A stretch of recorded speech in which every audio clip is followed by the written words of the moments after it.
Doctor दीपमाला IFPH द्वारा प्रायोजित निरंतर प्रतिदिन अंतर्राष्ट्रीय वेबिनार फोरम का 311वें दिन में आप सभी का स्वागत करती हूँ।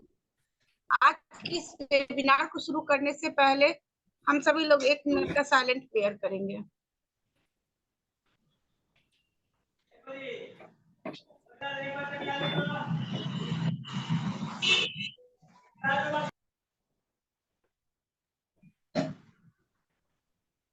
ओके, आज के हमारे गेस्ट स्पीकर हैं डॉक्टर हरिमनन सर का मैं एक छोटा सा इंट्रो दे रही हूँ। डॉक्टर एस हरिमनन भारत में होम्योपैथ का अभ्यास करने वाले 64 वर्षीय दिग्गज हैं। उनका वास्तविक नाम डॉक्टर शुक्ल हरिश्चंद्र है। हालांकि उनके सभी चिकित्सा लेखन और कार्य को DR के नाम से जाना जाता है। एस हरिमन पिछले 39 वर्षों से वे लगातार अब तक सिमिलिया और होम्योपैथी पर लिख रहे हैं। इस कर्तव्यनिष्ठ और मेहनती होम्योपैथी के भविष्य के संबंध में बहुत प्रगतिशील दृष्टिकोण है। बड़ी दृढ़ता से उन्होंने डॉक्टर हरिमन के आदर्श वाक्य ऑडोस्फीयर को संरक्षित किया। बाहरी दुनिया से स्पष्ट रूप से अलग थलग रहने वाला यह होम्योपैथ तक सुर्खियों में आया जब एशियन होम्योपैथिक मेडिकल लीग द्वारा आयोजित एक अंतर्राष्ट्रीय होम्योपैथिक सेमिनार में माई ऑर्गन ऑफ नाउ मेडिसिन का यह उनका पहला संस्करण नवंबर 2010 में प्रकाशित हुआ। यह उनके कैरियर में एक महान और कठोर छलांग थी। दरअसल यह क्षेत्र में उनकी 34 साल की कड़ी मेहनत का फल था। विभिन्न विषयों पर कई अन्य शिलालेखों के साथ पाठ प्रस्तावना और प्रस्तावना 0.2 के साथ my organon of nano medicine और the protocol of life and nano medicine जो वास्तव में 0.2 का संस्करण है। My organon of nano medicine organon का सबसे अद्यतन संस्करण उनकी आजीवन कड़ी मेहनत का गवाह है। इन ग्रंथों के भीतर सबसे अधिक जानकारी पूर्ण डेटा अंकित किया गया है जो हमारी दवाओं के मोडस ऑपरेंडी से संबंधित नवीनतम ज्ञान को उजागर करता है, जिसे वह सुपर फाइन नैनो मेडिसिन कहते हैं। डॉक्टर हरिमन द्वारा लिखित संपूर्ण ऑर्गन ऑफ मेडिसिन और उसके सभी सिद्धांतों का एक साथ my organon of nano medicine और the protocol of life and nano medicine में सबसे समकालीन शब्दावली में अनुवाद किया गया है। ये होम्योपैथी के क्षेत्र में सबसे उन्नत पाठ है। उनके सभी लेखन पहले से ऑर्गन को अति आधुनिक संदर्भ में स्पष्ट करते हैं। हाल के अध्ययनों और निष्कर्षों के अनुसार हमारे पुराने साहित्य के निरंतर उन्नयन की आवश्यकता पर बल दिया गया है। इन ग्रंथों में निरंतर औषधि परीक्षण पर भी जोर दिया गया है। इन उन्नत ग्रंथों के उद्भव के साथ होम्योपैथी के पहले के ज्ञान का लंबे समय से प्रतीक्षित सुधार हुआ है। इन व्यावसायिक सफलताओं के अलावा योग और ध्यान के माध्यम से उन्होंने जीवन के उच्च आयाम यानी आध्यात्मिकता को भी प्राप्त किया है। उनके आध्यात्मिक विकास और आभा के कारण उन्हें अनुसंधान में प्रतिबिंब और प्राप्ति पर तीसरे SIR सम्मेलन और मेडिटेशन रिट्रीट में मुख्य अतिथि के रूप में आमंत्रित किया गया था। उन्होंने अनूठे विषय बियॉन्ड 5 सेंसेस पर एक पेपर प्रस्तुत किया। यह सितंबर 2009 में ब्रह्म कुमारी के अंतर्राष्ट्रीय मुख्यालय माउंट आबू में आयोजित किया गया था। इन सभी उपलब्धियों के अलावा उन्होंने विभिन्न सेमिनारों में होम्योपैथी से संबंधित विभिन्न विषयों पर कई पेपर प्रस्तुत किए हैं। जहां तक उनके पेशेवर अनुभव का सवाल है, वे अब तक पिछले 29 वर्षों से अधिक निजी प्रैक्टिस चला रहे हैं। उन्होंने हजारों मरीजों का सफलतापूर्वक इलाज किया है, यहां तक कि thyroid adenoma, CA breast, CA penis, जन्मजात हृदय रोग, CVE आदि जैसे सबसे गंभीर मामलों का भी बहुत अच्छे परिणामों के साथ सफलतापूर्वक इलाज किया है। उन्होंने रिलायंस उद्योग समूह CIPL मौदा में मानद चिकित्सा अधिकारी के रूप में भी काम किया है। होम्योपैथी में रणनीति और मौलिक अनुसंधान के लिए उन्होंने 1995 में मौदा में द चियाओगा institute of research in nano medicine नाम से एक स्थापना की। होम्योपैथिक से संपूर्ण मानवता की बेहतर सेवा के लिए उन्होंने मानवता का विश्वास प्रतिपादन किया।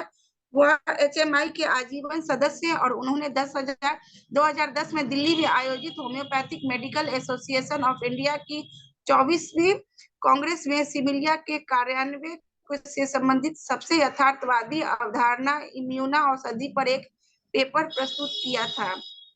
अंत में यह सच्चे होम्योपैथ के रूप में उनका पूरा इरादा होम्योपैथी के लिए था। उनके जीवन का उद्देश्य है चिकित्सा संकायों में होम्योपैथी को दवा की मुख्य धारा के रूप में स्थापित करना।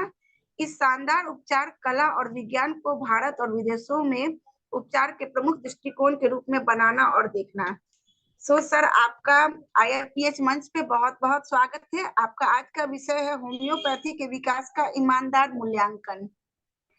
So once again, sir, welcome to you on IFPH webinar on this platform. So over to you, sir. धन्यवाद दीपमाला जी और सभी दर्शकों को मेरा गुड इवनिंग। अब बिहार में हिंदी ज्यादा चलता है इसलिए मैं ज्यादा हिंदी में बोलूंगा, थोड़ा अंग्रेजी में भी बोलूंगा। प्रोनाउंसिएशन का कहीं कहीं प्रॉब्लम है तो ठीक है, अभी वो तो जैसा जैसा आप बोलेंगे और मैं बोलूंगा उसको फॉलो करेंगे तो हो सकता है आपका प्रोनाउंसिएशन भी बहुत अच्छा हो जाएगा। तो मेरा नाम डॉक्टर एस हैरीमैन है। हैरीमैन, मेरा नाम डॉक्टर एस हैरीमैन है। मैंने जो इंस्टीट्यूशन चालू किया था वो चिनांगा institute of research in nano medicine का नाम है वो, और my organon of nano medicine है, protocol of life and nano medicine है, ये नाम है सब। तो, आप लोगों को स्क्रीन दिख रही है क्या? यस सर, दिख रही है। ओके, तो ये मैंने पहला अपना ये नाम का बोर्ड लगा दिया और ये थर्ड एफोरिज्म का मैंने कहीं तो भी किया था, एलाबोरेशन किया था। थर्ड एफोरिज्म जो ऑर्गेनन में लिखा है 6th एडिशन में, उसका एलाबोरेशन किया था। उसी समय का ये था मेरे पास तो मैंने डाल दिया। तो थर्ड एफोरिज्म तो हालांकि उन्होंने हनीमन सर ने तीन तीन लाइनों में समेट दिया था, लेकिन मैंने जो उसका विस्तार किया तो वो विस्तार कम से कम ऐसा समझ के चलिए 50 से 60 पेजेस से ऊपर चला गया। तो ठीक है, जो भी है। अभी मैं इसके बारे में अभी अपने यहाँ कितने व्यूअर्स कितने आ गए हैं? अभी सर 13 है, बट वो 13 जैसे जैसे होगा, हाँ, वो बढ़ते जाएंगे।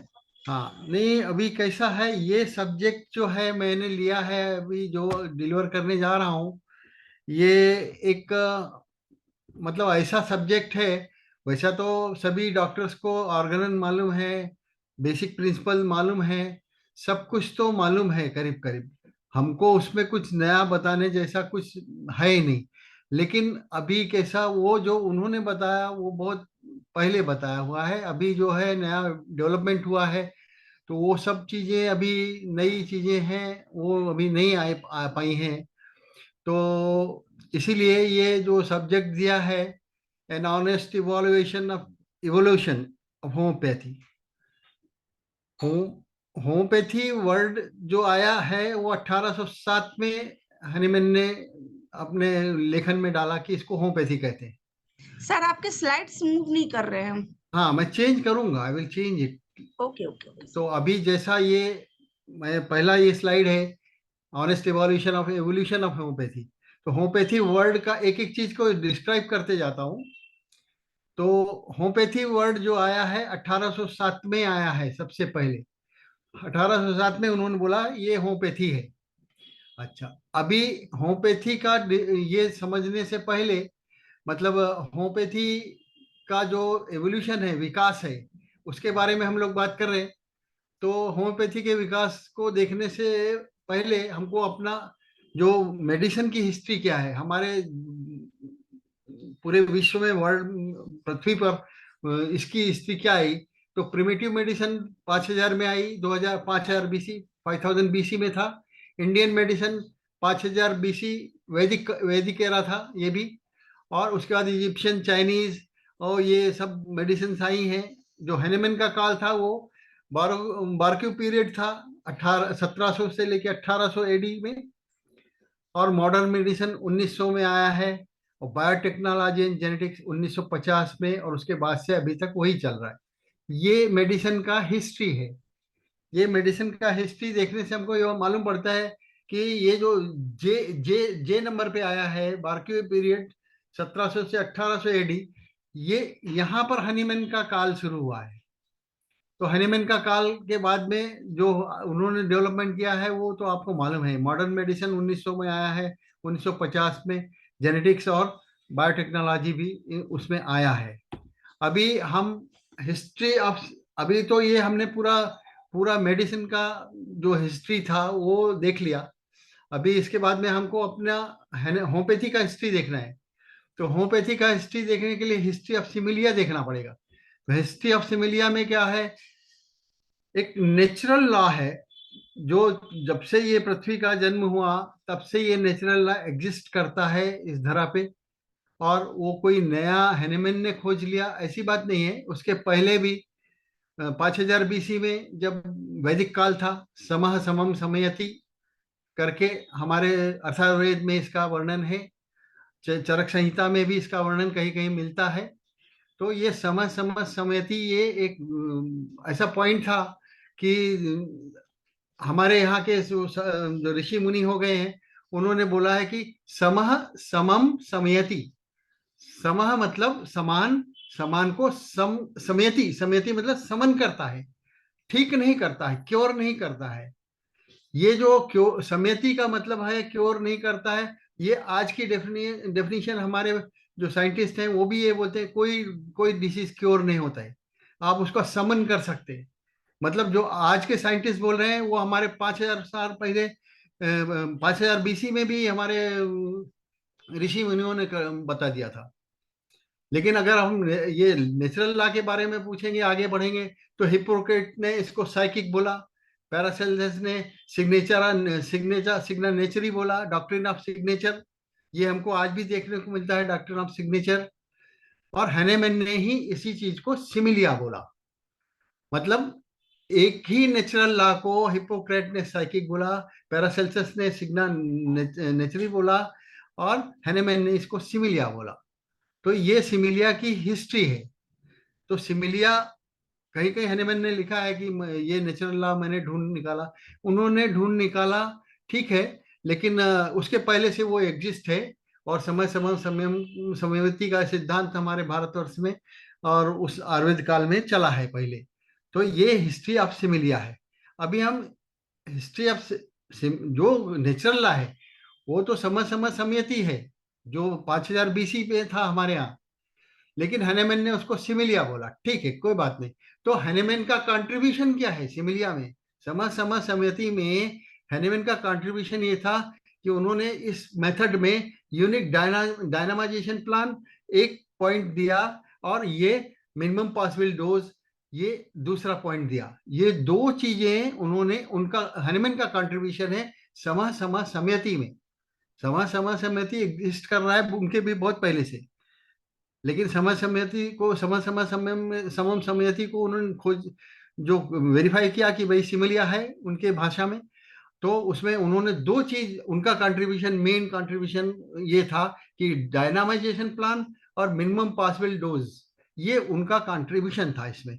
ये 1842 में उन्होंने जो 6th एडिशन ऑफ ऑर्गेनल लिखा है उसमें उन्होंने मिनिमम पॉसिबल डोज का बात बोला है। अभी हम देखेंगे कि भाई कि हैनेमैन ने अपना डेवलपमेंट कैसे कैसे करते गए।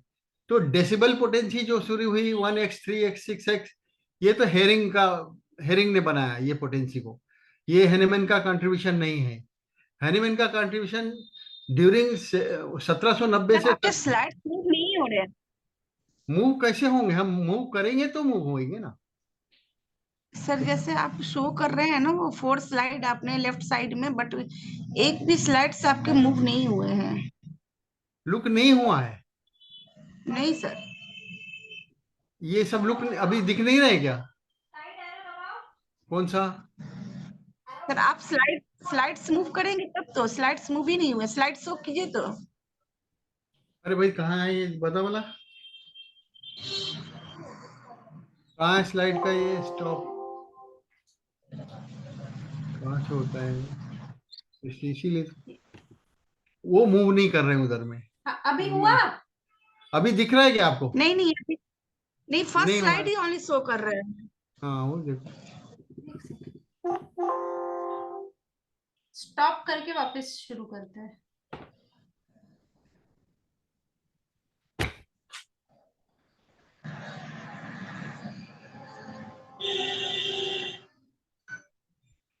ये तो बोला कि भाई पहले हमको बता दो क्या है। अभी शेयरिंग हो रहा है। शेयरिंग हुआ बट अभी आप मूव कीजिए क्योंकि फर्स्ट स्लाइड पे ही है ये। अभी हुई? यस अब मूव हुआ। यस अब ओके मूव हो रहे हैं। ओके, ये तो इवोल्यूशन के मैं बोल चुका, लेकिन ठीक है। Honest evolution. वीडियो ऑन है, ऑडियो ऑन है, कुछ समझ में नहीं आ रहा। अभी दिख रहा है ये एन अभी जी। Honest evolution of evolution of homeopathy. Yes yes sir. अच्छा ये देखिए, ये स्लाइड दिखा इंडियन मेडिसिन। अभी अभी मूव कर रहे हैं, ठीक है सर, ओके हाँ सर। ओके। ये 5000 बीसी का है, वो बता चुका मैं। Egyptian medicine, Chinese medicine.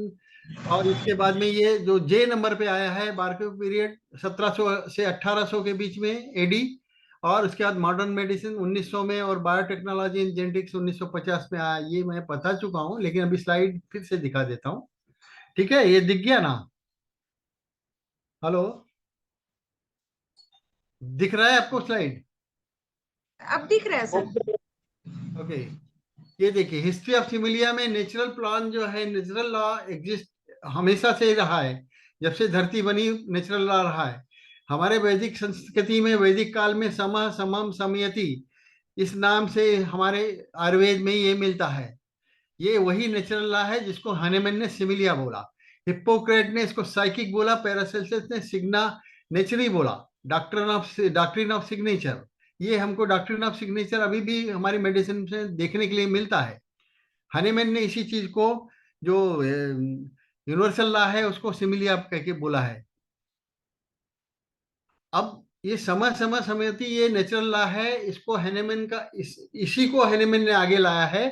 Hahnemann का कंट्रीब्यूशन क्या था? इन समय समय समम समयति में ये यूनिक डायनामाइजेशन प्लान और मिनिमम पॉसिबल डोज, ये दो चीज, ये हैनेमैन का कंट्रीब्यूशन है उसमें। और ये मिनिमम पॉसिबल डोज का 1842 में जो 6th एडिशन उनका आया है, वो उसमें इस चीज का मिनिमम पॉसिबल डोज का वर्णन है। मिनिमम पॉसिबल डोज तो पहले भी उन्होंने और भी, यानी पहले एडिशन से ही चालू रखा है, लेकिन ये 6th एडिशन में उन्होंने एकदम मिनिमम पे चले गए हैं। तो ये उनका हनीमैन का कंट्रीब्यूशन है सम समम समयति में, डायनामाइजेशन प्लान और मिनिमम पॉसिबल डोज। और ये जो इसके बाद फिर क्या डेवलपमेंट और आया है, डेसिबल से स्केल जो आया है वो हेरिंग के समय में आया है। और सिमिलर, और हैनेमैन ने कैसा कैसा डेवलप किया 1790 से 98 के बीच में, सिमिलर मेडिसिन दिया है, लेकिन मटेरियल डोजेस में दिया है। और फिर 1799 से लेके 1799 में उन्होंने 2x 4x and 2c use किया है। और पीटर मॉरल ने उसको बोला है कि यहाँ 5x 6x और 8x और 3c भी यूज किया है, ये मॉरल का कहना है। और थर्ड बात यह है कि 1803 में वो उन्होंने 12 से सी पोटेंसी में आया है। और फिर 1805 में वो 18 सी पोटेंसी में गया। और हैनेमैन ने फिर आगे डेवलपमेंट किया, 1816 में 30 सी पोटेंसी आया। उन्होंने उसको डेवलप करता गया ऐसा धीरे धीरे। और जो ये फोर्थ एडिशन ऑर्गन में उन्होंने सेंटीसिमल का स्केल का इंट्रोडक्शन किया था। और 5th एडिशन में उन्होंने 2 ड्रॉप्स फ्रेश मेडिसिनल जूस और 98 ड्रॉप्स ऑफ अल्कोहल 2 सक्सेशन इस हिसाब से बनाया पोटेंसी को। और इन दी 6th एडिशन ऑर्गन में उन्होंने 50 मिलीसिमल स्केल पोटेंसी को इंट्रोड्यूस किया है 1842 में।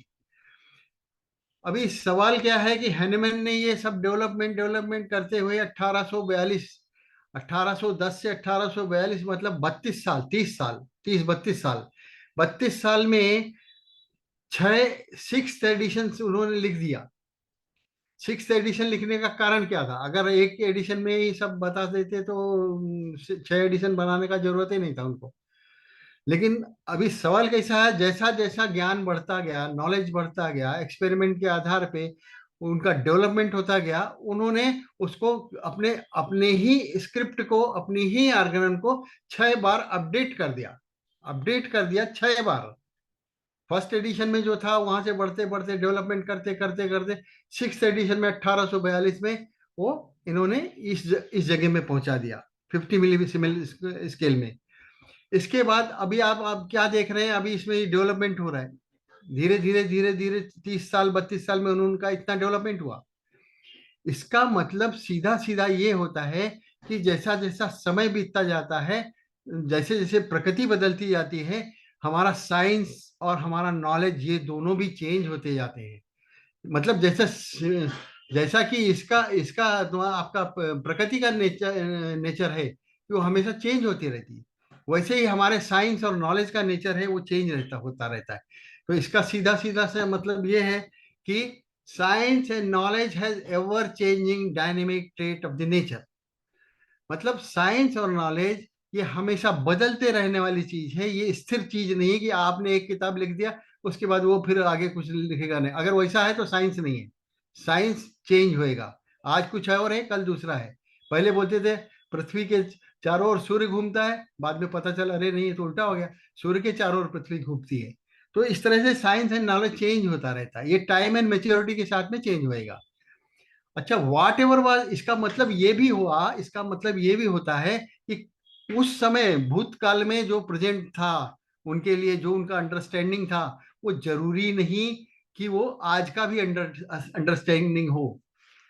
मतलब इसको कैसा लिखेंगे, whatever was the present understanding of past, भूतकाल की अंडरस्टैंडिंग क्या थी, may not be a necessarily understanding of present.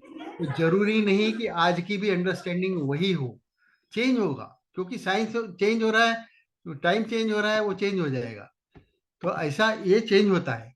इसका मतलब अभी अगर अपन ऑनेस्ट इवोल्यूशन करने जाएं ऑर्गेनन का, ऑर्गेनन का मतलब होम्योपैथी का, तो हम देखेंगे कि उन्होंने किस तरह से चेंज करते करते करते first edition, second, third, fourth, fifth और आखिरी में सिक्स, छह बुक लिख डाला ऑर्गेनन का। और अब 1842 बोले तो आज कम से कम 200 साल हो गया। 200 साल में क्या हमारा विकास होम्योपैथी का नहीं हुआ क्या?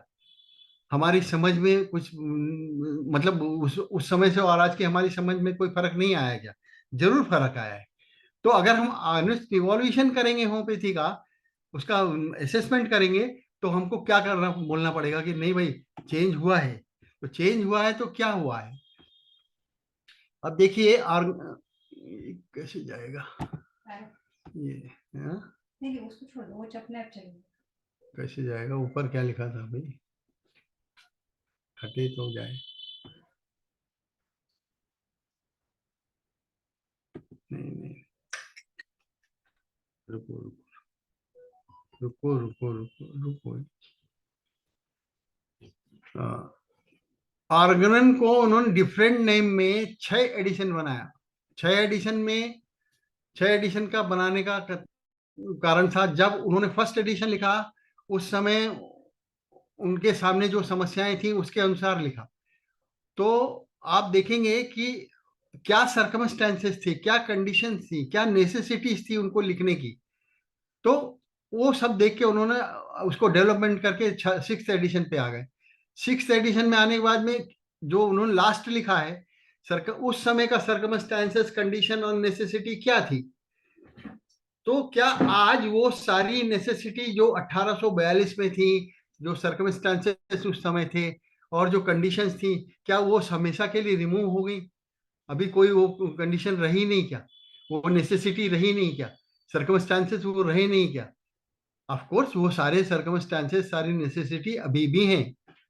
तो इसका मतलब ये हुआ, have you ever thought of a comprehensive review of the organon necessary to meet out the challenges of the present scenario? आज के प्रेजेंट कंडीशन को मीट आउट करने के लिए क्या आप ऐसा नहीं सोचते कि आज हमको ऑर्गेनन का एक कंप्रेहेंसिव रिव्यू की आवश्यकता है? ऑफ कोर्स है, लेकिन अभी ये तो धीरे धीरे आगे बढ़ेगा। इसका मतलब ये भी है, क्या आज का होम्यो वर्ल्ड जो है उसको कुछ ऐसा लैकिंग नहीं लगता कि भाई इसमें कुछ लैक हो रहा है, हमारे नॉलेज में कुछ लैकिंग है, थोड़ा सा हमको और अच्छा मिल जाए, जो और इवॉल्व हो, एडवांस हो एंड सुपीरियर हो, तो अगर हमारे आज की नॉलेज से ज़्यादा एग्जिस्टिंग नॉलेज जो है उससे ज़्यादा डेवलप्ड हो, एडवांस हो, क्या हमको ऐसा नहीं लगता? हमको जरूर लगता है कि ऐसा कुछ तो भी बेटर होना चाहिए, something that may offer much better know how and ये सब चीजें अपने को लगती हैं, लेकिन अभी कर कौन रहा है वो तो बात की बात है। डू स्टिल भी इसके इतना सब होने के 4 पॉइंट सुनने के बाद में भी स्टिल भी आप बिलीव करते हैं क्या कि अभी कोई भी चीज का हमको हमारी एग्जिस्टिंग नॉलेज में जरूरत नहीं है, हमारा हम परिपूर्ण है? ऐसा तो आपको लगता है क्या? अगर नहीं लगता है तो हमको आगे बढ़ना पड़ेगा। Is it really even after 200 years there is no need to evaluate our existing knowledge of organ? हमारे आज के नॉलेज को और ज्यादा आगे बढ़ के सोचने की जरूरत नहीं है? Sincerely is it there really no need of knowledgeable? अभी का जो नया नॉलेजेबल डाटा है, जो नया नॉलेजेबल ज्ञान है, वो हमारे होम पेज को जरूरत नहीं है? और वो जो डाटा है उसको इनकॉर्पोरेट हमारे इसमें करने की जरूरत नहीं है क्या, जो ग्लोबली रिकॉग्नाइज्ड है आज? होम्योपैथ एंड होम्योपैथिक मेडिकल का अगर ऐसा ही है तो होम्योपैथ और होम्योपैथिक मेडिकल कॉलेज क्यों ऐसे जो मोस्ट ऑफ द होम्योपैथ हैं वो ऐसा डिमांड क्यों करते हैं कि भाई हमको एलोपैथी करने की छूट दिया जाए? अगर उनको नॉलेज की जरूरत नहीं है, उनका पुराना नॉलेज ही पर्याप्त है, तो क्या वो फिर काय को डिमांड करते भाई एलोपैथी हमको करने दो? और जो बहुत सारे होम्योपैथिक मेडिकल कॉलेज हैं उनके पेशेंट्स को वो अनहोम्योपैथिक वे में ट्रीट करते हैं। इस सब फैक्ट के बाद मैं ये सोचता हूं कि आज का होम्योपैथ की कोई गलती नहीं है। क्यों? कि वो they are simply evolve with the evolution process, जो विकास का जो प्रोसेस है उसके साथ में हमारे होम्योपैथ लोग आगे नहीं बढ़ पा रहे हैं, वो वहीं के वहीं खड़े हुए हैं।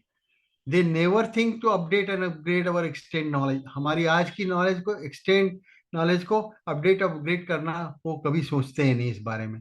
सो we are at the present state, और इसीलिए हम आज की स्थिति में हैं।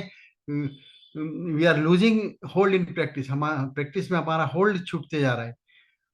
और ये सरप्राइजिंग नहीं है, survival of the fittest is the law of nature. जो जो फिटेस्ट होगा, समय के अनुकूल चलेगा, वही सरवाइव कर पाएगा, और नहीं तो नहीं कर पाएगा। हैनेमैन ने उस समय में 1842 में जो कुछ भी डिस्क्राइब किया है अपने आर्गनन में, लास्ट एडिशन, मतलब उनका जो मोस्ट अपडेटेड और मोस्ट लेटेस्ट ये था, वो उसमें उन्होंने जो कुछ भी डिस्क्राइब किया है वो आज उपस्थित नहीं है, वो आज प्रेजेंट नहीं है। उन्होंने जो डिस्क्राइब किया आर नॉट प्रेजेंट नाउ, और जो आज प्रेजेंट है उसको उन्होंने वो उनके आर्गनन में टच भी नहीं किया, टच भी नहीं किया है। तो दोनों का मैच ही होएगा नहीं। इसीलिए आज हम पुराना आर्गनन जो पढ़ते हैं, 6th एडिशन को पढ़ते हैं, जो उनके उनका लेटेस्ट है। आज होम्योपैथ के लिए वही लेटेस्ट है 6th एडिशन, क्योंकि उसके ऊपर डेवलपमेंट ही नहीं हुआ। तो हम आज का जो आर्गनन पढ़ते हैं उसमें देखते हैं बहुत सारी कमियां हैं और बहुत सारी गलतियां भी हैं, शॉर्टकमिंग एंड मिस्टेक्स उसमें दिखाई देने लगी हैं। तो इसलिए मेरा तो अभी सवेरे होम्योपैथ से एक अपील है कि अपनी नॉलेज को 1800 और 1900 सदी के अंदर में बंद मत रखो, जागिए, उठिए और खुद को अपडेट करिए with the current knowledgeable facts and findings. जो आज की नॉलेजेबल फैक्ट्स एंड फाइंडिंग है उसके साथ में अपने आप को अपडेट करिए। आप 1800 1900 शताब्दी का बुक पढ़ के कैसे अपडेट रह सकते हैं? आज की चीज को कैसा करेंगे? अच्छा, और इसीलिए वो जो ऑर्गनन पढ़ाया जाता है आज हमारे क्लासरूम में, वो हारमोनियस नहीं है, आज के टाइम के हिसाब से हारमोनियस नहीं है, इन हारमोनियस है। नेचर उसका जो यूजी पीजी में पढ़ाया जा रहा है वो ऑर्गनन पढ़ाता है, दूसरे में पैथोलॉजी, जेनेटिक्स, ये सब पढ़ाता है। तो वो जो पढ़ाता है वो अपडेटेड है, मोस्ट अपडेटेड है। और हमारा होम्योपैथ का ऑर्गनन जो है वो 1842 का पढ़ा रहा है, मतलब ऑब्सोल्यूट डाटा पढ़ा रहा है, ओल्ड डेटेड डाटा पढ़ा रहे। तो मैच कैसा होगा? मैच नहीं होगा ना। हम वाइटल फोर्स पढ़ाएगा, वाइटल फोर्स बीमार हो जाता है, उसकी वजह से सिम्टम आ जाता है, और हमारे भी दवाई जाके वाइटल फोर्स पे काम करता है और वाइटल फोर्स को ठीक कर देता है, तो सिम्टम चला जाता है। हम ये पढ़ाते हैं। और पैथोलॉजी वाला पैथोलॉजी के हिसाब से पढ़ाता है, जेनेटिक्स वाला और दूसरे लोग जो हैं वो अपने हिसाब से पढ़ाते हैं। वो मोस्ट अपडेटेड पढ़ाते हैं।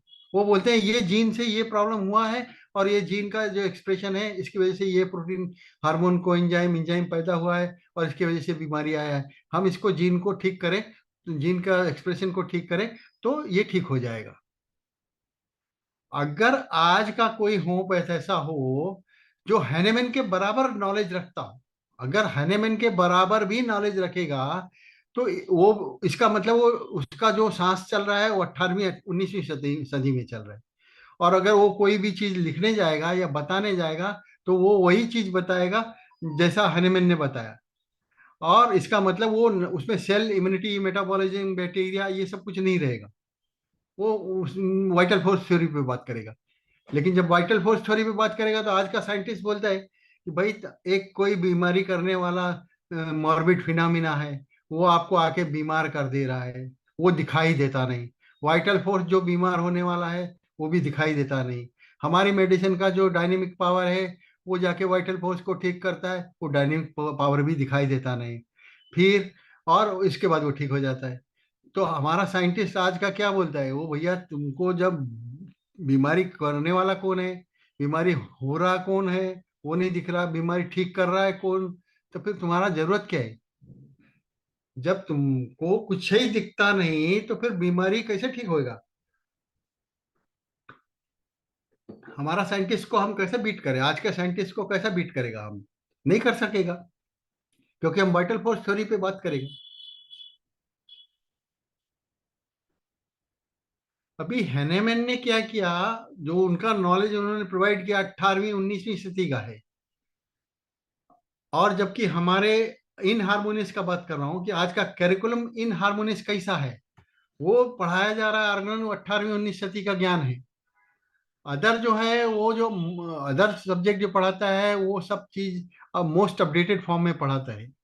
और ये क्या होता है, ये पढ़ाने से वो पढ़ाता है नया, हम पढ़ता है पुराना। होम्योपैथ ऑर्गेनिक पढ़ता है, इससे उनके जो दिमाग में स्टूडेंट है उसके दिमाग में कंफ्यूजन पैदा हो जाता है कि सही क्या है, ये सही है या वो सही है। प्रोफेसर ऑर्गन का प्रोफेसर बोलता है कि भाई वाइटल फोर्स थ्योरी पढ़ाएगा, तो इंटेंजिबल है, वो समझ में नहीं आते। Understanding of disease and cure बात समझ में नहीं आता है। और जो अदर टीचर है वो पैथोलॉजी और उसके हिसाब से समझाएगा तो वो समझ में आता है। क्योंकि हमारा स्टूडेंट जो पढ़ के जाता है 12वीं से, वो 12वीं में जेनेटिक्स, सेल, बैक्टीरिया, ये सब पढ़ के जाता है। उसको ये लैंग्वेज समझ में आता है, वो लैंग्वेज समझ में नहीं आते। लैंग्वेज का भी प्रॉब्लम है। तो इसका मतलब ये हुआ कि ये जो पैसा कमाने के लिए जो इंस्टीट्यूशन खुले हुए हैं, मनी मेकिंग चल रहा है खाली, और वो कुछ नॉलेज खाली फीड कर रहे हैं दिमाग में, उसको स्टूडेंट को कुछ भी समझ में नहीं आ रहा है, और वो जनरली फेल हो जा रहे हैं अपने काम में। Time has change, the emergence of genetics and nanobiology has changed the concept of diseases and cure. ये जो नई शाखाएं आ गई हैं हमारे विज्ञान में, जो लाइफ साइंस में जो आ गई हैं, जेनेटिक्स और नैनोबायोलॉजी, इन्होंने डिसीज का कॉन्सेप्ट ही चेंज कर दिया, क्योर का कॉन्सेप्ट ही चेंज कर दिया। वो बोलते हैं कि इस तरह से होता है डिसीज, इस तरह से क्योर होएगा। हम वाइटल फोर्स थ्योरी पढ़ाते हैं, इसलिए वो इनहार्मोनियस मेथड है। तो हेनेमैन ने जो 1755 में उनका जन्म हुआ है, 1842 में उनका डेथ हुआ है, उन्होंने जो नॉलेज दिया 18वीं 19वीं सदी का दिया हुआ है। मेडिसिन एंड, एक मिनट, अरे हमने जब ये किताब लिखा, आज मैं 50 साल से लिख रहा, तो मेरा जो बुक पहला आया था वो प्रियम्बल आया था। प्रियम्बल के बाद में आया था ये वाला, माई ऑर्गेनन ऑफ नैनो मेडिसिन, ये जो आपको राइट साइड में दिख रहा होगा। और इधर में ऑर्गेनन जो हेनेमैन का है वो उसका वो लिखा हुआ है। अगर आप इनका कंपैरिजन भी देखेंगे ना, दोनों का कंपैरिजन देखेंगे, तो सारे जो नेचुरल लॉज हैं, all the tenets concerning medication and cure was defined during the 18th century on inferences. वो खाली विचार करके उन्होंने वो इन्फ्रेंस के आधार पे लिखा हुआ था सारे टेनेट्स। हमारे बुक में जब देखेंगे तो सभी same tenets have redefined again in the light of most contemporary understanding of 21st century. 21वीं सदी में जो ज्ञान है उसके आधार पे हमने ये my Organon of nano medicine लिखा हुआ है। उधर देखेंगे तो आप वाइटल फोर्स, हनेमन के ऑर्गेनन में देखेंगे तो वाइटल फोर्स का थ्योरी मिलेगा। All phenotypes of diseases on genetic basis, genetic basis पे हमने सारा जितनी बीमारियां हैं वो जेनेटिक बेसिस पे दिखाया हुआ है। इसमें माइजम की थ्योरी है। इसमें understanding the influence of matrix and exome determines the phenotypes. Exome जो होता है वो डिटरमाइन करता है क्या डिसीज आएगी क्या नहीं आएगी, और कई इस इन्फ्लुएंस जो मैट्रिक्स का इन्फ्लुएंस है उस वो मिलके करेगा। इधर ससेप्टेबिलिटी की बात कर हनेमन ने, और हनेमन ने ससेप्टेबिलिटी हार्डली 4 या 5 जगह पूरे आर्गन में लिखा है, उनके पूरे लिटरेचर में लिखा है। इम्यूनिटी नाम का वर्ड उन्होंने किसी भी बुक में, पूरे राइटिंग देख लीजिए हनेमन का, जितनी बुक्स जितने पेपर्स जितने लिखा है उसमें इम्यूनिटी नाम का वर्ड आया ही नहीं। उस समय इम्यूनिटी कोई जानता ही नहीं था। उस समय ससेप्टिबिलिटी उन्होंने 4-5 जगह लिखा है। लेकिन इसमें आप देखेंगे हमने ऑल एसेंशियल एलिमेंट और कॉन्सेप्चुअल इंडिविजुअल, ये आपके हेनमैन का राइटिंग में मिलेगा। हमारे इसमें nano energy, encoded genes and life energy, all essentials are obviously defined on these factors. Think over it. The execution of similia, whether it is homeopathy or it is immunopathy. Homeopathy है, इसको homeopathy बोलना चाहिए या इम्यूनोपैथी बोलना चाहिए, ये भी एक होम्योपैथी के ऊपर में है। तो जेनेटिक्स के बारे में जब मैंने लिखा उसके बाद में 2003 में, मैं तो लिख रहा हूं कब से, 70s से लिख रहा हूं, तो इसके बाद अमेरिका में 2003 में जो वहां का ये है, क्या बोलते हैं, NIH, national institute of health, national institute of health, और उनका जो एनर्जी का डिपार्टमेंट है उसने मिलके एक प्रोजेक्ट चालू किया कि भाई व्यक्ति के पूरे जीन का, पूरे जीनोम का हम वो करेंगे, सीक्वेंसिंग करेंगे, देखेंगे क्या है। तो जब उन्होंने ये देखा तब उन्होंने उसमें पाया जो मैंने मेरी किताब में लिखा, वही चीज उन्होंने लिख के भेजा कि diagnosing and predicting disease and disease susceptibility, medicine और जेनेटिक्स के ऊपर बात कर रहे हैं। तो ऑल डिसीज, उनका राइटिंग उन्होंने क्या लिखा, ह्यूमन जीनोम प्रोजेक्ट अमेरिका ने, all diseases have genetic component whether inherited or resulting from the body's response to environmental stress like viruses and toxins. ये सक्सेस, फिर उसके बाद उन्होंने ये भी लिखा, सक्सेस ऑफ HGP में ना, human genome project enabled researchers to pin pointer in the genes that causes and are contribute to diseases. Genes में कहाँ गड़बड़ी हुई उसको हम पिन पॉइंट ढूंढ सकते हैं और उसके द्वारा कौन सी डिसीज आई ये हम पिन पॉइंट पता कर सकते हैं। ये हम मेरा जो राइटिंग है, मेरा जो लिखा हुआ है उसको यूएस के ह्यूमन जीनोम प्रोजेक्ट ने भी उसको वैलिडेट किया है, उसको मान्य किया है कि ये बात सही, जो आपने लिखा है वो बिल्कुल सही लिखा है। तो ये यूएस से भी हमारा वेरिफिकेशन हो गया है। अभी मैंने ऊपर बोला था कि हेनेमैन का कंट्रीब्यूशन क्या था, समय समम समयति में, यूनिक डायनामाइजेशन प्लान और minimum possible dose. Minimum possible dose के बारे में हेनेमैन ने कहीं भी बोला नहीं कि मिनिमम मतलब कितना, मिनिमम पॉसिबल डोज बोल के छोड़ दिया, लेकिन कितना मिनिमम ये कहीं भी बताया नहीं।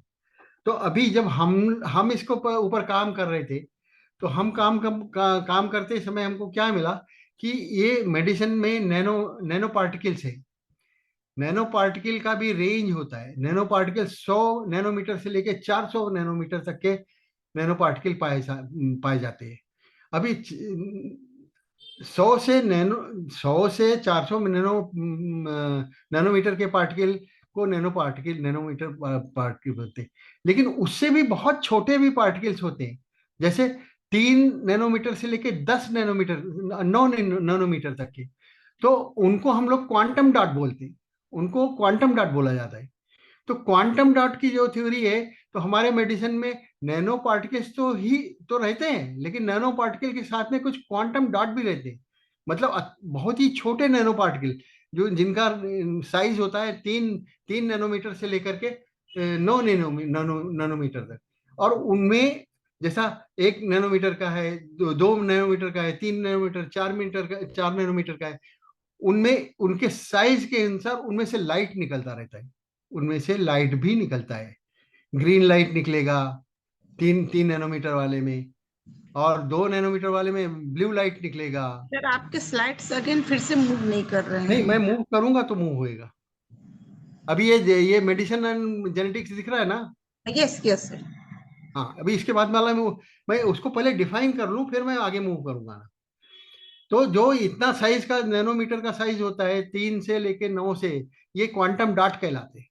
तो हमारे मेडिसिन के अंदर नैनो पार्टिकल होते हैं, लेकिन कुछ नैनो पार्टिकल जो होते हैं वो क्वांटम डॉट साइज के होते हैं, मतलब 3 से 9 नैनोमीटर के साइज के भी होते हैं, जिसमें से लाइट निकलता है, हरा, लाल, नीला, ऐसा 3 कलर के लाइट भी निकलता है।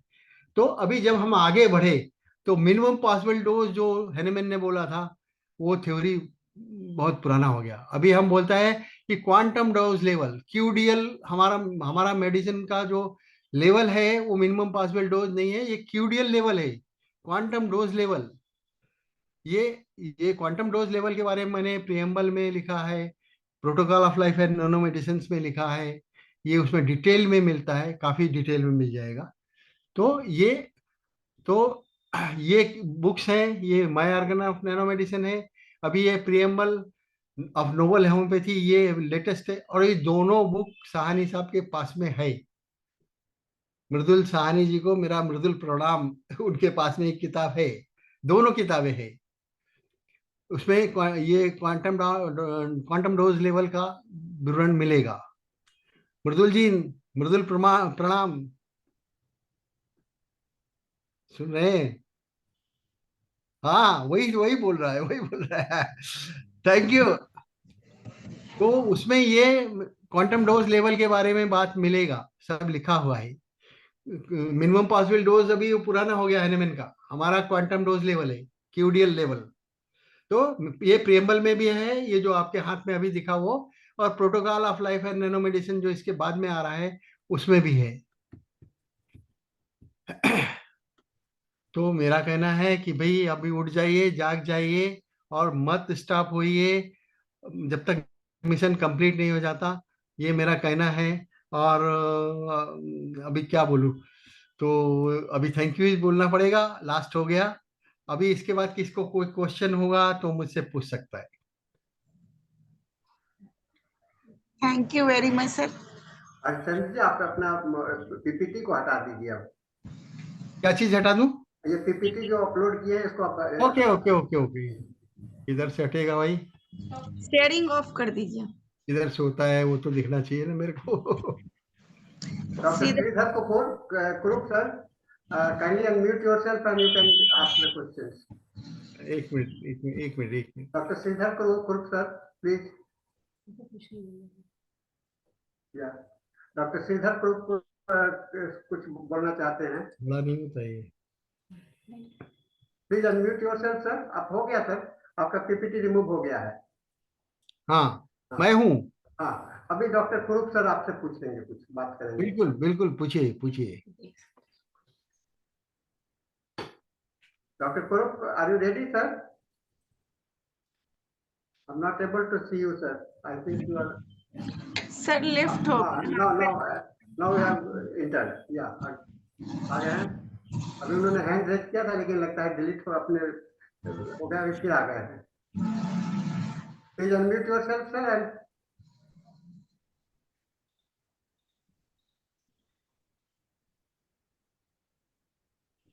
हरिवंश साहब, आपने जो आइडिया दिया मुझे तो काफी अच्छा लग रहा है, और आपने मिनिमम से क्वांटम तक ले गए। क्वांटम, और मैं तो सोच रहा हूँ कि ये क्वांटम से भी आगे जाना चाहिए, है ना, क्योंकि ये क्वांटम क्वांटम के ही नहीं आगे रह फिर गया है। और क्वांटम के मैं आगे है, क्वांटम के आगे है। मैं वही चर्चा कर रहा हूँ कि मैंने अभी पढ़ रहा था, क्वांटम के आगे गॉड पार्टिकल्स का भी चर्चा चल रहा है। बराबर आप समझ चुके होंगे गॉड पार्टिकल्स के विषय में। बराबर गॉड बराबर। पार्टिकल्स की बात जब आती है तो हम लोग बहुत कुछ जो है, क्योंकि एक जो सवाल है, हरिमन साहब आप थोड़ा सा इसको ध्यान से सुनिएगा। एक जी सवाल जो सबसे बड़ा है, हमारा होम्योपैथिक मेडिसिन जो है, जो आप डाइल्यूट करते जाते हो, डाइल्यूट करते जाते हैं, और जितने अभी हम लोग का जो अभी लेटेस्ट रिसर्च में जो एविडेंसेस आए हैं, तो उसका जो रिसर्च वर्क जो है, तो आपको 30 पोटेंसी से ज्यादा नहीं गया है ना। 30 और 30 तक में ही लोग नैनो पार्टिकल देख पाए। लेकिन अगर बियॉन्ड आप 1 m और 10 m की बात करें तो फिर क्या होगा, है ना। 1 नहीं, m और उसमें क्वांटम डॉट मिला है, नैनो पार्टिकल भी मिला है। अभी अभी अभी तो वो देखा नहीं गया ना, वो तो खाली यस हम लोग यस। का इमेजिनेशन है। तो मेरा ये नहीं कहना नहीं है, नहीं नहीं, उसका सबका फोटोग्राफ है मेरे पास में। सर आपके पास में है, लेकिन अभी दैट नीड्स सम एक्सेप्टेंस। हाँ बिल्कुल, बुक में है, वो सब जगह है। आपके किताब में होना एक अलग बात है ना। नहीं नहीं, किताब हमारी बुक में नहीं, हमारी बुक के अलावा दूसरी बुक्स में भी मिल जाएगा। References, there are many references sir. एक बात मैं आपको यस बताऊं, यस। मैं जैसे मैं जो दवा करने का मेरा मोड है, मेरे पिताजी ने जो डिस्टेंस एडमिनिस्ट्रेशन ऑफ मेडिसिन का, होम्योपैथिक मेडिसिन हम्म। को ये खाने की चीज नहीं है, ये एनर्जी फॉर्म में है, या जो भी फॉर्म में हो, आप जिसको जिस भी फॉर्म में उसको बोल दो, ये दूर से इसका प्रसारित हो। और हम लोग उसको प्रैक्टिकली ये देख रहे हैं कि हो रहा है। तो ये मोड ऑफ एडमिनिस्ट्रेशन ये क्वेश्चंस रेज करता है कि होम्योपैथी का जो मेडिसिन है, इस अभी हम बहुत कुछ इसमें ये यहाँ पर है, हमारा एक्सेस है, हम लोग जो हम लोग का आपका एक्सपीरियंस आवाज है कट रहा है, बहुत कि सारा कट गया हमें आपका सब आवाज। खाने की जरूरत है। जी हाँ, इसका खाने की जरूरत नहीं है। हनीमैन ने ऑल्फेक्शन के हाँ, नहीं बारे मैं में, ये कहा, हनीमैन हाँ, ने ऑल्फेक्शन के बारे में बोला है। हनीमैन ने भी लिखा, हनीमैन ने भी हनीमैन ने भी लिखा है कि खाने की जरूरत नहीं है, आप इसको टच करा सकते हो, आप इसको स्मेल कर सकते हो, लेकिन बिल्कुल बियॉन्ड दैट, बिल्कुल बिल्कुल सही बोला आपने, बिल्कुल सही बोला। इसको ये बियॉन्ड दैट उसके ऑल्फेक्शन बाद, से, सर ऑल्फेक्शन से ये बहुत बढ़िया काम करता है, बहुत इमीडिएट काम हाँ, करता है। तो हम आप जो खाली कर रहे सूंघ हैं लो, तो ऑल्फैक्शन, टच होके। हम लोग जो कर रहे हैं तो ऑल्फैक्शन से भी आगे है। आपका पेशेंट का एक हेयर ले लिए, बाल ले लिए, और बाल को अपना दवा में हम लोगों ने डाल दिया, है ना। और यहाँ पर हो, मैं पटना में हूँ, आप नागपुर में हो, और आपको इफेक्ट कर रहा है। तो दिस जो है टेक्नोलॉजी अभी बहुत ही इफेक्टिव है। हमारे पेशेंट जो है तो यहाँ है, पूरे वर्ल्ड में फैले हुए हैं, and they are getting relief, there are the evidences, उनके प्रमाण है। आपको अभी डॉक्टर रवि ने अभी आकर के पटना में एक बड़ा अच्छा प्रेजेंटेशन दिया था, जहाँ के उनके पेशेंट बहुत फॉरेन कंट्रीज में हैं, लेकिन वो उससे ठीक हो रहे हैं, चेंजेज हो रहा है। तो ये सवाल जो है, तो हम लोगों को बहुत कुछ हेल्प करेगा जानने के लिए कि हम लोगों को हाँ, होम्योपैथी अभी इसमें डेवलपमेंट की जरूरत है। अभी जो कुछ हम अपन लोग कर पा रहे हैं, अपन तो अभी हाँ, सब बुढ़े बुढ़े हो गए। अब मैं 75 हूँ, आप तो मुझसे भी बड़े हैं शायद नहीं, से। मैं आपसे छोटा हूँ, आप 75 है, मैं 73 हूँ। चलेगा, वो तो कोई थोड़ा एक सा ही आगे है, कोई पीछे, बड़ी बात नहीं थोड़ा है। सा आगे पीछे ही है गाड़ी, अब पीछे ज्यादा हाँ आगे चल रही पीछे है। नहीं है। डॉक्टर कुरूप सर का बार बार आना जाना हो रहा है, लगता है कि उनका नेटवर्क कमजोर है। वो आ रहे हैं, हम लोग हम्म। कर रहे हैं, लेकिन फिर कट जा रहे हैं। सर नेटवर्क इशू के कारण बार बार डिस्कनेक्टेड हो जा रहे हैं। ये हाँ, दिख रहा है मुझे इधर जो भी। डॉक्टर कुरूप सर हम लोगों के बहुत बहुत सीनियर रिसर्चर हैं। सही बात सीसीआर से उन्होंने रिटायर किया है, सेंट्रल काउंसिल फॉर रिसर्च, और इस फोरम के वो बड़ा फाउंडर मेंबर हैं। तो हाँ हम हाँ। चाह रहे थे कि उनका ओपिनियन रिसर्चर के रूप में, डॉक्टर हरिमनन है, डॉक्टर हरिहरन है, डॉक्टर हरिहरन का भी ओपिनियन बहुत अच्छा रहेगा यहाँ पर, क्योंकि डॉक्टर हरिहरन का भी रिसर्च से जुड़े हुए हैं। Can you add something to Dr. Hariharan? Doctor Harinath, नहीं, हरिनाथ नहीं है, हरिहरन है। वो जो डॉक्टर आगे है ना, डॉक्टर हरिहरन नहीं है। नहीं है ना। आज दोनों को क्या लगता है कि प्रॉब्लम है।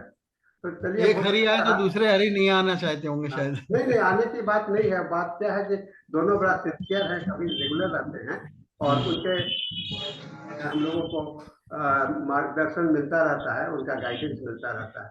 हम लोग जरूर जरूर। इस टॉपिक को, सिलसिला को जारी रखेंगे और मैं चाहूंगा कि आप हमारे इंग्लिश सेशन में भी आइए, इसको प्रेजेंटेशन से लेकर के। आएंगे जरूर, क्यों नहीं हाँ, आएंगे, लेकिन अभी तो कैसा, मैं यहाँ रहता नहीं, आज मैं यहाँ आया इसी प्रेजेंटेशन के लिए आया, अदरवाइज फिर मैं प्रेजेंटेशन बना के रश्मि को दूंगा, वो रश्मि फिर डिलीवर कर देगी, ये हो सकता है। तो रश्मि जी डिलीवर करते हैं, रश्मि जी बात कर लें। हाँ, ये बना मैं दूंगा, रश्मि जी, मतलब आपका पीपीटी। आपके साथ तो मुझे बात नहीं हुई है, रश्मि जी से ही बात होती रहती है मेरी।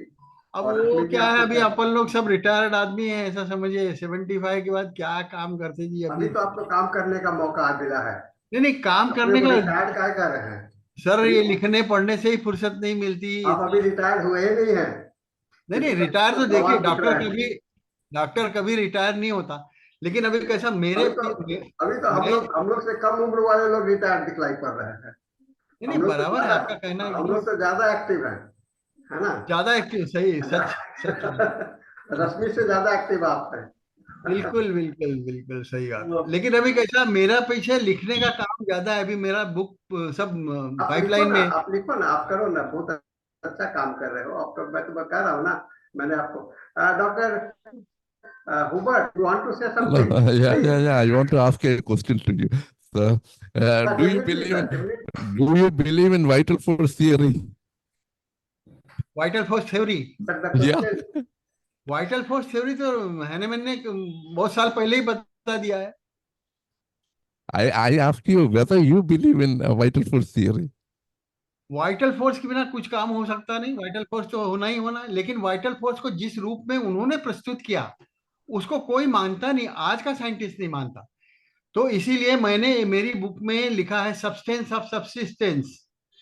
सानी साहब के पास में जो बुक है उसमें मिल जाएगा वो, मेरे ख्याल chapter substance of subsistence. Subsistence का मतलब होता है हमारे जीवन जीना, जिंदा रहने की शक्ति, और सब्सटेंस लेट मी डॉक्टर उसका सब्सटेंस क्या है। डॉक्टर मैं इंटरप्ट करूंगा। डॉक्टर हुबर्ट को अगर आप अंग्रेजी में जवाब दें तो वो ज्यादा समझ में आएंगे। चलेगा ना, कोई no problem. Please reply in English so that he is able to understand me. अच्छा, हर्बर्ट साहब को। Yeah, Hubert okay has okay, no problem no the problem. question was asked by Dr. Hubert. Sir, you ask me the Whether you believe in vital vital force principle or not. theory, okay. Yeah, yeah, yeah. Vital force, without vital force body cannot move, yeah. And everything what happens with the body is related to the vital force. But the problem is what कि Hahnemann defined vital force in such words which cannot be understood now. It should be मतलब language should be changed. Vital force, and looking on that thing, I defined in my book substance of subsistence. हमारे जीवन जीवन हमारे living का जो substance है वो क्या चीज है, that is the vital force.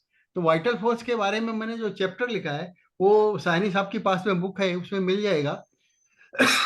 You may get there, otherwise you can, मेरा सारा बुक अमेजोन पे, फ्लिपकार्ट पर अवेलेबल है, आप सिंपली डालेंगे तो आ जाएगा। Dr. Harian, yes, Dr. Hubert, I can add like this. Okay, sir. I can add like this. And I have a questions also from Dr. Hariharan, sir. That this we are talking about the particles, nanoparticles, and qualitative particles of the homeopathic medicines. But what about the particles of the vital principle? What should be the particles? What type of the particles are there in the vital principle? Dr. Hariharan साहब, ये भी question एक अच्छा question होगा। Yes, of course. So whether when you talk about the similia, that means that a particle of the vital principle or vital force is similar to has to be similar with the particle of the homeopathic medicines. That's what I Yes, want. yes, Yeah. yes. So now it can be understood that at the level, when you talk about the similarity, so there should be the similarity of the level of the patient. Yes. Yeah. But nowadays, I think that nowadays in psychology, they are using the same name, but they are using a different name.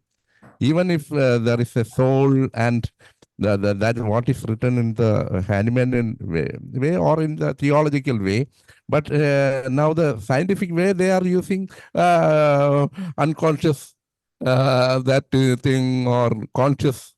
These are so many sorts of technical words are using nowadays for to define Yes. the soul, isn't it?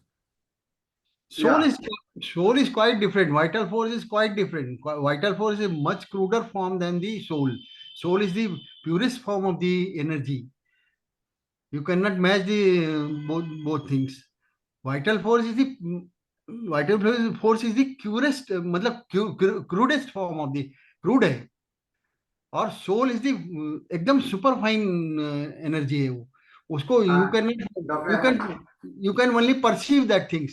Dr. Harrison, but I will interrupt you. The time is getting up for us. So Yes. I think we can open discussions on this in some of the session. I will take a time from you. Okay. Okay. And I think Dr. Kurup is again here, so he can ask something. Dr. Kurup, you wanted to talk something now because we have no time now. Dr. Kurup is not here. No, but I see in the list participant list. Dr. Ram Parvez sir ने hand raise किया. Sir, vital force and immune power are the same. No, Yes. No. It's not same. Vital force and immune power is quite different things. Quite different things. ये दोनों अलग-अलग है. दोनों अलग-अलग है. Doctor Ram Parvesh sir ने hand raise किया. अब हमारे पास ओनली 2 मिनट्स बचे हुए हैं. डॉक्टर अभी ग्रुप सर को बोलना है, थोड़ा सा शॉर्ट में चलेंगे. क्वांटम थ्योरी और वाइटल फोर्स पर हमारे उगज की पूछना होते. वाइटल फोर्स और लाइफ फोर्स आपने बताया. लाइफ फोर्स इतनी शक्ति तो आपकी जितनी भी मेडिसिन है मॉडर्न मेडिसिन. एक मिनट सर, वाइटल फोर्स के बारे में ज्यादा मत जाइए. मैंने जो हनीमैन ने बोला है उसको मैंने लिखा है, मैंने पास बुक में बता भी दिया है. एक चीज और बता देता हूँ कि जो आज मॉडर्न मेडिसिन बोलती है कि मुटेंट जीन की वजह से बीमारी होती है, मैंने मुटेंट जीन को भी 3 फॉर्म में डिसेक्ट कर दिया. इंट्रॉन, एक्सॉन, 2 एक्सॉन और एक इंट्रॉन एक जीन के अंदर होता है, और 2 एक्सॉन में ही हमारे वो चीजें होती हैं जिसमें से बीमारी का तत्व निकलता है.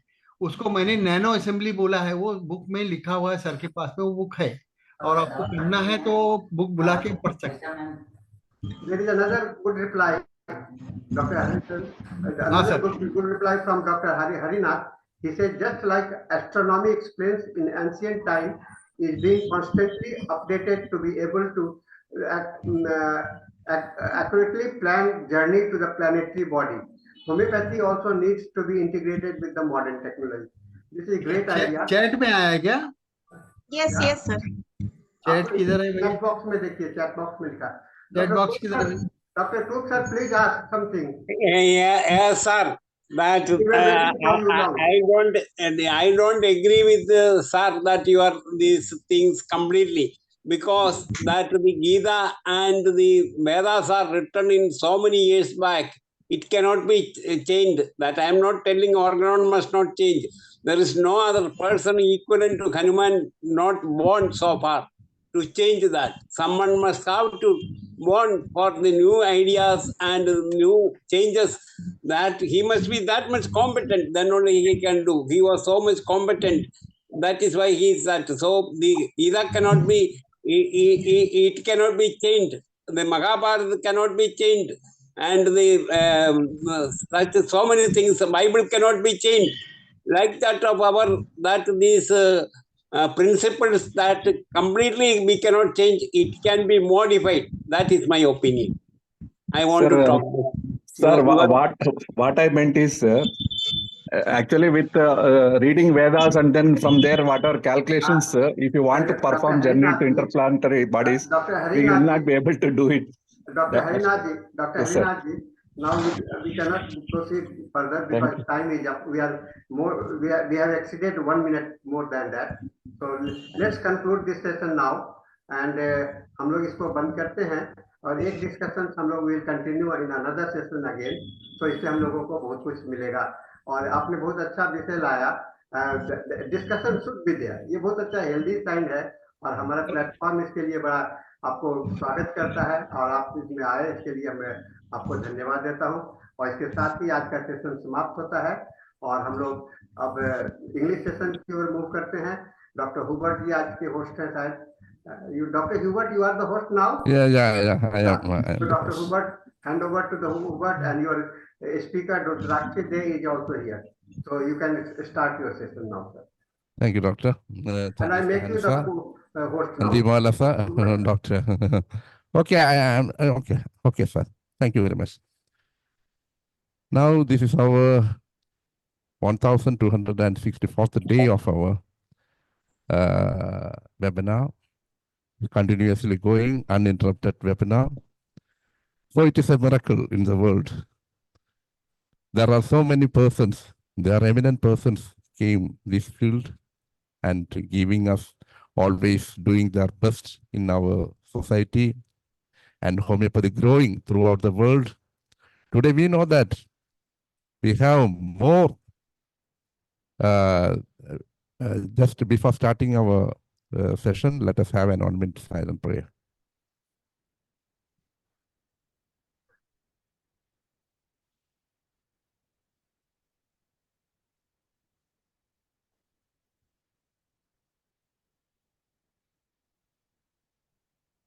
You all, after starting these webinars, we are becoming more and more throughout the world. We know that the World Health Organization cannot do such a thing. That much we are doing. Every eminent doctors are coming day after day, making miraculous classes and wonderful lessons, giving us and making us a great force throughout the world. So we must share. I want to say that all of you must share your patients, your friends, and your all people throughout the world. You have to share all our videos day by day. Then only it will spread. Within no time, it will grow big. So today, our guest is Dr. RUDRAKHI Dey. She is an eminent personality. Many times she came to our platform for doing wonderful talks. Now, she is the assistant professor of organon of medicine, Sri Swaminarayanan Homeopathic Medical College, Kalol, Gandhinagar, Gujarat. Today, the topic is case presentation on vitiligo with homeopathic medicines. We know that one of the person, singer, dancer, Michael Jackson, once he was a black man. After that, he became a white man. So a color can be changed. We know that Deva and Asura in the Mahabharata and says that Deva and Asura, these two things are in our, each and every human being having these two qualities. One is the good quality and the other is the evil. We have to make it, bring forward or put out whatever inside us. So we all should always do whatever should come from our heart. That should be a gift for the whole humanity. So, Doctor, you are welcome. I believe that you are, you may talk about the both things, the spiritual talk and at the same time, you can do the outside of the man and inside of the man. These both are created by God, but we have to look the inside and outside. What Hahnemann said, the outer manifestations are the internal essence of the derangement. disease. So you can start now. Okay. Dr. Hubert, before she start, I can only thank Dr. Rudrakhi today because she has agreed at the last moment because our today's speaker was not ready. So I asked her yesterday if she can do, and she agreed. So give a congratulations and best thank you, big thank you to Dr. Rudrakhi. So you can proceed, Dr. Rudrakhi. Sir, next time I want my name should be correct. It is not my mistake. Sir, every time in every certificate, my name is different. No, that I have mentioned. I have sent to the person who do that. That's all I want in exchange. That certificate will be exchanged. Definitely it will be changed. All the certificates will be changed. But I have forwarded your message to the right persons, and I think it will be taken care. Yes, one person is also added to our community, moderator, Neha Kakar, Dr. Neha Kakar. It is very happy to see you again and again. If we have, Dr. Hubert, and I also welcome Dr. Rudrakhi Dey on my behalf and on behalf of Ifph for presenting the webinar today. It's a great pleasure to have you here, and thank you very much, Dr. Hubert Silva, for welcoming me. It's always an honor, sir. Yeah. Thank you, Doctor. This is a joint presentation, Dr. Kakar. Sir, pardon, sir. You and Rudrakhi both will be presenting? No, sir. No, sir. Sir, I am only the co-host here. Okay. That I saw. Okay. Yes, whenever I fall, that time she may take care of me. That's so kind of you, sir. I was thinking like that. Now, Doctor, you can start now. Rudrakhi, Doctor. Yeah, Dr. Dhanesh has replied that name was corrected. Rudrakhi ji, your name is corrected now. Okay. Thank you. I want my name to be corrected, that's all. No, you see the message. You see the chat box. Dr. Dhanesh has already replied. I have seen. So you Thank you, sir.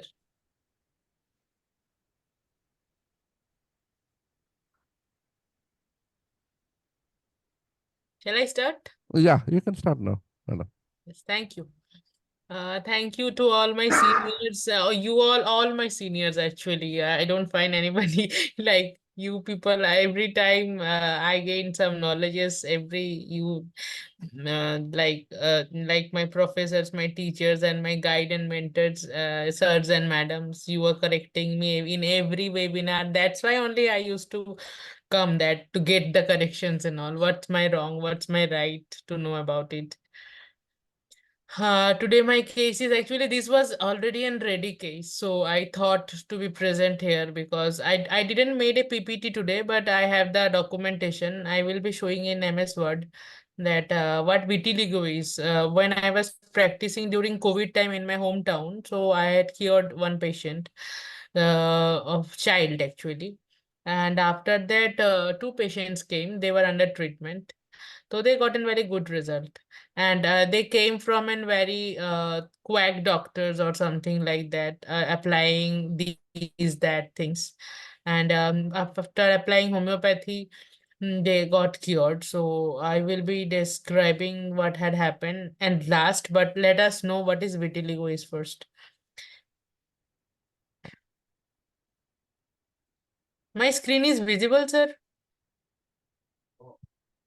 No. Share screen. You do share screen. Is it visible? Yeah. Now it is visible. Yeah, we can see.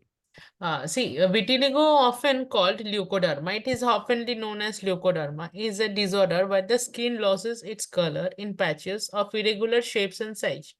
This is a pigmentation disorder, which means melanocytes, that is melanin. The reduce of melanocytes known as hypopigmentation, and the pigment producing cells is known as the melanocytes. And if it is reduced, it is still, the modern medicine says, then it is to be like vitiligo. In cases of pityriasis album, in cases of, we can see like white patches, but these are being differentiated with vitiligo. This results is development of white patches on the skin. Homeopathy medicine for vitiligo or arsenic sulflavum. Arsenic album. I have seen actually one cases in my UG. I have known arsenic sulflavum from that only. That one of my senior sir of organ of medicine HOD, he had cured one vitiligo patient by using arsenic sulflavum. Arsenic album, baryta mule, baryta curb, and can treat the problem effectively. Hairs, hairs which are growing in that area may lose their color and turns gray. These disorders also lead to psychological issues relating to appearance at times in certain individuals, many adolescents and young. This stress can take enormous proportion, particularly if vitiligo develops from visible areas of the body, such as face, arms, feet, and genitals. This develops very strong emotions of being embarrassed, depressed, and worried about how others will react. That's absolutely true. Like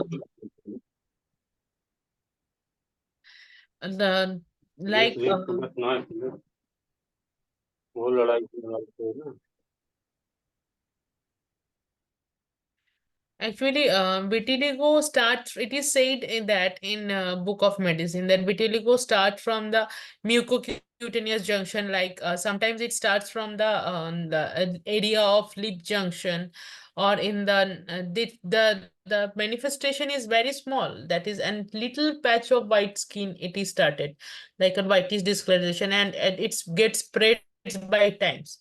So the first is, what causes vitiligo? We need to know that.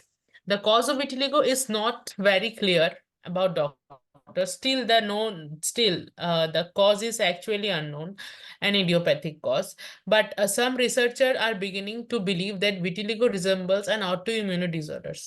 In some book, it is written that vitiligo is an autoimmune disorder, which means that pigment that matters gives color to our skin producing cell of the skin are destroyed by the body's own antibodies, that is defense cell. The pigment that matters, that gives color to our skin producing cells of the skin are destroyed by body's own antibody and defense cells.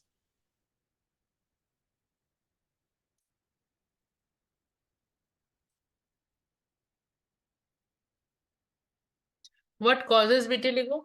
In some cases, it has been observed that the onset of vitiligo is related to a psychological cause.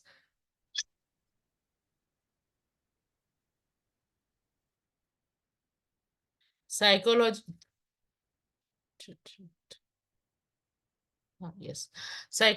causes. It has been observed in the onset of vitiligo related to and psychologically stressful events in the patient's life. People with a family history of vitiligo are more prone to develop these white patches. It is seen that people used to ask that does your family does having an vitiligo in your family history? So though it has been seen that in cases of vitiligo has more chance of vitiligo patients.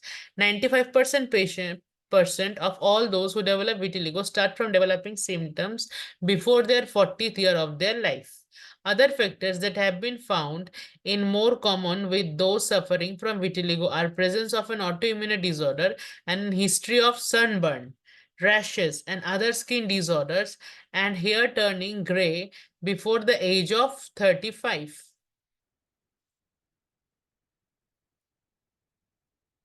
Symptoms of vitiligo. Vitiligo with people with vitiligo develops white patches on their skin, irregular shapes and sizes. Vitiligo is more common exposed areas, for example, hand, face, necks, arms.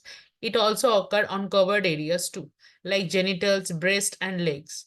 In some patients, hair may also turn gray sometimes early. In the inside of the mouth, white discoloration may also occur. The spread of vitiligo can be determined. It may stop completely after the first patch, but often these patches do spread. For some patients, further development may take years, and for other, large areas can be covered in months. In some patients, mental stress has been seen to increase the growth of these white patches. Actually, I have seen 2-3 cases in front of my one of my aunt who has suffered from suffering from vitiligo. It takes in some patient it progress fastly, but in some patient it progress slowly. Like like when she was in 16 years, she had a very little spot, and then at the age of 35 now she is getting an manifestations. So slowly the process of vitiligo went on. The next is homeopathy medicines for vitiligo. Homeopathy is an able to give wonderful miraculous cures in many cases of vitiligo. This is due to the fact that treatment enhances the natural production of pigments. According to philosophy, vitiligo not an disease itself, but an expression of but an expression of an inner disturbed state of the body. Thus, the cure should be occurred at the level where things have gone wrong. So here I will take to an organ part. An organ said one-sided disease, local disease, external manifestation of the disease. So, and like Mark's venereal disease, like double complex disease. So these are a mixture of so many miasms, so many things. So this taken particular area where it gets manifested. So so I will go like one vitiligo could be a one-sided disease or a local disease. Local disease is also same according to organ. The next is that prescription is based on the deepest level of understanding of the patient, disturbed inner forces, and although many homeopathic medicine like arsenic sulflavum, arsenic album, baritamune, baritacarb are known to give good results in vitiligo, I would again reiterate the fact that the real cure of vitiligo occurs when the prescription is made according to the true principle of homeopathic philosophy, that is treating the deep causative factor which cause this inner disturbance. Also remember, vitiligo is a chronic disorder and can consider time even the best homeopathy treatment for it and completely cure. Now start with calcarea carb. Calcarea carb is a top-grade constitutional medicine for vitiligo. It is prescribed the patients of vitiligo with milky white spots on skin. These white spots can appear anywhere in the body. In homeopathy, constitutional symptoms are given extreme importance in while selecting medicines in given cases. There is a unique constitution symptoms that guide in the selection of calcarea carb. The first among these tendency is free perspiration over the head, neck and chest. These are the main symptoms of calcarea carb, as we all know that. Next is intolerance of cold weather. Certain peculiar cravings may be present. Eggs, lime, pencils, persons needed calcarea carb may show tendency to catch cold easily. Weakness of bone may be also found. Easily fatigued by exertion. The tendency of chronic constipation and obesity also guide the selection of carb in vitiligo. On the mental sphere, person may show a number of fears, and the prominent fears among them are fear of misfortune and contagious disease, losing reasons, and of the insanity. Arsenic album for vitiligo in anxious personalities. Arsenic album is yet another useful remedy for vitiligo in person prone to dry, rough skin. The skin shows white spot and the skin is dry, dirty, and rough. The skin complains of alternating with the respiratory complaints like asthma and strong pointer for using arsenic album. The warm application over the skin and the warm drinks are highly desirable. Burning sensation in varying body parts may be also noticed. Extreme exhaustion may also be present, and there are peculiar constitutional symptoms that allow us to select arsenic album in vitiligo treatments. The most prominent out of these are fears, anxiety, and this remedy is often indicated in persons who have fear, including that of death, disease, germs, and catching the infections. Patients requiring arsenic albums are highly anxious and personalities. They may show anxious about the health, trifles, and anxiety about others. Marked restlessness is often seen on both mental and physical planes in person needing arsenic. Next distinctive feature for selecting arsenic album is vitiligo, fastidiousness, and the person demanding extreme neatness and order in everything are yet another suitable subject requiring arsenic album. The next is sepia for vitiligo in people with indifferent attitudes. sepia is another important remedy in the list, that is selected continuous constitutionally in vitiligo. Treatment if the constitutional picture of sepia matches with that of a person suffering with vitiligo, it poses a great ability to completely eradicate the disease. Constitutional symptoms that indicates the use of sepia are having an indifferent approach towards life and family. They show aversion towards family members and friends who were once loved with great affection. They lack interest in doing any work. Tendency to avoid both physical or mental labor is present. They are constantly depressed with marked irritability and weeping tendency, desire to be alone, and an aversion to consolation or sympathy. The use of sepia must also be thought in women with menstrual irregularities or those around menopausal age with tendency to hot flushes. Next is silesia. Silesia constitutional medicines for vitiligo. Silesia carries a good scope to treat vitiligo when selected as per constitutional makeup of the person. The set of symptoms that indicates the use of silesia are pale, waxy skin, tendency to excessive perspiration on hands and feet, tendency to eruption with pus formation in various body parts, tendency to catch cold on frequent basis, lean, thin physical makeup. There are few characteristics, mind symptoms that need attention when selecting silesia. The main mind symptoms are timidity and an underconfident nature.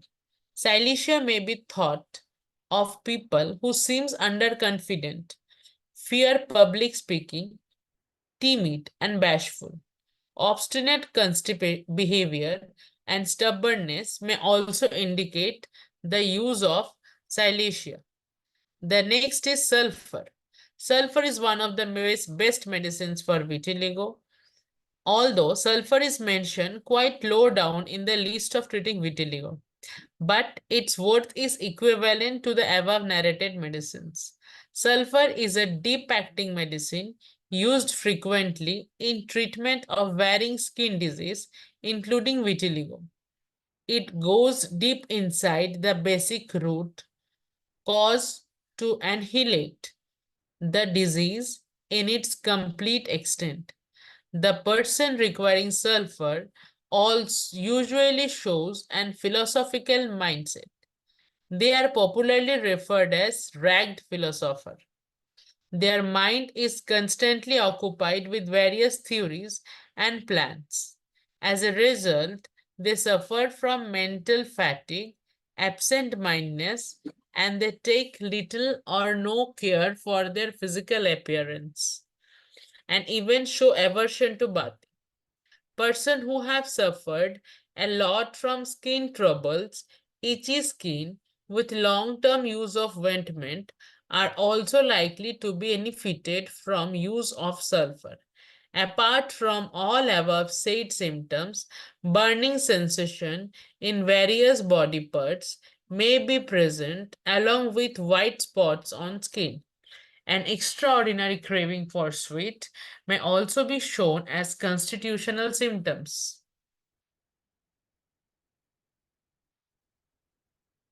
So here I am finished with that the selected remedy or the some best remedy as per my knowledge for treating vitiligo. So now I will present a case which I have made. Actually, this has been published in a paper journal. It is an abstract. A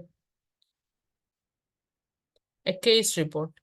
A male patient 12 years with an hypopigmentation of skin white in color under the arms, around the chest for last 2 years, and it has gone bigger surface by times following other allopathic treatment but was not cured. There was no eruptions around. Systemic examination was normal. Local examination shows no itching, no irritation, and no lymphadenopathy. Sorry to interrupt you, Dr. Rudrakshi. Yes, ma'am. Actually, we cannot see the case coming here.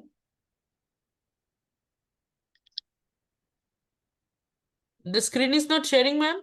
No, it's just showing your sulfur part, the part you were reading about sulfur. Okay, ma'am.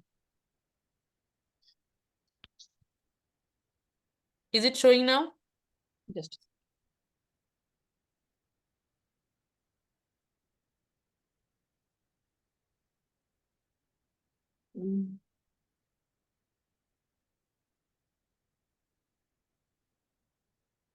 Just a second. Yeah, now it's showing. Yeah, thank you, ma'am. Yeah. So this is a case which has been published in a journal. So the introduction I have already given, the phenomenon millicentimeter quadrism of the phenon. See, one I will like to mention something before that also. The etiology of vitiligo is unknown, but there are different theories to explain the pathogenesis. Vitiligo presents clinically in signs and symptoms with white spots. There are different clinical variants of vitiligo, which are trichome, marginal inflammatory, and quadricome vitiligo. The Koebner phenomenon developed of vitiligo is in special trauma prone sites like cut, burn, and abrasion, which is also known as keloid sometimes, and feet and faces favoring preauricular and preolar distribution. On the basis of the distribution, the pattern vitiligo classified into 3 types: generalized, segmental, and localized. The severity of the disease is scored by body surface area affected, and the course of the disease is often unpredictable and varies in response to the treatment. Depigmentation often cause of psychological distress and social stigmatization and low self-esteem.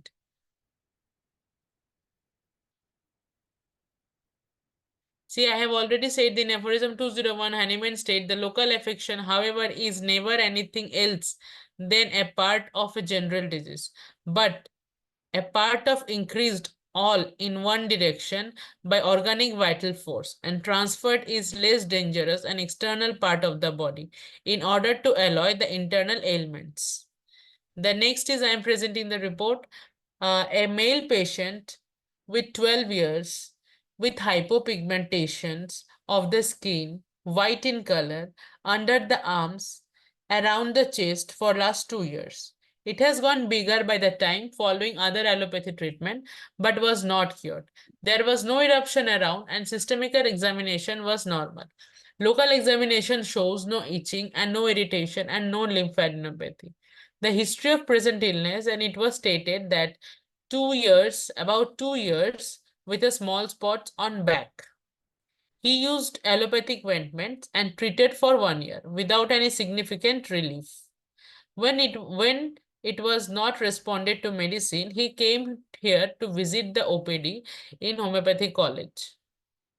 The family past history is the birth rashes of 1 month age and took conservative treatment, tonsillitis and fever, and 3 years ago took allopathic treatment. Next is family history.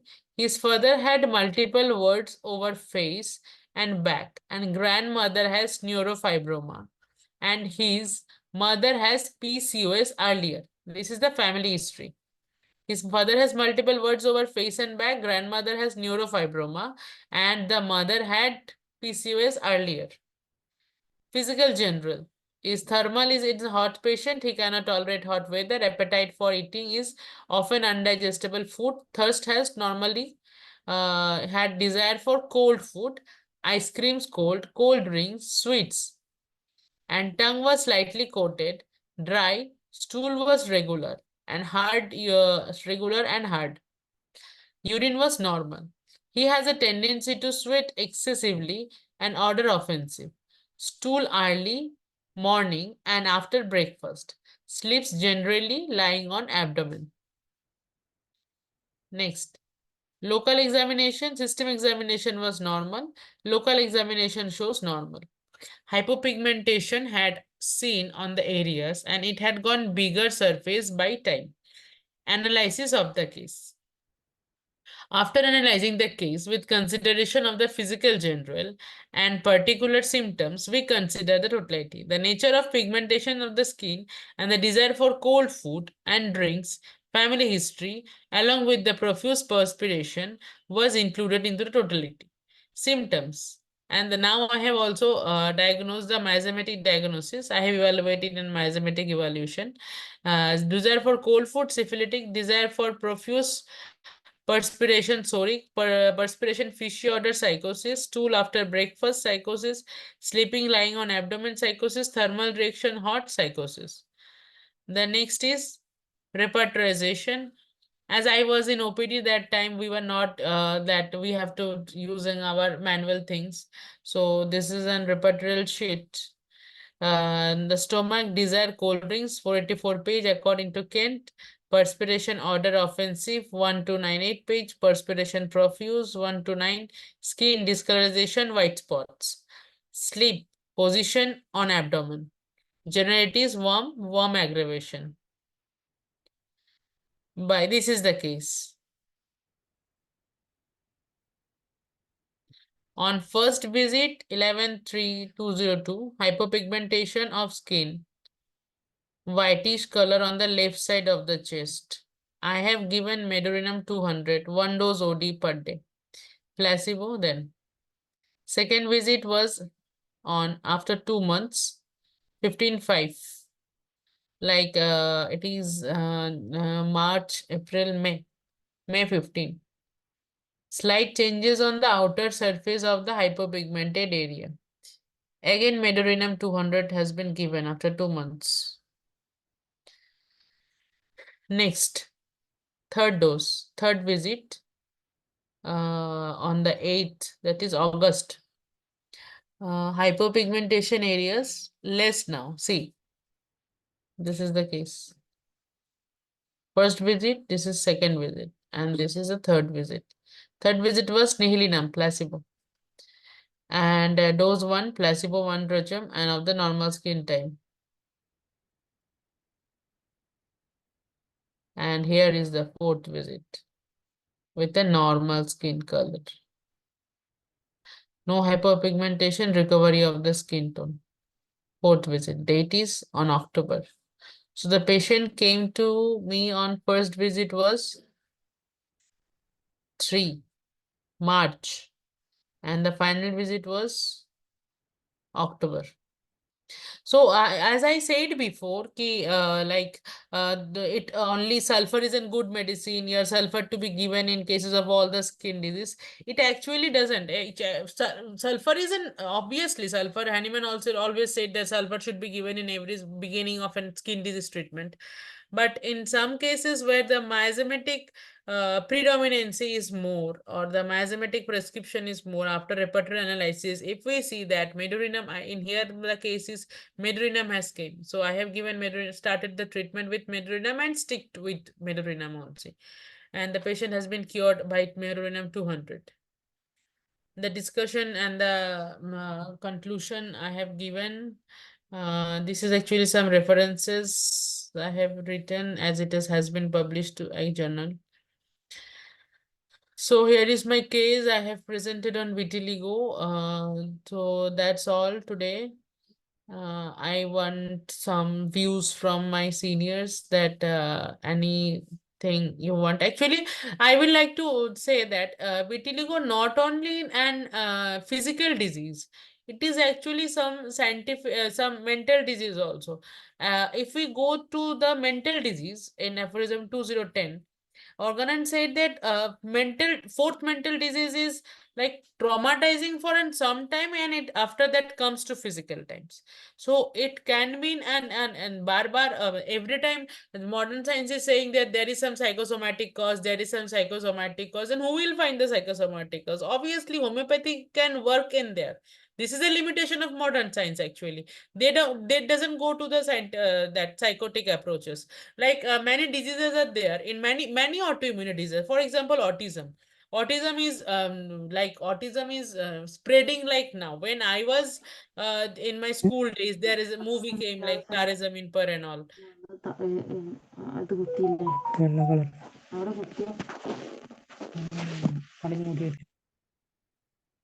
Okay, so autism is also an autoimmune disease, but there is no cause. Some like in some there should be an intrauterine life cause, as I have said on my previous lectures, previous sessions also, that we need to go to the retrospective of that studies. Retrospective study means to go to the cause. If we can't find the cause, first visit, second visit, third visit, like Robert said, that wrap of fabric. There is a term in Robert's philosophy, wrap of fabric. Wrap of fabric is like disease and disease, like, and fabric in woolen, like in wools or something like that, we see that it has been wrapping up by some fabrics, some silk, some threads, and then slightly schemes out. For example, a wrap of in a disease is also being wrapped by some external phenomena, like some mental diseases or some other things. So in this way, if we discloses the threads and we find out the cause, in many whole ultimate in whole organon of medicine book, and even ultimately if you go to obvious cause, accessory circumstances, lesser accessory symptoms, everything, you will see that every time Hahnemann is telling go to the cause, go to the cause, go to the cause. If in every approaches it is always said that go to the cause. So if we remove the cause, the disease is removed. To the tolle causam and all. This is a effectus is at causa. So the thing is, in vitiligo patient or some these like local diseases or some these autoimmune diseases, there is some mental causes. For example, if like these aren't sometimes within small things, this become a social stigma. Like if an women, especially I will say, male will not be like having that, male doesn't in a society, male dominating like in Indian, male doesn't have to face social stigmas like, but still I will tell this is to the females, because if a female start beginning of an whitish discolorization and people will ask her, hey, what had happened, why, or then like you will be having this continuity in your whole life, whether your mother was also suffering from this or you are also suffering. So these causes, and every day asking somebody like this causes an social stigma, and this has also causes this will only increase the grief of that person. Neither it will increase that grief, not only the neither decrease that person agony or the grief. So vitiligo is absolutely an autoimmune disease, and passively and actively with the studying of the case taking, physically we need to know the mental case taking also, and the mental generals. We need to know that mental general of the patient, to know the grief, to know the past history, like past traumatized history, who like past intrauterine life history. So in this way, we can get the totality and draw the portrait of the disease, and ultimately we can cure holistically. So that's all I want to say for today. I welcome all my seniors to tell my views and to tell views on my session today. And if I am any wrong was anything, I am just beginning of my career, then please correct me and make me realize. Okay, Dr. Rudrakhi, it was a wonderful session from your side. You briefed us about the knowledge of about the vitiligo, its causes, its probable causes, and their different types, and also how homeopathy, by use of constitutional treatment, can help us to eradicate this disease from the base or from the root, because only homeopathy, through the use of psychosomatic background, we can annihilate the disease. So, and you also presented two wonderful cases where you can see how homeopathy has brought about the cure slowly and surely. So it was a very wonderful session, ma'am. And now I would like to invite other participants to ask any questions or any inputs or feedback to Rudrakshi, Dr. Rudrakshi.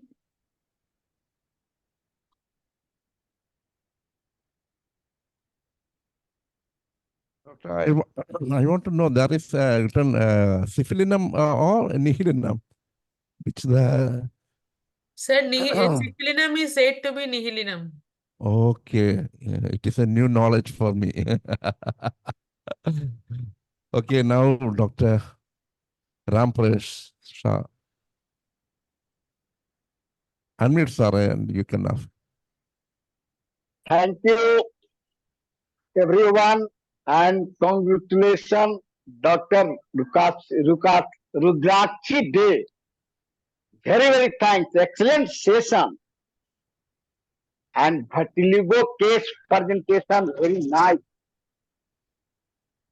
Deals very medicine, cause of mathematic and mental, grief, anger, anything.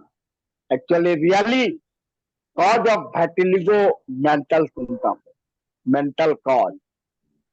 Yeah, suppression, mental suppression, anger, grief, anxiety. Very nice presentation. Thank you, Rudrakhi. Thank you. Very nice. Thank you. Now, Dr. Harihan, sir. Okay. Good evening, Dr. Rudrani Dev. See, here in our area... Sir used to call me Rudrani every day. Rudrani. Okay, very good. I got Dr. a new name. Rudrakshi, I guess you should change your name now. No, in every session, sir used to call me. I got a new name from Ifph. That's good. You have so many names. And, yes. Yeah, and Rudrakshi is a very good name. You know, Rudrakshi means from the Rudraksh. Yes, from the Rudraksh or from Lord Shiva's eyes. Yeah, so that's a very beautiful name. Yes. Okay. So when the language changes, the pronunciation also changes. No, sir. I really enjoy, and really I'm grateful to get such names. It's like in blessings, and you people are so senior to me. Okay. Then, Doctor, your class is very informative. Thank you. Thank you. See, what you said is very correct. See, suppressions. In my these 45 years of experience, what I felt is that most of all diseases, chronic diseases, are due to suppressions. That I sometimes it may be from house, from the social area, from such from there they are getting suppression, and it is manifesting as this, say, autoimmune diseases. And another thing I like to add, see, one day in our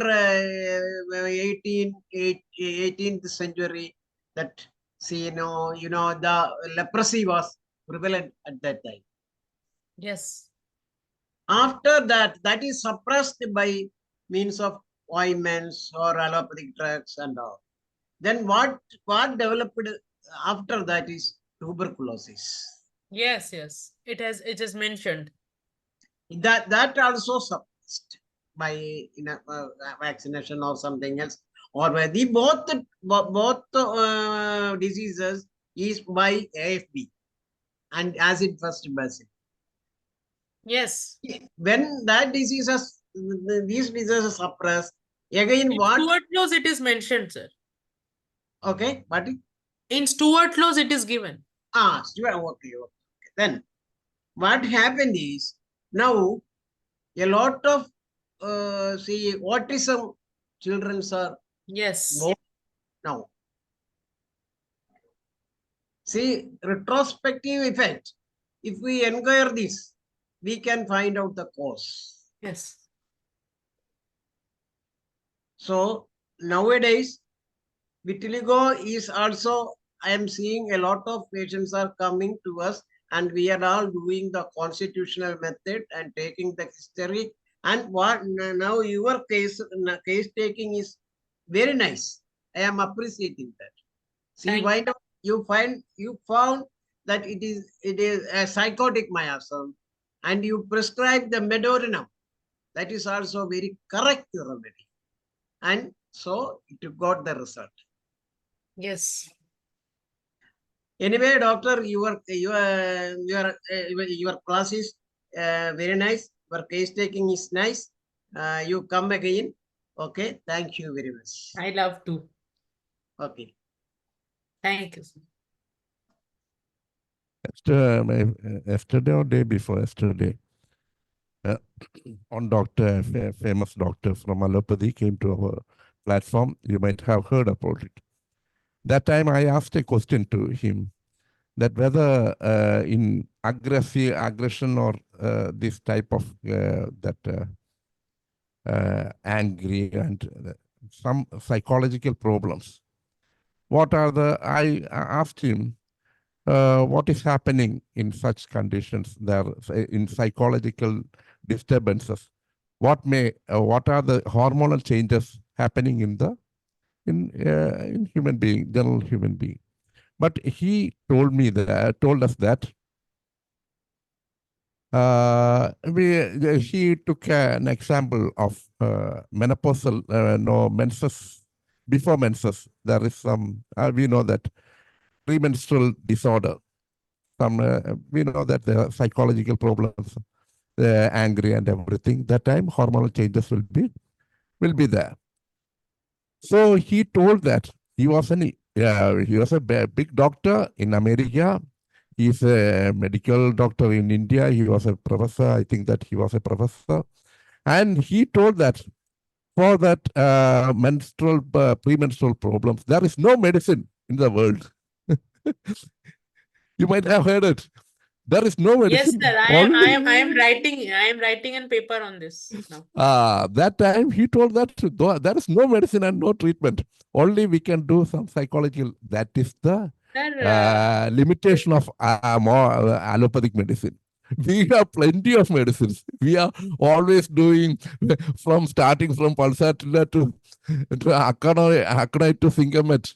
We can go for these type of cases. So we have plenty of medicines for treating, but we are not doing wonderful things. That Yes, is what. sir. What I think, now presently, I am associated with some SSIP project, like Student Startup Innovative Project. So there we started, this is my theory actually, photodermal theory according to homeopathy, like approach to cancer by law of similia. This is the topic. So we got such fundings from such companies. Like if homeopathy goes on, like IIT now, recent on 6th of February, I have visited IIT and got collab with an engineer, biological associated professor, sir. He has an like like the gas bubbles formation. And I thought that we will be doing homeopathy nanopartically, and we will be giving to the cancerous cell. And chemotherapy, the photodermal therapy plus PTT. This is new, it is going. And I told them that we can give our nanoparticle medicines. Like we have selected some photosensitizer medicine. So nobody knows that homeopathy has photosensitizing medicines. Like homeopathic medicine can bear the sun heat. And after passing through the body cells also, the heat is still maintained and the photosensitizing agent will be continuing. And the apoptosis of the cell can be always be like it is apoptosis bhi rok jayega usme se. And we have explained it in scientific in Vignan Sammelan.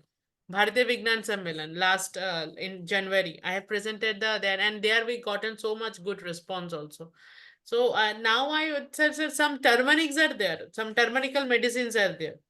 So which have some Ayurveda use that medicines for the benign hypertrophy of prostate or something like that, which are having anti-inflammatory antigens.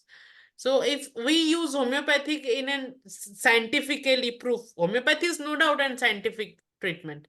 But if we start proving things like we just what the modern medicine says, like they criticize us कि यार पानी में मिला के तो बबस देते हो.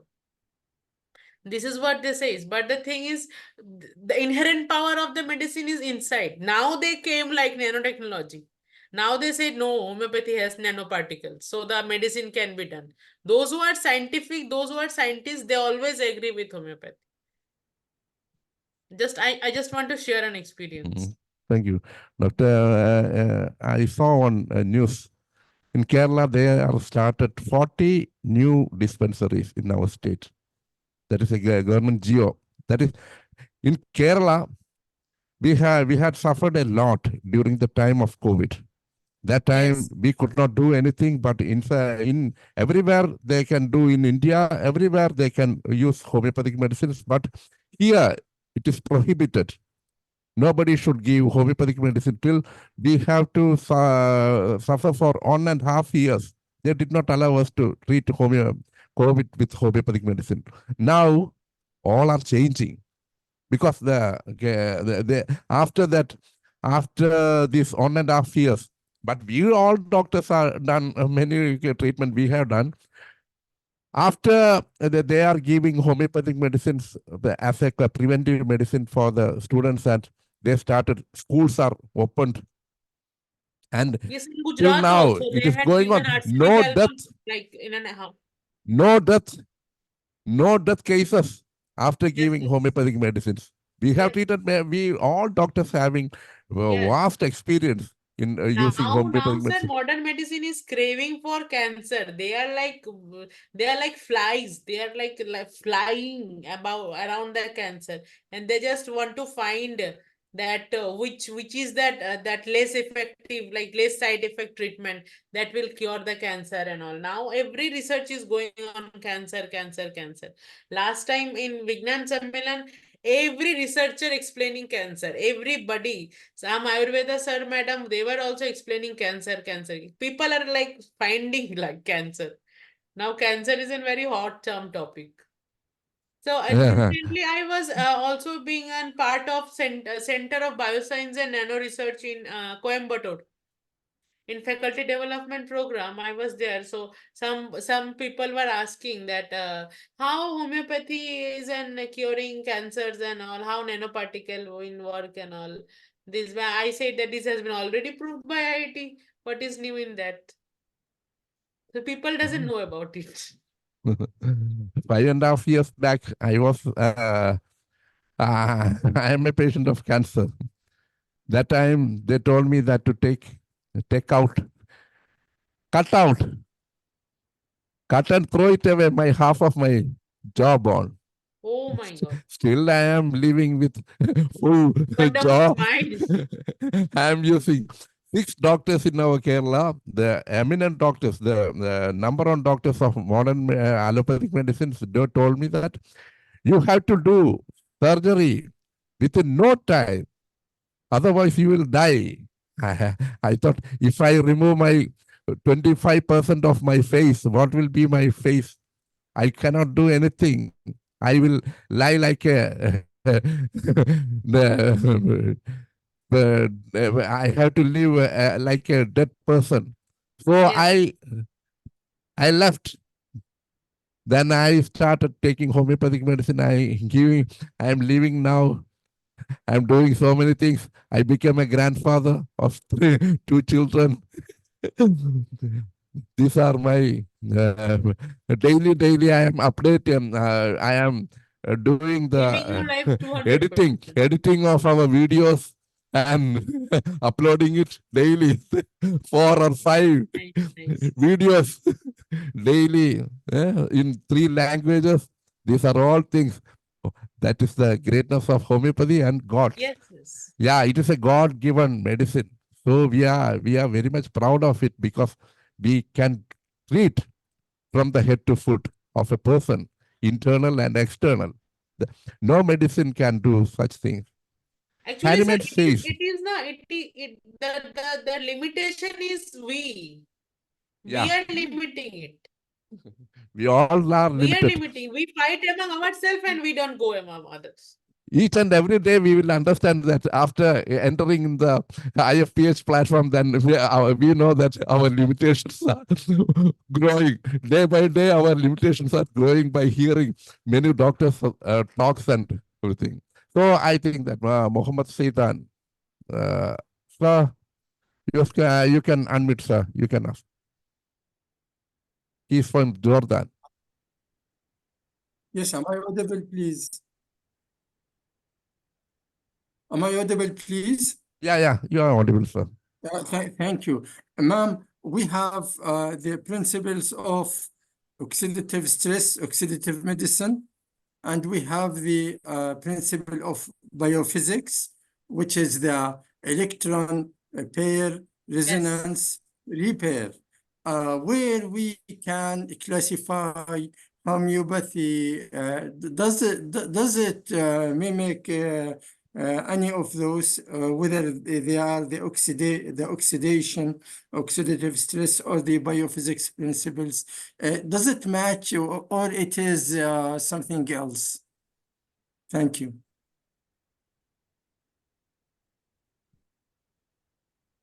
Dr. Manoj. What is your question, sir? What is your question? The question is, we have two principles. We have the oxidative medicine. It is on the cellular level. It is the electron pair resonance repair. Does homeopathy matches any of those? In the repair Did you program. understand me? Yes, homeopathy matches those. Obviously. Matches The biophysics said the both? particles, the electrons and protons after that Avogadro number, that homeopathy medicine is after the Avogadro numbers. That is only nanoparticle said. And the inherent power of the drug is already inherited. It doesn't destroy it. After that, beyond Avogadro number, that is homeopathy number. And we have the energy. Yes. And the energy remain instant. It doesn't go. The medicinal property of that particle will remain inherited.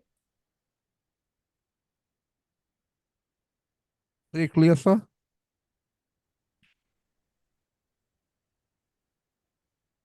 There is one, I heard from one scientist said that each and every time the potentization, doing the potentization, that time the nanoparticles, number of nanoparticles it increases. Increases. The power of the nanoparticle increased. Yes, sir. No. The power, not the number of particles of the nanoparticles are increasing. Sir, it has many research paper has been published under IIT and some I do have such paper. I one day I will show that I have collected some papers where that pharmaceutically it is proved that trituration is a totally scientific process. And it is totally developed, totally based on physics. Yes. Now, Dr. Neha. No, again he raised. You go do.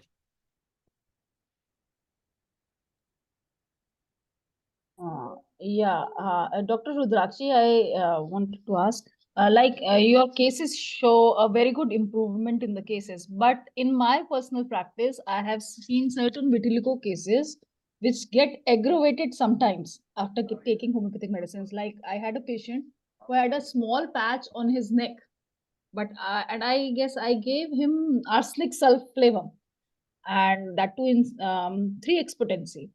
And after 1 week of medicine, that patch grew like this. So it's very discomforting for the patient.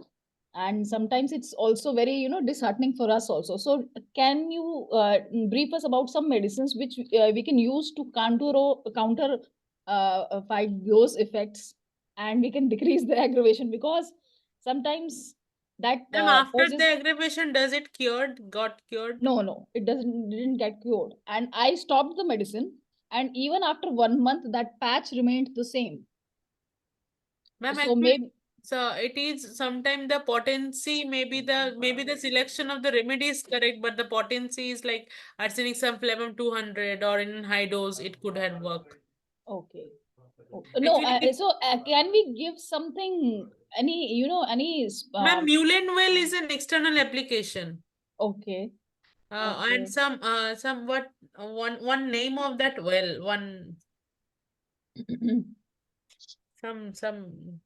I just forgot that or name. we can use some medicines like nux vomica or sulfur or something like that, so that bad effect of that medicine that caused the aggravation can be brought down. Can we use some medicines like that? Dr. Neha, it's time to wind up. After 9 o'clock, we have to start the Malayalam Yeah, session. sure, Okay. sir. I just was asking one question. Yes. Okay, sir.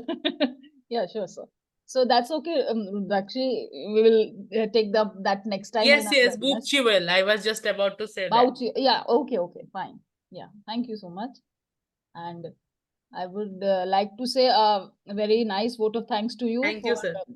presenting so nice cases on the topic of vitiligo. And you are doing a very good work in research of homeopathy by collaborating with different IIT and nanotechnology people. That will give a very much needed boost to homeopathy. And we need more such people who can do this, you can say brave work, so that you can take homeopathy forward in a scientific way. Yes. So very nice session with Dr. RUDRAKHI Dey, and we hope to have more informative sessions from you. Thank you. Thank you. Yeah. എല്ലാവർക്കും നമസ്കാരം. IFPHന്റെ 1264 ദിവസത്തെ മലയാളം സെഷനിലേക്ക് സ്വാഗതം. ആദ്യം ഒരു നിമിഷത്തെ മൗന പ്രാർത്ഥന.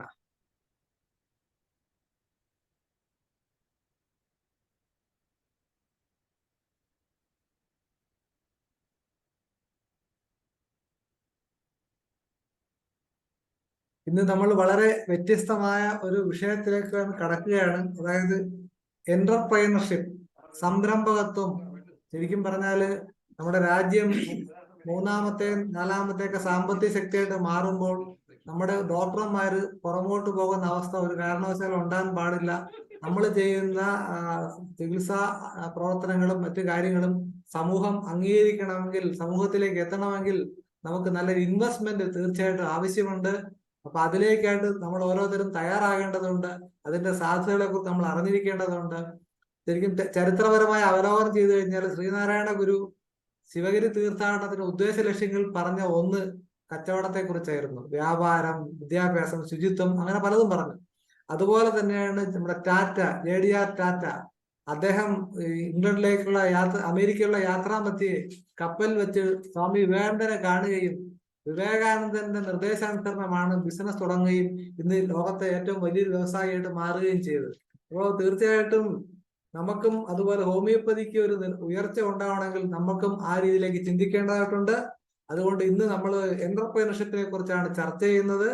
നമ്മുടെ ഇന്നത്തെ അതിഥി എന്ന് പറഞ്ഞാൽ വളരെ വിശിഷ്ടമായ ഒരു വ്യക്തിത്വമാണ്. വളരെയധികം വിവരിക്കാൻ അദ്ദേഹത്തെ കുറിച്ചുണ്ട്.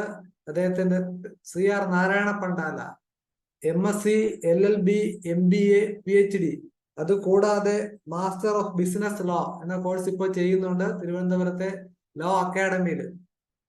അതുകൂടാതെ അദ്ദേഹം അസിസ്റ്റന്റ് പ്രൊഫസർ നരിയൻ college of arts and science, അത് airway academy, KNM arts and science college, CSI law college എന്നിവിടങ്ങളിൽ അധ്യാപകനായിട്ടുണ്ട്. Business management and legal consultant Thiruvananthapuram, legal service സൊസൈറ്റിയുടെ സെക്രട്ടറി ആയിട്ട് 3 വർഷം പ്രവർത്തിച്ചിട്ടുണ്ട്. Administrative tribunal 3 വർഷമുണ്ട്.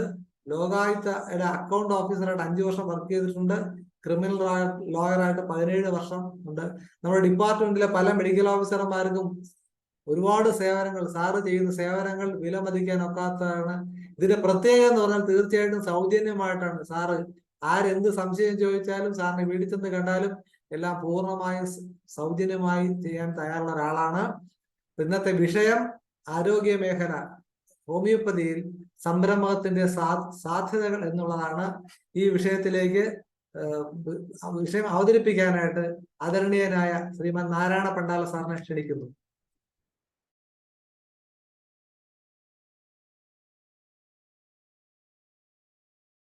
I hope that everyone can hear my words. എല്ലാവർക്കും എന്നെ കേൾക്കാൻ കഴിയുന്നുണ്ടല്ലോ ഉണ്ടെന്ന് ഞാൻ വിശ്വസിക്കുന്നു. ഇങ്ങനൊരു വിഷയത്തെക്കുറിച്ച് പറഞ്ഞപ്പോൾ നമ്മുടെ ഏറ്റവും പ്രിയങ്കരനായ മനോജ് ഡോക്ടർ അദ്ദേഹം എന്നോട് പറഞ്ഞു ഇതിനെക്കുറിച്ചൊരു സെഷൻ കണ്ടക്ട് ചെയ്യണമെന്ന് പറഞ്ഞു. അപ്പോൾ എനിക്കും അത് വളരെ ഇൻട്രസ്റ്റിംഗ് ആയിട്ട് തോന്നി. മാത്രമല്ല ഞാൻ നിങ്ങളുടെ ഫ്രെറ്റേണിറ്റി, അതായത് ഹോമിയോപ്പത്തിക് ഫ്രെറ്റേണിറ്റിയുമായിട്ട് എനിക്ക് വളരെയധികം എനിക്കും എൻ്റെ കുടുംബത്തിനും നല്ല ബന്ധമുള്ളതാണ്. അദ്ദേഹം പറഞ്ഞതുപോലെ തന്നെ വിവിധ ഹോമിയോ ഡോക്ടേഴ്സിൻ്റെ സർക്കാർ സർവീസ് മേഖലയിലെ പ്രധാനപ്പെട്ട കാര്യങ്ങളെല്ലാം ഞാൻ കൈകാര്യം ചെയ്തിട്ടുമുണ്ട്. അപ്പോൾ ഇതൊരു വ്യത്യസ്തമായ ഒരു മേഖലയാണ്. അപ്പോൾ ഞാൻ ഇതിനെക്കുറിച്ച് ഒന്ന് വ്യക്തമായിട്ടൊന്ന് പഠിച്ചു കഴിഞ്ഞപ്പോൾ എനിക്ക് മനസ്സിലായ ഒരു കാര്യം എന്ന് പറയുന്നത്, നിങ്ങൾ ഓരോരുത്തരും സംരംഭകരാണ്, ഓൺട്രപ്രണേഴ്സ് ആണ്. ഞാൻ അങ്ങനെ പറയത്തുള്ളൂ. U are all medical entrepreneurs. പക്ഷെ നമ്മൾ അതിൻ്റെ സാധ്യതകളെ എക്സ്പ്ലോയിറ്റ് ചെയ്യുന്നില്ല, അല്ലെങ്കിൽ അതിനെ നമ്മൾ കൂടുതൽ വിപുലീകരിച്ച് നമ്മൾ അതിൻ്റെ വ്യാപ്തി വർദ്ധിപ്പിക്കുന്നില്ല എന്നുള്ളതാണ് അതിലെ ഏറ്റവും പ്രധാനപ്പെട്ട കാര്യം എന്ന് പറയുന്നത്. അതിൽ എനിക്കൊരു ക്രിട്ടിക്കൽ ഇവാലുവേഷൻ കൂടിയുണ്ട്. ക്രിട്ടിക്കൽ ഇവാലുവേഷൻ എന്ന് പറയുമ്പോൾ നമ്മളെപ്പോഴും നമ്മളെ തന്നെ ഒന്ന് ഇവാലുവേറ്റ് ചെയ്യുന്നത് നല്ലത് തന്നെ. ഞാൻ ആ ക്രിട്ടിക്കൽ ഇവാലുവേഷൻ കഴിഞ്ഞ ദിവസവും ഞാൻ ഈ വിഷയം സംസാരിക്കുകയുണ്ടായി. കൊറോണ സമയം നമ്മൾക്ക് ഏറ്റവും കൂടുതൽ ഹോമിയോപ്പതി എന്ന വിഭാഗത്തിന് ഏറ്റവും കൂടുതൽ ഒരു ബൂം കിട്ടിയ ഒരു പീരീഡായിരുന്നു. പക്ഷെ അത് നിലനിർത്താൻ കഴിഞ്ഞില്ല. എന്തുകൊണ്ടാണ് അത് കഴിയാതെ? ആ കൊറോണ സമയത്ത് നമ്മളുടെ അല്ലെങ്കിൽ ഇത്രയും ഒരു വളരെ വേഴ്സായ സിറ്റുവേഷനിൽ പോലും നമ്മളുടെ ജനങ്ങൾ അല്ലെങ്കിൽ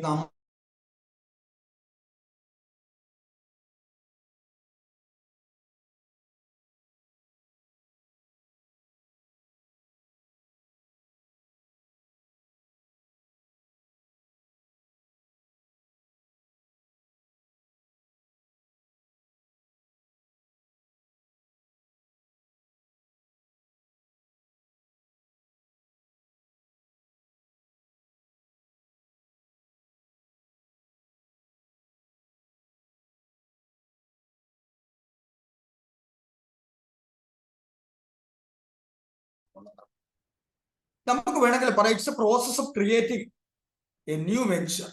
നമ്മൾ പുതിയൊരു വെഞ്ചർ ക്രിയേറ്റ് ചെയ്യുകയാണ്. അപ്പൊ നിങ്ങൾ ഹോമിയോപ്പതിക്ക്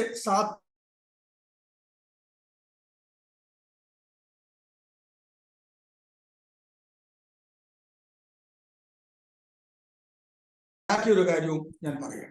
ഇന്ന് നമ്മുടെ നാട്ടിൽ ഏറ്റവും കൂടുതൽ അവശ്യം ഉപയോഗിക്കുന്ന ഒരു വസ്തുവാണ് കോസ്മെറ്റിക്സ് എന്ന് പറയുന്നത്. ഈ കോസ്മെറ്റിക്സ് എന്ന് പറയുമ്പോൾ ഒരുപാട് കെമിക്കൽസ്, നമ്മൾക്ക് അതിന്റെ പ്രോസ് ആൻഡ് കോൺസ് ഒന്നും അറിയില്ല. ഈ കോസ്മെറ്റിക്സ് ഉപയോഗിക്കുന്നതിന്റെ പ്രോസ് ആൻഡ് കോൺസ് ഒന്നും നമ്മളുടെ ജനങ്ങൾക്ക് അവയർനെസ് ഇല്ല. അപ്പൊ ഈ കോസ്മെറ്റിക്സ് ഉപയോഗിക്കുന്നവര് ഒരു സ്റ്റേജ് കഴിയുമ്പോൾ അവർ അനുഭവിക്കുന്ന ആരോഗ്യ പ്രശ്നങ്ങൾ, ഒരു ശാശ്വത പരിഹാരം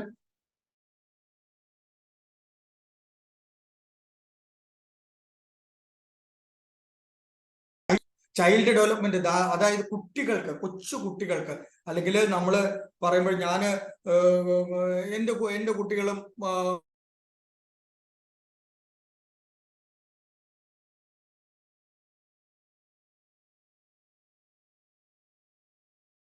അതിനെ ഒന്ന് പരിപോഷിപ്പിച്ച് കൂടുതൽ വളർത്തിയെടുക്കാൻ നമുക്ക് കഴിയുന്നില്ല.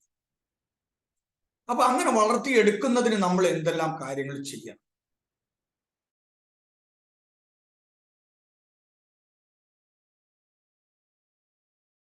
നമ്മൾക്ക് ഈ സ്ട്രീമിനെ വളർത്തിയെടുക്കാം എന്നുള്ളതാണ് നമ്മൾ ചിന്തിക്കേണ്ടത്. അതിൽ ഞാൻ പ്രധാനപ്പെട്ട ഒരു കാര്യം തന്നെ പറഞ്ഞു. You are all medical entrepreneurs. നിങ്ങളെല്ലാം മെഡിക്കൽ ആന്റർപ്രണേഴ്സ് ആണെന്ന് ചിന്തിക്കണം. സ്പിരിച്വൽ ആന്റർപ്രണേഴ്സ് ഉണ്ട്, അതുപോലെ തന്നെ ബിസിനസ് ആന്റർപ്രണേഴ്സ് ഉണ്ട്. അപ്പൊ ഓരോ മേഖലയിലും അവർ ഇപ്പൊ ടാറ്റ ആയാലും അദാനി ആയാലും അംബാനി ആയാലും ഒക്കെ ബിസിനസ് ഓണ്ടർപ്രണേഴ്സ് ആണ്. സ്പിരിച്വൽ ഓണ്ടർപ്രണേഴ്സ് എന്ന് പറയുമ്പോൾ നമുക്ക് മാതാ അമൃതാനന്ദമയി ദേവി, അതുപോലെ ശ്രീ രവിശങ്കർജി, അവരൊക്കെ സ്പിരിച്വൽ ഓണ്ടർപ്രണേഴ്സ് ആണ്. എന്തുകൊണ്ട് അവർക്ക് ശോഭിക്കാൻ കഴിയുന്നു എന്നുള്ളത് നമ്മളൊന്ന് പഠിക്കേണ്ടിയിരിക്കുന്നു. നമുക്ക് അവിടെ ഏറ്റവും അത്യാവശ്യം വേണ്ട ഒരു കാര്യം എന്ന് പറയുന്നത്, ആദ്യം വേണ്ടത് നമ്മൾക്കൊരു മൈൻഡ് സെറ്റ് ഉണ്ടാക്കിയെടുക്കണം. നമ്മൾ ഉണ്ടാക്കിയെടുക്കുന്ന മൈൻഡ് സെറ്റ് എന്ന് പറയുമ്പോൾ നമ്മൾക്ക് കഴിയും, നമ്മൾക്കത് അക്കംപ്ലിഷ് ചെയ്യാൻ കഴിയും. ദാറ്റ് മീൻസ് ഞാൻ അതിനൊരു ചെറിയൊരു എക്സാമ്പിൾ പറയാം. I can give an example. Manage MANAGE. MAN, ഞാൻ I am dismantling that word. MAN and AGE. MAN means common man, നമ്മളെല്ലാം സാധാരണക്കാരാണെന്ന് കരുതുക. AGE, അതിനെ I am going to give an explanation. Accomplishing goal efficiently. നമ്മൾക്കൊരു goal ഉണ്ടാവണം. ആ goal നമുക്ക് accomplish ചെയ്തെടുക്കണം. നമ്മളുടെ ഗോൾ എന്താണ്? എഫിഷ്യൻ്റ്ലി എന്ന് പറയുമ്പോൾ തന്നെ അവിടെ അതിനെ നമുക്കൊന്ന് സ്പ്ലിറ്റ് ചെയ്യണം. വർക്ക് പ്ലസ് എത്തിക്സ് ആയിരിക്കണം. നമ്മൾ ഹാർഡ് വർക്ക് ചെയ്യണം, അതുപോലെ തന്നെ അത് എത്തിക്കലായ വർക്ക് തന്നെ ആയിരിക്കണം, അൺഎത്തിക്കലായ വർക്കും ആവരുത്. അതിലൂടെ മാത്രമേ നമുക്ക് ഒരു നല്ല ഓൺട്രപ്രണർ അല്ലെങ്കിൽ നല്ലൊരു സംരംഭകൻ ആകാൻ കഴിയൂ എന്നുള്ളതാണ് ഞാൻ മനസ്സിലാക്കിയിരിക്കുന്നത്. ഇനി നമുക്ക് ഏറ്റവും പ്രധാനപ്പെട്ട കാര്യം എന്ന് പറയുന്നത്, നമ്മൾ സക്സസ്ഫുൾ സ്റ്റോറീസ് നമ്മൾ മനസ്സിലാക്കണം.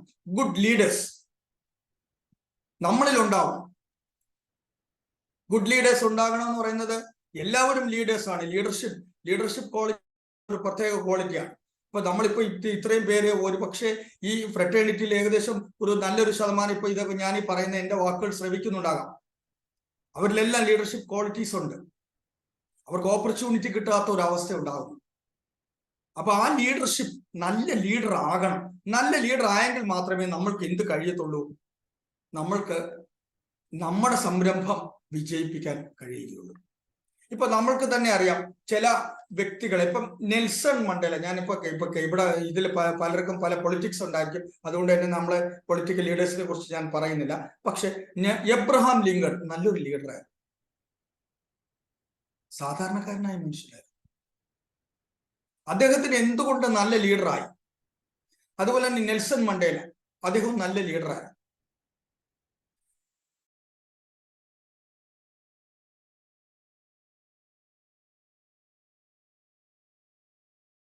ഇവിടെ സക്സസ് ആയ ഒരു ബിസിനസ് മേഖലയാണ് വിഗോഡ് എന്ന് പറഞ്ഞ ബിസിനസ് മേഖല. കൊച്ചൗസഫ് ചിറ്റിലപ്പള്ളി അദ്ദേഹം അത് വളരെ ഭംഗിയായിട്ട് മുന്നോട്ട് കൊണ്ടുപോകുന്നു എന്നുള്ളതാണ് ഞാൻ മനസ്സിലാക്കുന്നത്. ഞാൻ ഒരു എക്സാമ്പിൾ ആയിട്ട് ഞാൻ പറഞ്ഞതേ ഉള്ളൂ.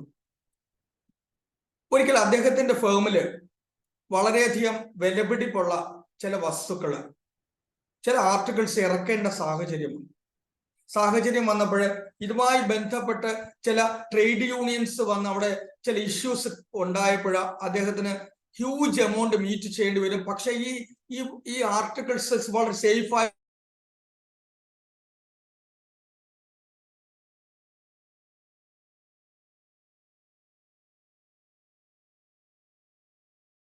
ഈ ആർട്ടിക്കിൾസ് അൺലോഡ് ചെയ്യാനുള്ള അധികാരം നിയമത്തിൽ പറയുന്നു.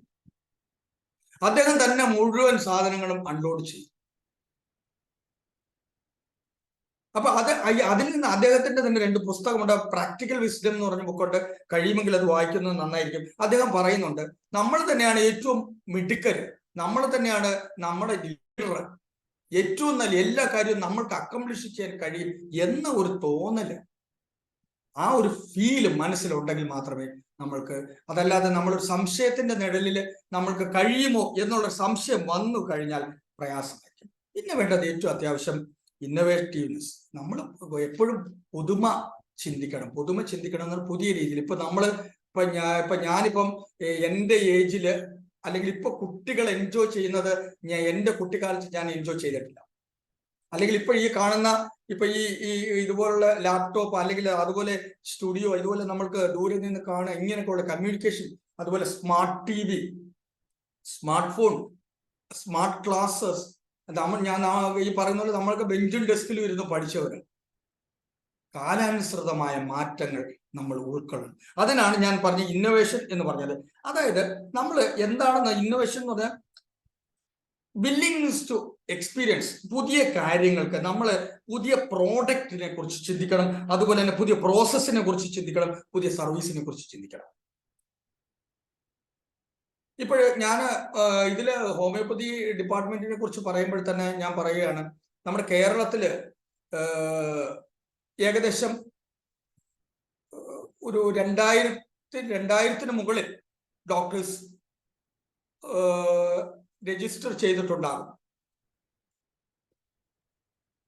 15,000 അതെ, ഈ 15,000-ൽ ഏകദേശം 2000-ഓളം ഡോക്ടേഴ്സ് പ്രാക്ടീസ് ചെയ്യാത്തവരുണ്ട്. ഞാൻ തിരിഞ്ഞു പോയാൽ പറഞ്ഞു, എന്തുകൊണ്ട് അവരെ നമ്മൾക്ക് ഫ്രേയിലേക്ക് കൊണ്ടുവന്നു? എനിക്കറിയാവുന്ന പലരും പഠിച്ചതിന് ശേഷം തന്നെ അവര് പ്രത്യേകിച്ച് ഒന്നും ചെയ്യുന്നില്ല. അവരുടെ കഴിവുകൾ പ്രകടിപ്പിക്കുന്നതിനോ അല്ലെങ്കിൽ ആ കഴിവുകളെ മറ്റുള്ളവർക്ക് പ്രയോജനപ്പെടുത്തുന്നതിനോ സാധിക്കുന്നില്ല. അതിന് ഈ ഫ്രറ്റേണിറ്റിക്ക് ആവശ്യമുണ്ട്. പിന്നെ നമുക്ക് ഏറ്റവും അത്യാവശ്യമുള്ളത് നമ്മൾ പഠിച്ചിട്ടുള്ള കാര്യമാണ്, നമ്മൾക്ക് എല്ലാവർക്കും അറിയാവുന്ന കാര്യം, 1-2 ദിവസം കൊണ്ടൊന്നും റോമ സാമ്രാജ്യം ഉണ്ടായിട്ടില്ല. ഒരു സാക്രിഫൈസിങ് മൈൻഡ് വേണം, അല്ലെങ്കിൽ സ്ട്രെസ് ടോളറൻസ്. നമ്മൾക്ക് ശരിയാണ്, നമുക്ക് മറ്റുള്ളവരാവാൻ കഴിയില്ല, നമ്മൾക്ക് നമ്മളെ തന്നെ ആകണം. നമ്മളുടെ കഴിവുകൾ നമ്മൾ പ്രയോജനപ്പെടുത്തണം. എല്ലാവർക്കും കഴിവുകളുണ്ട്, കഴിവുകളില്ലെങ്കിൽ നമ്മൾക്ക് ഈ നില വരെ എത്തില്ല. ആ കഴിവുകളെ നമ്മൾക്ക് എങ്ങനെ പ്രയോജനപ്പെടുത്താം എന്നുള്ളത്, അവിടെയാണ് ഞാൻ ഈ പറഞ്ഞതുപോലെ റിസ്ക് എന്ന് പറയുമ്പോൾ എല്ലാവരും കോമൺലി ഉപയോഗിക്കുന്ന വാക്കാണ് റിസ്ക് എന്ന് പറഞ്ഞാൽ. റിസ്ക് എന്ന് പറയുമ്പോൾ നമ്മൾ വിചാരിക്കും റിസ്ക് എന്ന് പറഞ്ഞാൽ ശരിക്കും പറഞ്ഞാൽ നമ്മൾ ഒരു ഇതിൽ പറഞ്ഞു കഴിഞ്ഞാൽ, നമ്മളൊരു നാടൻ ഭാഷയിൽ പറഞ്ഞു കഴിഞ്ഞാൽ ഫിയർ ഓഫ് ലോസ്, നമുക്കൊരു നഷ്ടബോധം, ആ നഷ്ടം സംഭവിക്കും എന്നുള്ളൊരു ഭയമാണ്. ആ ഭയമാണ് നമ്മളെ പിന്തുടരുന്നത്. അപ്പൊ അവിടെ മാനേജ്മെന്റ് തിയറി പറയുന്നത് മോർ റിസ്ക് മോർ പ്രോഫിറ്റ് എന്നാണ് പറയുന്നത്. കൂടുതൽ റിസ്ക് എടുക്കുന്നവർ കൂടുതൽ പ്രോഫിറ്റ് കിട്ടുമെന്നാണ് ഞാൻ പറയുന്നത്. ഇപ്പൊ ഇനി ഒരു കാര്യം കൂടെ മനസ്സിലാക്കണം, നമ്മൾ എപ്പോഴും ഒരു കാര്യം ചിന്തിക്കണം. there is a quote, if you believe that every problem has a solution, എല്ലാ പ്രോബ്ലത്തിനും സൊല്യൂഷൻ ഉണ്ട്, മനസ്സിലായി പറഞ്ഞു, and are passionate to find the solution. നമ്മൾ അതിന് സൊല്യൂഷൻ നമ്മൾ കണ്ടുപിടിക്കണം. മോറോവർ ഒരു കാര്യം കൂടെ മനസ്സിലാക്കണം, there is a light at the end of every tunnel. നമ്മളൊരു ടണലിൽ കൂടെ ഇങ്ങനെ യാത്ര ചെയ്യുകയാണ്. ടണലിൽ കൂടെ യാത്ര ചെയ്യുമ്പോൾ ഈ ടണലിന് ഒരു അവസാനമുണ്ട്. ആ അവസാനം ലൈറ്റ് കാണാം. That's sure and certain.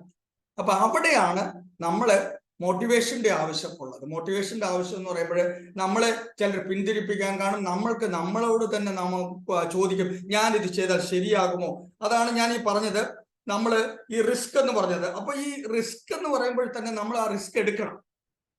Risk എടുത്തെങ്കിൽ മാത്രമേ നമ്മൾ മുന്നോട്ട് പോകാൻ കഴിയുള്ളൂ എന്നുള്ളതാണ്. ഇനി നമ്മൾ അവിടെ വേറൊരു കാര്യം കൂടെ ഞാൻ മനസ്സിലാക്കാൻ ആഗ്രഹിക്കുന്ന ഒരു കാര്യം, നമ്മളൊരു സംരംഭം തുടങ്ങി. ഈ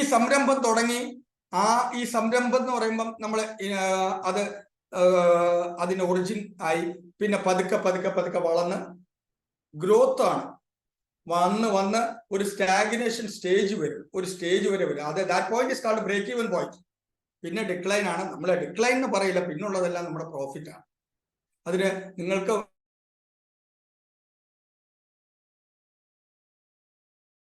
അത് തന്നെയുണ്ട്.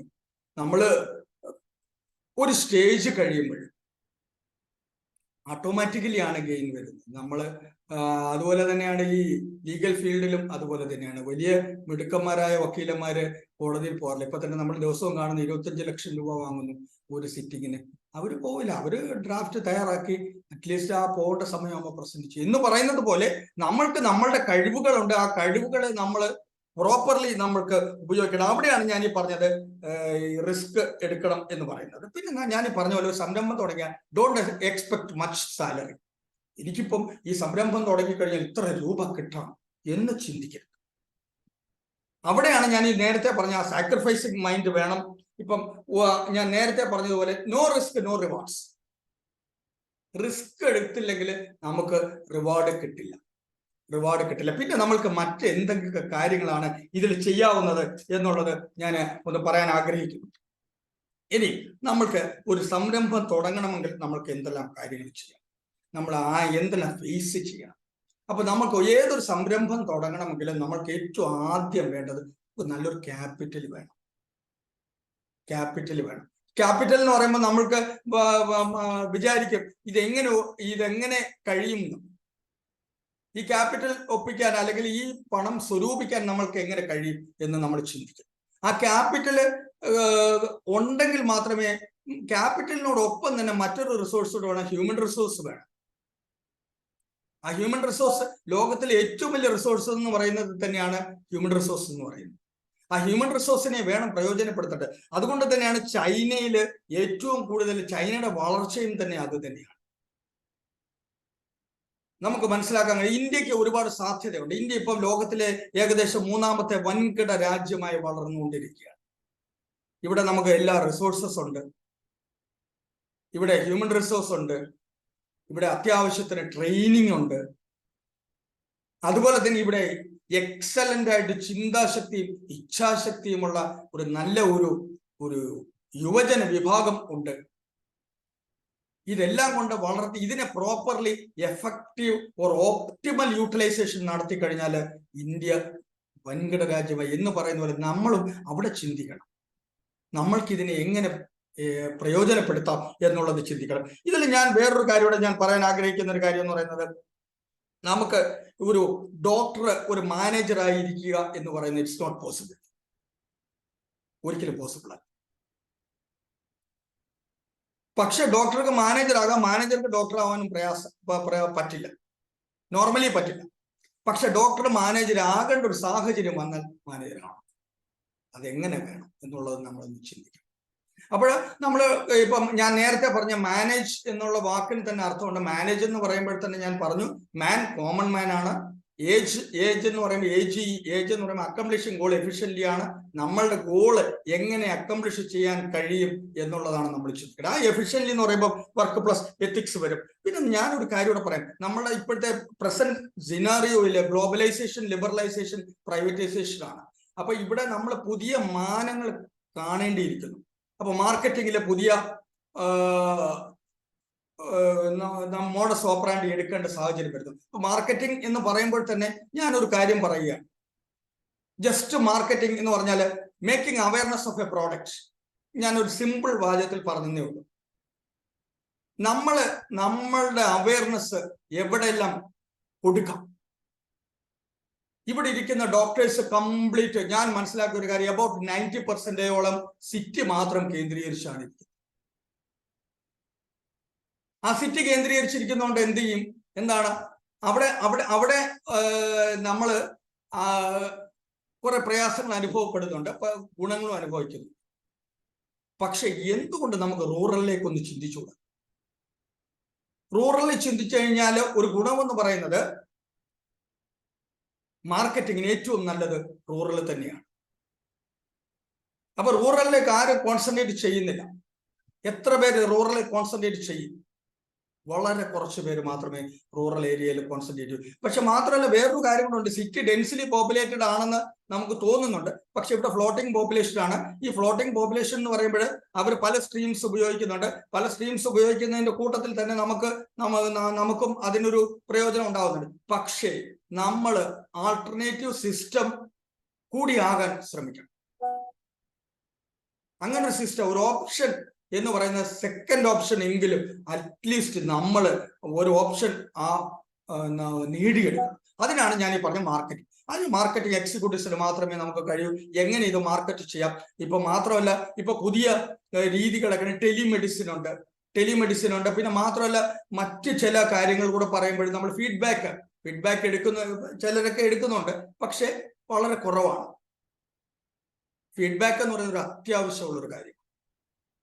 അപ്പൊ ഇതൊക്കെയാണ് നമ്മളെ വളർത്തിയെടുക്കാൻ ഏറ്റവും കൂടുതൽ നമുക്ക് സാധിക്കുന്നത്. ഇനി വേറൊരു കാര്യം കൂടെ, നമ്മുടെ ഈ സിസ്റ്റത്തിനെ കുറിച്ചുള്ള അവയർനെസ് കൊടുക്കാൻ എങ്ങനെ കഴിയും എന്ന് നമ്മൾ ചിന്തിക്കണം. ജനങ്ങൾക്ക് എങ്ങനെ അവയർനെസ് കൊടുക്കാം? ഈ അവയർനെസ് കൊടുക്കുമ്പോൾ മാത്രമേ നമ്മുടെ സിസ്റ്റത്തിനെ അട്രാക്ട് ചെയ്യൂ. ഈ സിസ്റ്റത്തിനെ അട്രാക്ട് ചെയ്യുമ്പോൾ മാത്രമേ ഇതിനെ ഡെവലപ്മെന്റ് വരത്തുള്ളൂ. ഡെവലപ്മെന്റ് വരുമ്പോഴേ ഡൈവേഴ്സിഫിക്കേഷൻ വരത്തുള്ളൂ. ഡൈവേഴ്സിഫിക്കേഷൻ വന്നെങ്കിൽ എക്സ്പാൻഷൻ ഉണ്ടാവത്തുള്ളൂ.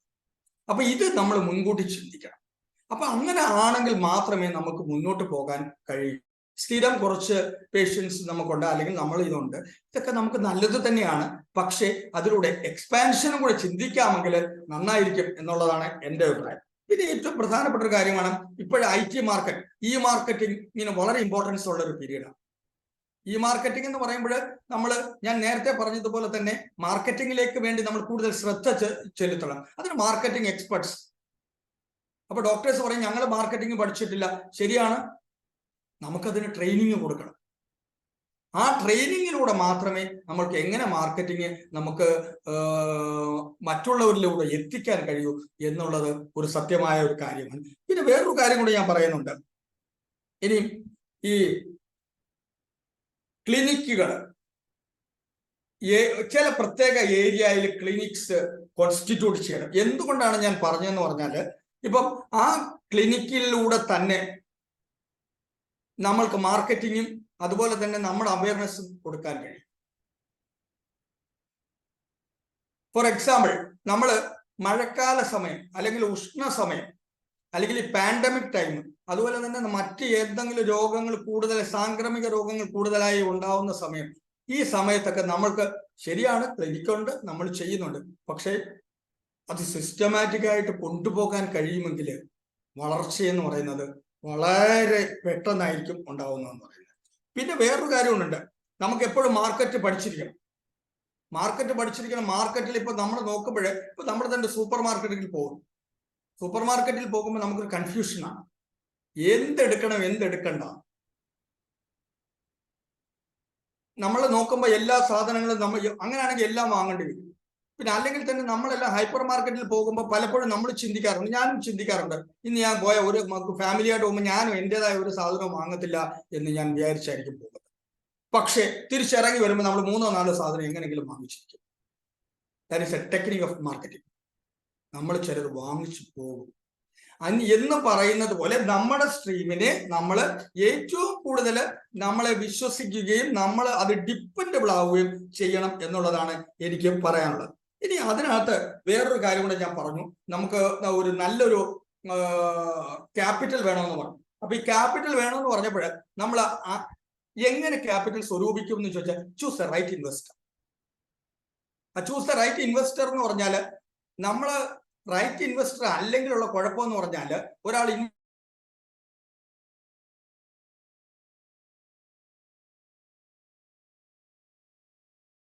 ആ എസ്റ്റാബ്ലിഷ്മെന്റ് മുന്നോട്ട് കൊണ്ടുപോകാൻ കഴിയില്ല. മാത്രമല്ല, ഞാൻ എപ്പോഴും പറഞ്ഞു, അതുകൊണ്ട് തന്നെയാണ് ഞാൻ എപ്പോഴും നമ്മളെ തന്നെ, you are A good entrepreneur, A medical entrepreneur എന്ന് നമ്മളിൽ തന്നെ ഒരു വിശ്വാസ്യത ഉണ്ടാക്കിയെടുക്കണം എന്നുള്ളതാണ്. പിന്നെ മറ്റൊരു കാര്യം കൂടെ പറഞ്ഞു, ഇതൊക്കെ എങ്ങനെ സാധ്യമാകും എന്നുള്ളൊരു ക്വസ്റ്റ്യൻ ഉണ്ട്. ഞാൻ പറഞ്ഞു, റൂറൽ ഏരിയയിലോ അല്ലെങ്കിൽ ഏത് ഏരിയയിലോ ആണെങ്കിൽ NGOസുമായിട്ട് അസോസിയേറ്റ് ചെയ്യണം. NGOസുമായിട്ട് അസോസിയേറ്റ് ചെയ്യണമെന്ന്, നോൺ ഗവൺമെന്റൽ ഓർഗനൈസേഷൻ, അതുപോലുള്ള ചില പോക്കറ്റ്സ് നമുക്ക് ഉണ്ടാവണം. ആ പോക്കറ്റ്സിനെ നമുക്ക് നമ്മളുടെ പ്രയോജനപ്പെടുത്തുന്നതിന് ഏറ്റവും കൂടുതൽ സാധിക്കും. പിന്നെ നമ്മൾ മനസ്സിലാക്കേണ്ട ഒരു കാര്യം എന്ന് പറഞ്ഞാൽ, നമ്മൾക്ക് ലിമിറ്റേഷൻസ് ഒരുപാടുണ്ട്. ലിമിറ്റേഷൻസ് എന്ന് പറയുമ്പോൾ നമ്മളുടെ ഇപ്പൊ എല്ലാവരും പറയും നമുക്ക് ലിമിറ്റേഷൻസ് ഒരുപാടുണ്ടെന്ന് പറയുമ്പോൾ, എന്തൊക്കെയാണ്? നമുക്ക് പാർട്ട്നേഴ്സിനെ കിട്ടുന്നതിന് ലിമിറ്റേഷൻ ഉണ്ട്, കൊളാബറേഷന് ലിമിറ്റേഷൻ ഉണ്ട്, അതുപോലെ തന്നെ നമ്മൾക്ക് ഇതിനെ മാർക്കറ്റിംഗിൽ തന്നെ നമുക്ക് ലിമിറ്റേഷൻസ് ഉണ്ട്. പറഞ്ഞു മനസ്സിലായില്ലേ? ഇപ്പം അതെങ്ങനെ ഓവർകം ചെയ്യാമെന്ന് ചോദിച്ചാൽ, നിങ്ങൾക്ക് എല്ലാവർക്കും നിങ്ങളുടേതായ സ്കില്ലുണ്ട്. ആ സ്കില്ല് സാധാരണഗതിയിൽ 100%, നിങ്ങളുടെ സ്കില്ല് എത്ര ശതമാനം നിങ്ങൾ ഉപയോഗിക്കുന്നു എന്നുള്ളതൊന്ന് ഇവാലുവേറ്റ് ചെയ്ത് നോക്കുക. അത് നിങ്ങൾ 150% ഉപയോഗിക്കുക. പിന്നെ നമ്മൾക്ക് ഡീൽ ചെയ്യേണ്ടത്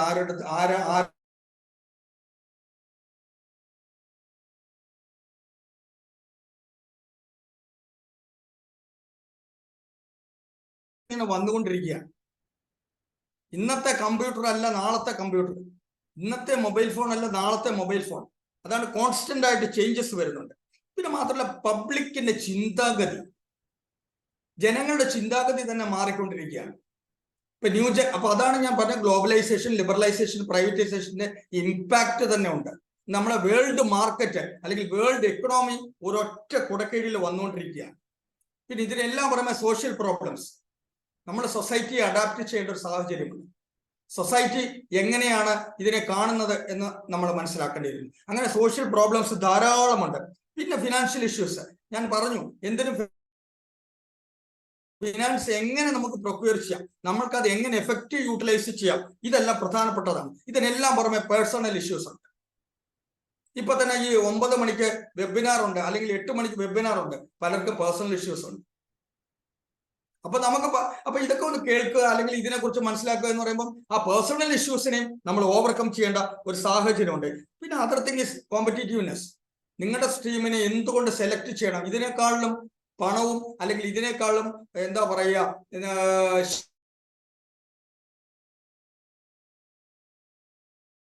എന്നുള്ളതാണ്. പിന്നെ ഏറ്റവും പ്രധാനപ്പെട്ട ഒരു കാര്യം മാർക്കറ്റ്. ഈ മാർക്കറ്റിനെയും കൂടെ നമ്മൾക്ക് ഓവർകം ചെയ്യാൻ കഴിഞ്ഞാൽ, അല്ലെങ്കിൽ ആ മാർക്കറ്റിനെയും കൂടെ നമ്മളിലേക്ക് എത്തിക്കാൻ കഴിഞ്ഞാൽ നമ്മൾ we will become the top most entrepreneurs എന്നുള്ളതാണ് എനിക്ക് പറയാനുള്ളത്. ഞാനൊരു ബേസിക് ഐഡിയ മാത്രമേ ഇപ്പോൾ പറഞ്ഞുള്ളൂ. മാത്രമല്ല, മാനേജ്മെന്റിനെ കുറിച്ച് പറയുമ്പോൾ വളരെയധികം വിശാലമായിട്ട് പറയേണ്ട ഒരു സബ്ജക്റ്റ് ആണ്. സോഫർ അലോട്ട് ചെയ്ത 30 മിനിറ്റിനുള്ളിൽ ഇത് പറഞ്ഞു തീർക്കുക എന്ന് പറയുന്നതും പ്രയാസകരമായ കാര്യമാണ്. പക്ഷേ എൻ്റെ മനസ്സിൽ തോന്നിയത് ഞാൻ വളരെ സംക്ഷിപ്തമായിട്ട് നിങ്ങളുടെ മുമ്പിൽ പ്രസന്റ് ചെയ്യാൻ കഴിഞ്ഞു ഞാൻ വിശ്വസിക്കുന്നു. ഇനിയും നിങ്ങളുടെ സംശയങ്ങൾ, അല്ലെങ്കിൽ നിങ്ങൾക്ക് എങ്ങനെ വേണം ഇത് എന്നുള്ളതിനെ കുറിച്ച് ഞാൻ മിയർ ടിപ്സ് മാത്രമേ തന്നുള്ളൂ, കുറച്ച് കാര്യങ്ങൾ മാത്രമേ പറഞ്ഞുള്ളൂ. അപ്പൊ സംശയങ്ങൾ ചോദിക്കുന്നതിന് വേണ്ടിയുള്ള ഒരു അവസരം കൂടിയാണ്. ഞാൻ സംശയം ചോദിക്കാം. വളരെ ബ്രീഫായിട്ടുള്ളതാണെങ്കിലും വളരെ ആഴമുള്ള ഒരു പ്രസന്റേഷൻ ആയിരുന്നു. ഞാൻ ആദ്യം പറയുകയുണ്ടായി സാറിന്റെ ഔപചാരികമായ വിദ്യാഭ്യാസത്തെക്കുറിച്ചും സാറിന്റെ വായനയുടെ ആഴത്തെക്കുറിച്ചും പറയുകയുണ്ടായി. ഈ സംസാരത്തിൽ ഉടനീളം തന്നെ വളരെ വ്യക്തമാണ് സാറ് പറഞ്ഞ ഓരോ വാക്കുകളും. ഡെവലപ്മെന്റ്, ഡൈവേഴ്സിഫിക്കേഷൻ ആൻഡ് എക്സ്പാൻഷൻ എന്നൊക്കെ പറഞ്ഞ ശരിക്കും മാനേജ്മെന്റിൻ്റെതായ വളരെ കൃത്യമായ വാക്കാണ്.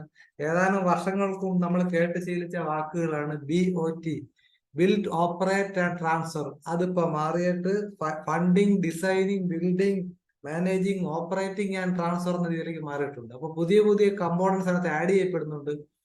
ഈ ചർച്ചയിലേക്ക് നമ്മുടെ പല ഡോക്ടർമാരും വളരെ നല്ല എന്റർപ്രൈനർമാരാണ്. ഞാൻ കുറെ പേരകത്ത് ക്ഷണിച്ചിരുന്നു. അപ്പൊ ഓരോരുത്തരായിട്ട് ദയവായിട്ട് ചർച്ചയിൽ ഇതിൽ പങ്കെടുക്കുകയും നിങ്ങളുടെ വിലയേറെ അഭിപ്രായങ്ങൾ രേഖപ്പെടുത്തുകയും അതുപോലെ സംശയങ്ങൾ എന്തുകൊണ്ടും ചോദിക്കുകയും ചെയ്യാം. കാരണം സാറെന്ന് പറയുന്നത് അതിനൊരു വലിയൊരു കേന്ദ്രം തന്നെയാണ്. എത്ര പേർക്ക് വേണോ സംശയമുള്ള തികച്ചും സൗജന്യമായി ധാരാളം ജഡ്ജിമാരും പ്രഗത്ഭന്മാരായ ആൾക്കാരൊക്കെ സാറിനെ വിളിച്ച് സംശയ നിവൃത്തി ഞാൻ കണ്ടിട്ടുണ്ട്. നമുക്ക് പരീത് സാറിനെ തന്നെ ആദ്യം വിളിക്കാം. പരീത് സാർ സംസാരിക്കാമോ? അൺമ്യൂട്ട് സാറേ, അൺമ്യൂട്ട് ചെയ്യാമോ? കേൾക്കാമോ? കേൾക്കാം സാറേ. വളരെ ഇൻട്രസ്റ്റിംഗ് ആയിട്ട് സബ്ജക്റ്റ് ആണ്. അദ്ദേഹം അതിന്റെ മിക്ക വശങ്ങളും ടച്ച് ചെയ്തിട്ടുണ്ട്. ഇതൊരു എനിക്ക് പറഞ്ഞാൽ ഒരു സമുദ്രം പോലെ വിശാലമായ ഒരു സബ്ജക്റ്റാണ് എന്റർപ്രണർഷിപ്പ് എന്ന് പറയുന്നത്. അതിൽ തന്നെ പ്രൊഫഷണൽ അനുസരിച്ച് അതിന്റെ ഡയമെൻഷൻസും ഒക്കെ എല്ലാം മാറി മാറി ചിന്തിക്കും. ഇപ്പൊ എനിക്ക് ഹോമിയോയെ സംബന്ധിച്ച് പറയുകയാണെങ്കിൽ, ഞാൻ ഹോമിയോ ഡോക്ടർ അല്ല, പറയുകയാണെങ്കിൽ ഈ അപ്ഡേറ്റിംഗ് ഓഫ് നോളജ് അതൊരു പ്രധാനപ്പെട്ട കാര്യം ആണ് എനിക്ക് തോന്നുന്നത്. അതുപോലെ റിസർച്ചിന്റെ ഫലങ്ങളുടെ ആപ്ലിക്കേഷൻസ് ഇതുകൂടെ ശരിക്കും പറഞ്ഞാൽ ഹോമിയോയിലെ ഈ മാർക്കറ്റിംഗ് എന്ന് പറഞ്ഞ പോലെ തന്നെ ഇതുകൂടെ ആഡ് ചെയ്യേണ്ടതല്ലേ എന്നാണ് അദ്ദേഹത്തിനോട് എനിക്ക് ചോദിക്കാനുള്ളത്. അതുപോലെ തന്നെ കുറേ ഇതുണ്ട്, ഞാൻ കൂടുതലായിട്ട് പറയുന്നില്ല. ഓൺട്രപ്രണർഷിപ്പ് എന്ന് ഭയങ്കര ഇൻട്രസ്റ്റിംഗ് ആയിട്ടൊരു മാനേജ്മെന്റ് ആസ്പെക്റ്റ് ആണ്. അതില്ലാതെ ശരിക്കും പറഞ്ഞാൽ നമ്മൾ മുമ്പോട്ട് പോകുന്നത് വല്ല ഫെയിലിയറാണ്. ഇപ്പോൾ തന്നെ ഈ ഫിയർ ഫോർ ഫെയിലിയർ എന്ന് അദ്ദേഹം പറഞ്ഞില്ല, അത് വളരെ ശരിയാണ്. ഈ നമുക്കൊരു സംഗതി മുമ്പോട്ട് കൊണ്ടുപോകാൻ പറ്റാത്തതിൻ്റെ ഒരു പ്രധാന കാരണം അത് വിജയിക്കുമോ എന്നുള്ളൊരു ഭയം. അത് മാറിക്കിട്ടണം, എന്നാൽ മാത്രമേ ഒരു സംഗതി മുമ്പോട്ട് കൊണ്ടുപോകാൻ പറ്റുള്ളൂ.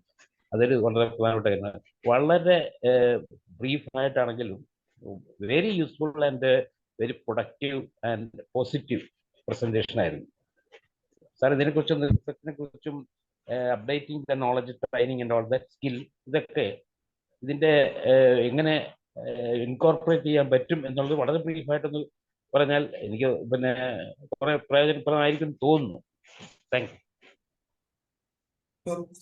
സാറിന്റെ അഭിപ്രായത്തോട് ഞാൻ യോജിക്കുന്നു. അങ്ങയുടെ അഭിപ്രായത്തിന് നന്ദി പറയുന്നു. അദ്ദേഹം പറഞ്ഞ ഒരു കാര്യത്തിൽ അങ്ങനെ വിട്ടുപോയതല്ല. റിസർച്ചിങ് എന്ന് പറയുന്നത് ഇപ്പോഴും ഇറ്റ്സ് എ കണ്ടിന്യൂസ് പ്രോസസ്.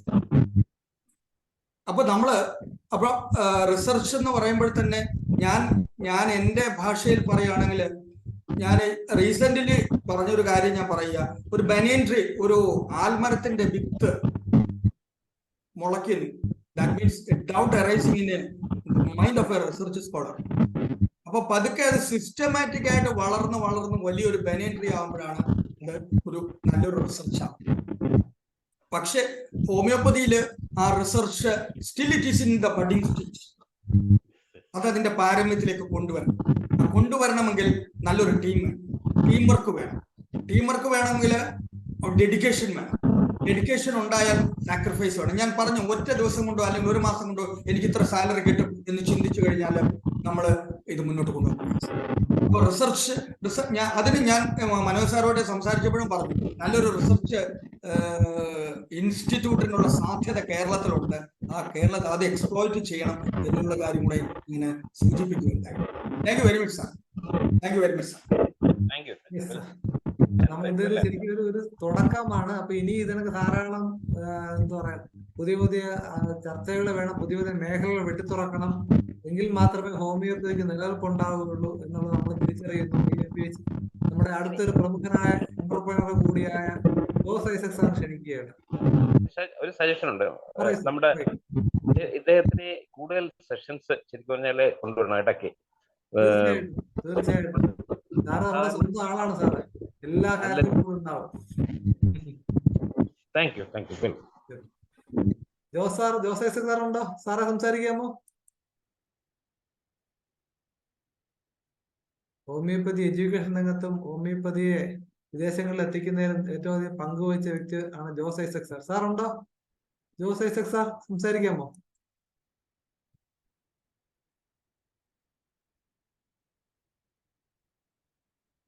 വിദേശ രാജ്യങ്ങളിൽ ധാരാളം ഡോക്ടർമാര്, സൂപ്പർ സ്പെഷ്യാലിറ്റി ഉള്ള ഡോക്ടർമാരാണ് ജോസ് ഐസക് സാറിന്റെ വീട്ടിൽ പോയാൽ കാണാം. സാറിനെ കാത്തിരിക്കുന്നതും പഠിക്കാൻ തയ്യാറായിരിക്കുന്നതും. സാർ അവർക്ക് വേണ്ടി പ്രത്യേകിച്ച് സെന്റർ ഇപ്പോൾ തുടങ്ങിയിട്ടുണ്ട്. അങ്ങനെ രസകരമായ കുറെ കാര്യങ്ങൾ സാറിന് പറയാൻ കാണും. നമുക്ക് സലികുമാർ ഡോക്ടറിലേക്ക് പോവാം. ഇത് കേട്ടു സാറേ. സലികുമാർ ഡോക്ടർ സംസാരിക്കാം. സാറേ, മലയാള സാറിനെ കേട്ടു. പക്ഷെ സാറേ, ഈ ഹോമിയോപ്പതി റിസർച്ച് നടക്കണില്ല എന്ന് പൊതുവെ ഒരു സംസാരം അങ്ങനെ ഉണ്ട്. സാറ് ഹനിമാൻ ഉണ്ടായിരുന്ന കാലത്ത് 60 ഡ്രഗ് ഉണ്ടായിരുന്നുള്ളൂ. ഇപ്പൊ അത് 15,000-ന്റെ അടുത്തെത്തി. അപ്പൊ ഇത് റിസർച്ച് നടക്കണില്ല എന്നുള്ളത് അതൊരു ശരിയായ ഇതാണോ? സാറിനെ ഞാൻ ക്രോസ് ചെയ്യല്ല. സാറ് വേറെ തലങ്ങൾ വെച്ചിട്ടായിരിക്കാം ഒരുപക്ഷെ പറഞ്ഞത്. ഇന്നിപ്പോ ഞങ്ങളുടെ മെഡിസിൻ റഡാറിൽ തന്നെ 7,000-ന് മുകളിൽ ഒരു 10 വർഷം മുകളിൽ ഇപ്പൊ 15-ന് അടുത്തെത്തി എന്നൊക്കെ കേൾക്കണം. അപ്പോ വെറും 60-ൽ നിന്ന് ഇത്ര എത്തുകയാണെങ്കിൽ റിസർച്ച് നടക്കാതെ നിവർത്തിയില്ലല്ലോ. അത് പിന്നെ ഒരു ജനറലൈസ്ഡ് ആയിട്ട് ഒരു പൊതുജനം കൊണ്ടാടപ്പെടുന്ന ഒരു ഇതായിട്ടാണ് തോന്നുന്നത്. റിസർച്ച് നടക്കണമെന്നില്ല. ആയുർവേദത്തെ കുറിച്ചോ ഹോമിയോപ്പതിയെ കുറിച്ചൊക്കെ ഉള്ളത്. പക്ഷെ അത് മറ്റവരുടെ പാറ്റേൺ ഇല്ലായിരിക്കാം. അങ്ങനെയാണെന്നാ സാർ എന്റെ ഒരു ധാരണ. സാറിന് മറ്റെന്തെങ്കിലും ഒരു വശം അതിന് പറയാനുണ്ടെങ്കിൽ പറഞ്ഞാൽ. തീർച്ചയായിട്ടും അങ്ങയുടെ വാദഗതി ഞാൻ സ്വാഗതം ചെയ്യുകയാണ്. എന്നാലും അതിൽ എനിക്കൊരു മറുവാദമുണ്ട്. എന്തെന്ന് പറഞ്ഞാൽ, ലോകത്തില് നമ്മളിപ്പോ റിസർച്ച് എന്ന് പറയുമ്പോൾ ഇത് എത്ര രാജ്യത്ത് ഇതിന് റിസർച്ച് ഇൻസ്റ്റിറ്റ്യൂട്ട് ഉണ്ട് എന്ന് ആലോചിക്കണം. അപ്പൊ ഈ റിസർച്ച് ഇൻസ്റ്റിറ്റ്യൂട്ട് ഇപ്പൊ നമ്മളിപ്പോ അതിൽ തന്നെയാണ് ഞാൻ പറഞ്ഞത്, ഗ്ലോബലൈസേഷൻ എന്ന് പറയുന്നത് think globally and act locally എന്നാണ് പറയുന്നത്. അപ്പൊ നമ്മൾ ഗ്ലോബൽ ലെവലിലേക്ക് കൊണ്ടുവരണമെങ്കിൽ ലോക പ്രശസ്തമായ ഇപ്പൊ റിസർച്ച് ഇല്ല എന്ന് ഞാൻ പറഞ്ഞില്ല. പക്ഷെ നിലവിലുള്ള റിസർച്ചിനെ നമ്മൾ കൂടുതൽ തലങ്ങളിലേക്ക് കൊണ്ടുവരിക. ഞാൻ ഉദ്ദേശിച്ച മറ്റൊരു തലമാണ് ഇപ്പൊ സ്പെഷ്യാലിറ്റി, സൂപ്പർ സ്പെഷ്യാലിറ്റി എന്നിങ്ങനെ വിങ്ങുകളുണ്ട്. അപ്പൊ ആ തലത്തിലേക്ക് റിസർച്ചിലേക്ക് കൊണ്ടുവരുന്നെങ്കിൽ മാത്രമേ നമ്മൾ എന്ത് ചെയ്തു ഇതിനെ കൂടുതൽ ലോകം മുഴുവനും അറിയണം എന്നുള്ള ഒരു ആഗ്രഹത്തിലാണ് ഞാൻ ആ ഒരു പദപ്രയോഗം നടത്തിയത്. ഞാൻ വിശ്വസിക്കുന്നു. സാറേ, ഒരു പേഴ്സണൽ ക്വസ്റ്റ്യൻ. ഈ മനോരമയുടെ വലിയൊരു പോസ്റ്റിൽ നിന്ന് പണ്ടാര സാറിന്റെ ആരെങ്കിലും ആണോ? മനോരമ ഒരു ഹൈ പോസ്റ്റിൽ ഒരു ഭണ്ഡാര സാറുണ്ടായിരുന്നു. അത് സാറിന്റെ ആരെങ്കിലും അദ്ദേഹം ജീവിച്ചിരിപ്പുണ്ടോ ഇപ്പൊ? ജീവിച്ചിരിപ്പുണ്ടോ?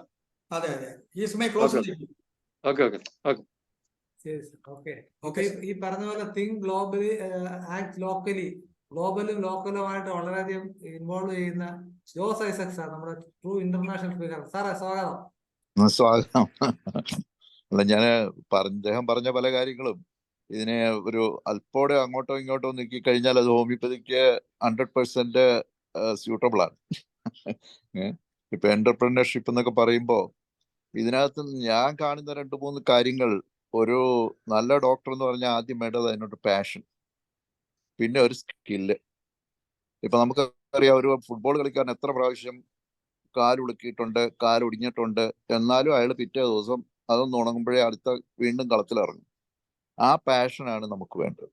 അതുപോലെ തന്നെ ഈ സമയമെടുക്കുമെന്ന് പറഞ്ഞു. ഇപ്പൊ നമ്മൾ ഓരോ ഫീൽഡിനും ഓരോ സമയമുണ്ട്. ഇപ്പൊ സിനിമ നടനാകാൻ പോകുന്നതിന് 25-30 വയസ്സിനിടയ്ക്കുള്ളവർക്കാണ് ഒരു നടനാകാനൊക്കെ, ചെറുപ്പക്കാരനായ ഒരു നടനാകാൻ അല്ലെങ്കിൽ ഒരു നടിയാകാനൊക്കെ കഴിയുന്നത് ഒരു 17 വയസ്സിനും 27 വയസ്സിനും ഒക്കെ ഇടയ്ക്കുള്ള ആ ഒരു ഏജ് ഗ്രൂപ്പാണ്. അതല്ല ഡോക്ടർമാരുടെ ഏജ് ഗ്രൂപ്പ് എന്ന് പറയുന്നത് ഒരു ആഫ്റ്റർ 35 ആണ്. കാരണം അവര് പഠിക്കണം, പഠിച്ചതൊക്കെ ഒന്ന് പ്രയോഗിച്ച് എന്തെങ്കിലുമൊക്കെ ഒന്ന് ഒരു കോൺഫിഡൻസ് ഉണ്ടാകണം. ഇനി അവർക്ക് കോൺഫിഡൻസ് ഉണ്ടായാലും നാട്ടുകാർക്ക് അവരിൽ കോൺഫിഡൻസ് ഉണ്ടാകണം. ഇത്രയും ഇല്ലാതെ ഒരാൾക്കും ഒരു നല്ല പ്രാക്ടീഷണർ ആകാൻ സാധിക്കില്ല. പിന്നെ പലപ്പോഴും ഈ മാനേജ്മെന്റിന്റെ കാര്യം പറഞ്ഞത്, പലപ്പോഴും ഈ പേഷ്യന്റ് മാനേജ്മെന്റ് എന്ന് പറയുന്ന ഒരു കാര്യമുണ്ട്. നമ്മളെ ഒരു പേഷ്യന്റ് കാണാൻ വരുമ്പോൾ പലപ്പോഴും അവര് ഒരു ഹോംവർക്ക് ചെയ്തിട്ടാണ് വരുന്നത്, അല്ലെങ്കിൽ അവർ അവരുടെ അസുഖത്തെ കുറിച്ച് സ്റ്റഡി ചെയ്ത്, ഇപ്പോൾ പ്രത്യേകിച്ച് നമ്മുടെ ഇന്റർനെറ്റിലൊക്കെ എല്ലാ അസുഖങ്ങളെ കുറിച്ചും ഒക്കെ ഇവർ പേജസ് ആൻഡ് പേജസ് വായിച്ച് അത് മനസ്സിലാക്കി അതിന്റെ മറ്റു കാര്യങ്ങളും ഒക്കെ മനസ്സിലാക്കി ഒരുപക്ഷെ വേറെ വൈദ്യശാസ്ത്രങ്ങളെയൊക്കെ ട്രൈ ചെയ്ത് നടക്കാതെ വരുമ്പോഴാണ് ഹോമിയോപ്പതിയിലേക്ക് വരുന്നത്. അപ്പൊ ഈ പേഷ്യന്റ് മാനേജ്മെന്റ് എന്ന് പറയുന്നത്, ആ പേഷ്യന്റിന് തന്നെ വരുമ്പോൾ അയാൾക്ക് പറയാനുള്ളത് മുഴുവൻ കേട്ടിരിക്കാനുള്ള ഒരു സന്മനസ് ഡോക്ടർമാരും കാണിക്കണം. അപ്പൊ അത് നമ്മൾ എത്ര തിരക്കുണ്ടായാലും അവർ പറയുന്നത് മുഴുവൻ കേൾക്കുക. കാരണം അവരിത് പ്രിപ്പയർ ചെയ്യാൻ തുടങ്ങിയിട്ട് ചിലപ്പോൾ 2 ആഴ്ചയോ 3 ആഴ്ചയോ ഒക്കെ ആയി കാണും. അത് തന്നെ ഒരു വലിയ ആശ്വാസമാണ്. പിന്നെ പിന്നീടൊരു കാര്യം, പലപ്പോഴും ഹോമിയോപ്പതി ഡോക്ടർമാരെ സംബന്ധിച്ചിടത്തോളം സംഭവിക്കുന്ന ഒരു കാര്യം, അത്യാവശ്യം പ്രാക്ടീസും കാര്യങ്ങളും ഉണ്ടെങ്കിൽ പിന്നെ അവരുടെ ആ സ്ഥലത്ത് തന്നെ ഇരുന്നാൽ മതി. ആവശ്യത്തിന് ആള് വരും. അതിന് വേറെ ആരുടെയും സഹായം വേണ്ട. ഒരു നേഴ്സിന്റെയോ അല്ലെങ്കിൽ ഒരു കമ്പൗണ്ടറുടെയോ ഒന്നും സഹായം ഇല്ലെങ്കിലും നമുക്ക് സർവൈവ് ചെയ്യാമെന്നും അല്ലെങ്കിൽ ഇതുപോലെ തന്നെ മുന്നോട്ട് പോകാൻ കഴിയുന്നു. ആശുപത്രികളുടെയോ ടെസ്റ്റുകളുടെയോ ഒന്നും മേൽവിലാസം ഇല്ലാതെ തന്നെ നിലനിൽക്കാമെന്ന ഒരു ഘട്ടത്തിൽ അവർ എത്തുന്നുണ്ട്. അപ്പൊ അങ്ങനെയുള്ളവരെ നമുക്ക് ഈ പറഞ്ഞ ഇതിലേക്ക് കൊണ്ടുവരാൻ വലിയ ബുദ്ധിമുട്ടാണ്. പക്ഷെ അവര് അടുത്ത പടിയിലേക്ക് കയറണമെന്ന് ആഗ്രഹിച്ചു കഴിഞ്ഞാൽ പലർക്കും അത് സാധിക്കുന്ന പലരും അതിലേക്ക് ഇറങ്ങുന്നില്ല. ഇതൊക്കെയാണ് ഇതിലെ പ്രശ്നങ്ങൾ. എന്റർപ്രണർഷിപ്പ് എന്ന് പറയുമ്പോൾ നമുക്കറിയാം, ഇപ്പൊ നമ്മള് ഓരോരുത്തരും അവരവരുടെ സ്ട്രെങ്ത്തും വീക്ക്നെസ്സും മനസ്സിലാക്കുക എന്നുള്ള ഒരു കാര്യമാണ്. ഹോമിയോപ്പതിയുടെ സ്ട്രെങ്ത് അവിടെയാണ്. ആ സ്ട്രെങ്ത് നമ്മളിലുണ്ടെങ്കിൽ അത് ലോകത്തിന് മുന്നിലേക്ക് പ്രൊജക്റ്റ് ചെയ്യുക. കാരണം ഞാൻ പലരോടും പറയുന്ന ഒരു കാര്യമുണ്ട്. ഇന്ന് നമുക്കറിയാം, ഏറ്റവും കൂടുതൽ വരുന്ന ക്രോണിക് ഡിസീസ് എന്ന് പറയുന്നത് ബ്ലഡ് പ്രഷറും കൊളസ്ട്രോളും ഡയബറ്റീസും ആർത്രൈറ്റിസും അലർജിയൊക്കെയാണ്. ഇതിന് ഇന്നത്തെ ഡോമിനന്റ് സിസ്റ്റം ഓഫ് മെഡിസിന് യാതൊന്നും ചെയ്യാൻ കഴിയില്ല. ജീവിതകാലം മുഴുവൻ ഡയബറ്റീസ് ഒരാൾക്ക് വന്നാൽ ജീവിതകാലം മുഴുവൻ മരുന്ന് കഴിക്കുക എന്നുള്ളതല്ലാതെ, ആർത്രൈറ്റിസ് വന്നാലും ജീവിതകാലം മുഴുവൻ മരുന്ന്. ഇതിനൊന്നും ഒരു ക്യൂർ എന്ന് പറയുന്നില്ല. അപ്പൊ ആ ക്യൂർ ഉള്ള വൈദ്യശാസ്ത്രങ്ങൾ അത് പ്രൊജക്റ്റ് ചെയ്യുക. അവർക്ക് പറ്റുന്ന അവരുടെ ഏരിയകളുണ്ട്, അത് കണ്ടെത്താനും ആ ഏരിയയിൽ നമ്പർ 1 ആകാനും അത് പ്രൊജക്റ്റ് ചെയ്യാനും മാർക്കറ്റ് ചെയ്യാനുള്ള ഒരു കഴിവുകളെ വേണം. അപ്പൊ ഇങ്ങനെയൊക്കെയുള്ള ചില കാര്യങ്ങൾ വരുമ്പോഴാണ് പ്രശ്നം. അപ്പൊ അത് വേണ്ട രീതിയിൽ ഫോക്കസ്ഡ് ആകുന്നില്ല എന്നുള്ളത് ഒരു വസ്തുതയാണ്. പിന്നെ ഓപ്പർച്യൂണിറ്റീസ് കിട്ടണം. നമ്മൾ പല പല ഫാക്ടേഴ്സ് ഉണ്ട്. ഞാൻ ഈ പറഞ്ഞ പോലെ പേഷ്യന്റ് റിലേഷൻ, ഓപ്പർച്യൂണിറ്റീസ്, അതേപോലെ തന്നെ നമ്മുടെ സ്കില്ല്, നമ്മുടെ പാഷൻ, ഇതെല്ലാം ഇതിനകത്ത് വരുന്നുണ്ട്. പലപ്പോഴും നമ്മൾ കാണുന്നത് വളരെ വളരെ എന്തൂസിയാസ്റ്റിക് ആയിട്ട് സ്റ്റാർട്ട് ചെയ്യുന്ന ചിലർ, വളരെ ചെറുപ്പത്തിൽ 25 വയസ്സിൽ പ്രാക്ടീസ് തുടങ്ങുമ്പോൾ വളരെ എന്തൂസിയാസ്റ്റിക് ആയിട്ട് സ്റ്റാർട്ട് ചെയ്യുന്ന അവരൊരു ക്വിക്ക് റിസൾട്ട്സ് പ്രതീക്ഷിക്കുന്നുണ്ടാവും. പക്ഷെ അത് ഓരോ ഫീൽഡിനും ഒരു സമയമുണ്ട്, അല്ലെങ്കിൽ ഒരു പ്രായമുണ്ട്, അല്ലെങ്കിൽ അതിൻ്റെ ഒരു ലെവലിലേക്ക് എത്തുന്നതിനൊരു, ഇപ്പൊ നമ്മളൊരു അഡ്വക്കേറ്റ്, ഒരു ഡോക്ടർ, അല്ലെങ്കിൽ ഒരു ചാർട്ടേഡ് അക്കൗണ്ടന്റ്, ഇതൊക്കെ പറയുമ്പോൾ ഈ പ്രൊഫഷണൽസിലെല്ലാം വരുന്ന ഒരു 40 ആണ് അവരുടെ ഒരു ആവറേജ് സക്സസ് ആകുന്ന, അല്ലെങ്കിൽ മറ്റുള്ളവർക്കിനേക്കാൾ ഒരു പടി മുന്നിലേക്ക് അവരെത്തുന്ന ഒരു കാലഘട്ടം. ആ കാലഘട്ടങ്ങളൊക്കെ മനസ്സിലാക്കുക ചെയ്യണം. പിന്നെ ഒരു കാര്യം നോക്കിയിട്ടുള്ളത്, എനിക്ക് തോന്നിയിട്ടുള്ളത്, ഈ ഒരു ഫീൽഡിലേക്ക് നമ്മൾ ഇറങ്ങുമ്പോൾ ആ ഫീൽഡിൽ എന്താകണം എന്ന് നമ്മൾ തന്നെ തീരുമാനിക്കണം. നമ്മളൊരു ചായ കുടിക്കാൻ 5 സ്റ്റാർ ഹോട്ടലിൽ കയറിയാൽ 300 രൂപ കൊടുക്കണം. അതേസമയം 5 രൂപയ്ക്ക് റോഡിൽ കിട്ടും അതേ ചായ. ഒരുപക്ഷെ കുറച്ചുകൂടി രുചിയുള്ളത് നമുക്ക് റോഡ് സൈഡിൽ കിട്ടുമായിരിക്കും. പക്ഷേ ഈ 300 റുപ്പീസ് കൊടുത്ത് 5 സ്റ്റാർ ഹോട്ടലിൽ പോകാൻ അവർ തയ്യാറാകുന്നതിന്റെ കാരണം എന്താണെന്നുള്ളത് പഠിക്കേണ്ടിയിരിക്കുന്നു. അപ്പൊ ഇതൊക്കെയാണ് ഇതിനകത്ത് മെയിൻ ആയിട്ടുള്ള പ്രശ്നങ്ങളെന്നാണ് എനിക്ക് തോന്നിയിട്ടുള്ളത്. അത് ഇപ്പൊ ഈ ഇത്തരത്തിലുള്ള കുറെ ക്ലാസ്സുകൾ വന്നാലെങ്കിലും ഈ ന്യൂ എൻട്രൻസ് അല്ലെങ്കിൽ പുതിയ പ്രാക്ടീഷണേഴ്സിന് ഒരു പ്രചോദനമാണ്. അപ്പൊ അതിനെ നമ്മൾ ഓവർ എസ്റ്റിമേറ്റ് ചെയ്തിട്ട് കാര്യമില്ല, അതിനെ അണ്ടർ എസ്റ്റിമേറ്റ് ചെയ്തിട്ടും കാര്യമില്ല. അതിന്റെ റിയാലിറ്റി എന്താണ്, അതിന്റെ സ്കോപ്പ് എവിടെയാണ്, ഇതൊക്കെ നമ്മൾ കൃത്യമായി മനസ്സിലാക്കിക്കൊണ്ട് ഇതിൽ ഇറങ്ങുന്നതായിരിക്കും നല്ലത്. കൂടുതലൊന്നും പറയാനില്ല. അങ്ങയുടെ അഭിപ്രായങ്ങളോട് എനിക്ക് ഏറെക്കുറെ രണ്ട് കാര്യത്തില് എനിക്ക് ഒരു അഭിപ്രായം കൂടുതൽ ആഡ് ചെയ്യാനുണ്ട്. അങ്ങ് പറഞ്ഞു പേഷ്യന്റ് മാനേജ്മെന്റ് എന്ന് പറഞ്ഞു. ഈ പേഷ്യന്റ് മാനേജ്മെന്റ് അതുപോലെ തന്നെ ഒരു ഡോക്ടർ ആവണമെങ്കിൽ 40 വയസ്സ് കഴിയണം എന്നുള്ളൊരു അഭിപ്രായം കൂടെ അങ്ങ് പറഞ്ഞായിരുന്നു, ഡോക്ടർ പറഞ്ഞായിരുന്നു. അപ്പൊ അതില് ഇപ്പൊ നമുക്കൊരു റീസെന്റ് ഞാൻ ഈ ക്രിക്കറ്റ് കളി കാണുന്ന ഒരാളായതുകൊണ്ട് ഞാൻ I can make an example. ഒരു കൊച്ചു പയ്യൻ യശസ്വി ജയ്സ്വാൾ സകല ബൗളേഴ്സിനെ അടിച്ച് നിരപ്പാക്കി. ഇവിടെ നല്ല ഭയങ്കര കളിക്കാരെല്ലാം പരാജയപ്പെട്ടു. ഇപ്പൊ യങ്സ്റ്റേഴ്സ് എന്ന് പറയുമ്പോൾ അവർ കൂടുതൽ റിസ്ക് എടുക്കും, കൂടുതൽ ധൈര്യം ഉണ്ടാവും. ആ യങ്സ്റ്റേഴ്സിനെ മോട്ടിവേറ്റ് ചെയ്യണം. ആ മോട്ടിവേറ്റ് ചെയ്ത് അപ്പൊ യങ്സ്റ്റേഴ്സിനെ ഇപ്പൊ നമ്മൾ യങ്സ്റ്റേഴ്സിന് കൂടുതൽ അവസരങ്ങൾ കൊടുക്കും. കൂടുതൽ അവസരങ്ങൾ കൊടുക്കുമ്പോൾ അവര് അതിനെ കൂടുതൽ ഫലപ്രാപ്തിയിലേക്ക് കൊണ്ടുവരും എന്നുള്ളതാണ് എനിക്ക് തോന്നിയ ഒരു കാര്യം. പിന്നെ മറ്റൊരു കാര്യം കൂടെ പറഞ്ഞു, അങ്ങ് വീക്ക്നെസിന്റെ കാര്യം പറഞ്ഞു. വീക്ക്നെസ് എന്നുള്ള ഒരു ഭാഗം ഇപ്പോഴില്ല. സോർട്ട് അനാലിസിസ് ആണ് അങ്ങ് ഉദ്ദേശിച്ചത്, എനിക്കത് മനസ്സിലായി. സ്ട്രെങ്ത്, വീക്ക്നെസ്സിന് പകരം കൺസ്ട്രെയിൻസ് ആണ് നമുക്കുള്ളത്. കൺസ്ട്രെയിൻസ് ഉണ്ട്, ആ കൺസ്ട്രെയിൻസ് ആണ് നമുക്ക് മാറ്റിയെടുക്കേണ്ടത്. കൺസ്ട്രെയിൻസ് എന്ന് പറയുമ്പോൾ നമ്മൾ ഓവർകം ചെയ്യുക. വീക്ക്നെസ് എന്ന് പറയുന്നതിനേക്കാൾ കുറച്ചുകൂടി പഴയ കാലത്താണ്. അപ്പൊ അതാണ് ഞാൻ ഈ പറയുന്നത്. ദിസ് ഈസ് എ ന്യൂ ഇറ ആൻഡ് ഗ്ലോബലൈസേഷൻ, ലിബറലൈസേഷൻ, പ്രൈവറ്റൈസേഷൻ ആണ്. അപ്പൊ അവിടെ കൂടുതലും നമുക്ക് കൺസ്ട്രെയിൻസ് ആണുള്ളത്. ആ കൺസ്ട്രെയിൻസിനെ മാറ്റിയെടുക്കുക. ഇത് മാത്രം ഇത് എൻ്റെ ഒരു ഹംബിൾ സജഷൻ കൂടിയാണ്. Anyway thank you very much sir. അങ്ങയുടെ വിലയേറിയ അഭിപ്രായങ്ങൾ എനിക്കും പ്രയോജനപ്രദമായിട്ട് തോന്നി. Thank you sir. Okay sir, Sreedharakumar സാറിലേക്ക് പോവാം. ശ്രീധരകുമാർ സാറെ ഹോമിയോപ്പതി ഫീൽഡിലാണ്, സീനിയർ ഒരാളാണ്. സെൻട്രൽ കൗൺസിൽ ഓഫ് ഹെൽത്തിന്റെ അസിസ്റ്റന്റ് ഡയറക്ടർ ആയിരുന്നു. സാറെ സംസാരിക്കാമോ? ശ്രീധരകുമാർ സാർ അൺമ്യൂട്ട് ചെയ്ത് സംസാരിക്കൂ.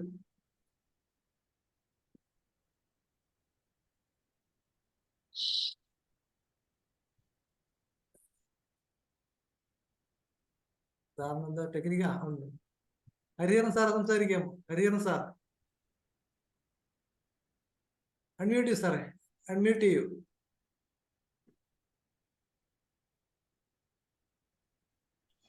സംസാരിക്കും സാറേ. സാറിന്റെ ഒരു സെക്കൻഡ്, ഞാൻ മറ്റേ ഇത് ഓഫ് ആക്കട്ടെ. ഈ മൊബൈലൊന്നോ ഞാൻ സാറിന്റെ ആ ഇത് ഞാൻ കേട്ടായിരുന്നു. ഞങ്ങളൊക്കെ ഇപ്പം now I am 73. എങ്കിൽ പോലും എനിക്കത് വളരെ ഇഷ്ടമായിട്ട് തോന്നി സാറിന്റെ. സാർ, ഇതിനകത്ത് വേറെ ഒരു വലിയ പ്രോബ്ലം ഉണ്ട്. എൻ്റെ ഒരു കാഴ്ചപ്പാട്. നമുക്ക് ഇപ്പൊ ഒരു ഹോമിയോപ്പതി ഡോക്ടറെ സംബന്ധിച്ച് പറയുവാണെങ്കിൽ നല്ല പ്രാക്ടീസ് ഉണ്ടാകും. പക്ഷേ അതിനകത്ത് ഒരു കണ്ടീഷനുണ്ട്. എന്താണെന്നറിയാമോ? ഈ എത്തിക്സും മൊറാലിറ്റി നോക്ക്. എത്തിക്സും മൊറാലിറ്റി നോക്കാതിരുന്നാൽ പിന്നെ ഒരു ഹോമിയോപ്പതി ഡോക്ടർക്ക് എത്ര ഹി ക്യാൻ മിൻഡിങ് മണി, ഒരു പ്രയാസവും ഇല്ല. ഒരു ദിവസം ഒത്തിരി കള്ളം പറയണം, ചെയ്യാൻ പറ്റാത്തത് ചെയ്യാമെന്ന് പറയണം. അങ്ങനെ യാതൊരു എത്തിക്സും മൊറാലിറ്റിയും ഇല്ലാതെ നിൽക്കുകയാണെങ്കിൽ പിന്നെ ഇത് പോയല്ലോ. ഇതിന്റെ ഒരു സെക്കൻഡ് എത്തിക്സും മൊറാലിറ്റി നോക്കാതിരുന്നാൽ സാറേ ഒരു പണം ഉണ്ടാക്കാനോ ഇല്ലെങ്കിൽ പ്രശസ്തനാവാനോ ഒരു പ്രയാസവും ഇല്ല. എനിക്കൊരു ഡോക്ടറെ അറിയാം. ആ വെറും ഒരു ആബ്സസ് ആയിട്ട് വന്നാൽ മതി, ആ ഡോക്ടർ പറയും ഇത് ക്യാൻസർ ആണെന്ന് പറയും. ആ ഡോക്ടർ ചികിത്സിച്ച് ഭേദമാക്കും. ആ ആബ്സസ് ഭേദമാക്കാൻ പ്രയാസമൊന്നുമില്ല. ഈ രോഗി ഒരു 10 പേരെടുക്കലോ ഇല്ലെങ്കിൽ 20 പേരെടുക്കലോ പറയും ആ ഡോക്ടറോ ഗംഭീരനാണ്, അയാൾ എൻ്റെ ക്യാൻസർ ഭേദമാക്കും. ഈ രീതിയിൽ ഒരു ഡോക്ടർക്ക് ഒരു ഐ മീൻ വ്യവസായി ആകാൻ പറ്റും. പക്ഷെ ഒരു നല്ല ഡോക്ടർ ആകാൻ പറ്റും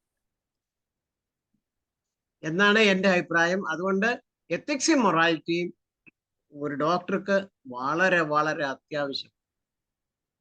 ഓക്കെ സാർ, സാറിന്റെ മറുപടി അങ്ങേ പോലൊരു ഇത്രയും എന്താ പറയാ എക്സ്പീരിയൻസ് ഉള്ളൊരു ഡോക്ടറുടെ വാക്കുകൾ തന്നെ വളരെ എന്താ പറയാ ഒരു എനർജി തരികയാണ്. അങ്ങ് 73 വയസ്സെന്ന് പറഞ്ഞു, ഏജ് ഇൻഡിക്കേറ്റ്സ് ഉള്ള നമ്പർ.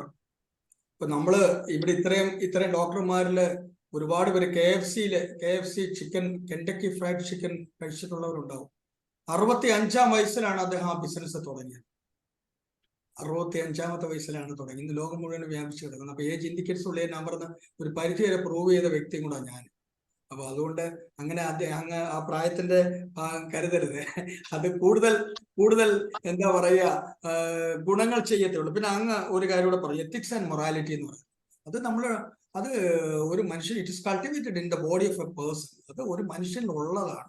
അത് ആ മനുഷ്യൻ അത് പ്രയോഗിക്കേണ്ടത്, മനുഷ്യത്വപരമായ പെരുമാറ്റം ഉണ്ടാവേണ്ടത് നമ്മൾ മെഡിസിൻ പഠിക്കുമ്പോഴേ അത് പഠിക്കുന്നുണ്ട്. മെഡിക്കൽ എത്തിക്സും ബാക്കിയുള്ളത് അത് അപ്ലൈ ചെയ്യാൻ നമ്മൾ മറ്റുള്ളവരെ എന്താ പറയുക ഒരു സന്ദേശങ്ങളിലൂടെ അത് പ്രേരിപ്പിക്കുക എന്ന് മാത്രമേ എനിക്ക് പറയാറുള്ളൂ.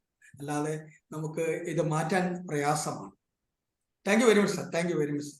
ഓക്കെ ഞാൻ 73 എന്ന് പറയാൻ കാര്യം എന്താണെന്നറിയാമോ? ഇത്രയും നാളത്തെ എൻ്റെ അനുഭവത്തിൽ നിന്ന് വന്നിരിക്കുന്ന ഒരു കാര്യമാണ് ഞാൻ പറഞ്ഞത്. അല്ലാതെ ഞാൻ ഇപ്പോഴും സ്റ്റിൽ ഐ ആം പ്രാക്ടീസിങ്, നല്ലപോലെ ഞാൻ പ്രാക്ടീസ്. സാർ, ഇതിനകത്ത് ഒരു വ്യത്യസ്തത ഉള്ളത്, അതായത് പ്രായം കൂടുന്നതോറും വരുമാനം കൂടുന്ന അപൂർവം ചില മേഖലകളെ ഉള്ളൂ എൻ്റെ ഒരു വിലയിരുത്തൽ, എൻ്റെ ഒരു അഭിപ്രായത്തിൽ. അതായത് ഒന്ന് നമ്മുടെ വക്കീലന്മാര്, ലീഗൽ എക്സ്പേർട്സ്, പിന്നെ രണ്ടാമത് ആയുർവേദ ഡോക്ടർമാര്, ഹോമിയോപ്പതി ഡോക്ടർമാര്. ഈ കോഹിനൂർ രത്നം പോലെ നാൾക്ക് നാൾ നിറം വെച്ചെന്ന് പറഞ്ഞാൽ പ്രായം കൂടുന്തോറും വരുമാനം കൂടിക്കൊണ്ടിരിക്കും. സിനിമാ ഫീൽഡ് നേരെ ഓപ്പോസിറ്റ് ആണ്, പ്രായം കൂടുന്തോറും വരുമാനം കുറയും. സ്പോർട്സ് ഫീൽഡ് നേരെ ഓപ്പോസിറ്റ് ആണ്. അപ്പൊ ഹോമിയോപ്പതി തീർച്ചയായിട്ടും ആ ഒരു സാധ്യതയുണ്ട്. ആ സാധ്യതകൾ ഉപയോഗപ്പെടുത്തുന്നതിന് കൂടിയാണ് തീർച്ചയായിട്ടും IFPH ശ്രമിക്കുന്നതും. തീർച്ചയായിട്ടും നമുക്ക് ഗുണം ഉണ്ടാവുമെന്ന് പ്രതീക്ഷിക്കുന്നു. ഇനി ചർച്ചയിൽ പങ്കെടുക്കാൻ ശ്രീധരക്കുപ്പ് സാർ ഉണ്ടോ? അല്ലെങ്കിൽ ഭദ്രൻ ഡോക്ടറെ വിളിക്കാം. തീർച്ചയായിട്ടും ആ ഒരു കപ്പാസിറ്റി ഉള്ള വ്യക്തിയാണ് Bhadran doctor. Bhadran sir doctor ഉണ്ടോ?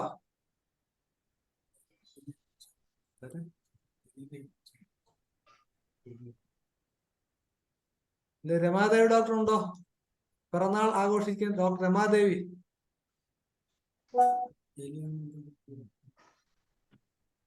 രമാദേവി ഡോക്ടർ ഉണ്ടോ? ഉണ്ട് മനോജ്. എനിക്ക് മുഴുവൻ കേൾക്കാൻ പറ്റിയില്ല. ഞാൻ കേട്ടോണ്ടിരിക്കുമ്പോ എനിക്ക് ഗസ്റ്റ് വന്നു. അപ്പൊ എനിക്ക് മുഴുവൻ കേൾക്കാൻ പറ്റില്ല. അതുകൊണ്ട് ഞാൻ അഭിപ്രായം പറയാം. അല്ലെങ്കിൽ ഞാൻ അഭിപ്രായം പറഞ്ഞേനെ. ഇന്നെന്റെ പിറന്നാളല്ല കേട്ടോ, ഞായറാഴ്ചയാണ് പിറന്നാള്. രോഹിണി ഇന്നല്ല, ഞായറാഴ്ചയാണ്. ഞായറാഴ്ച ഞാൻ 76-ലേക്ക് കിടക്കുക.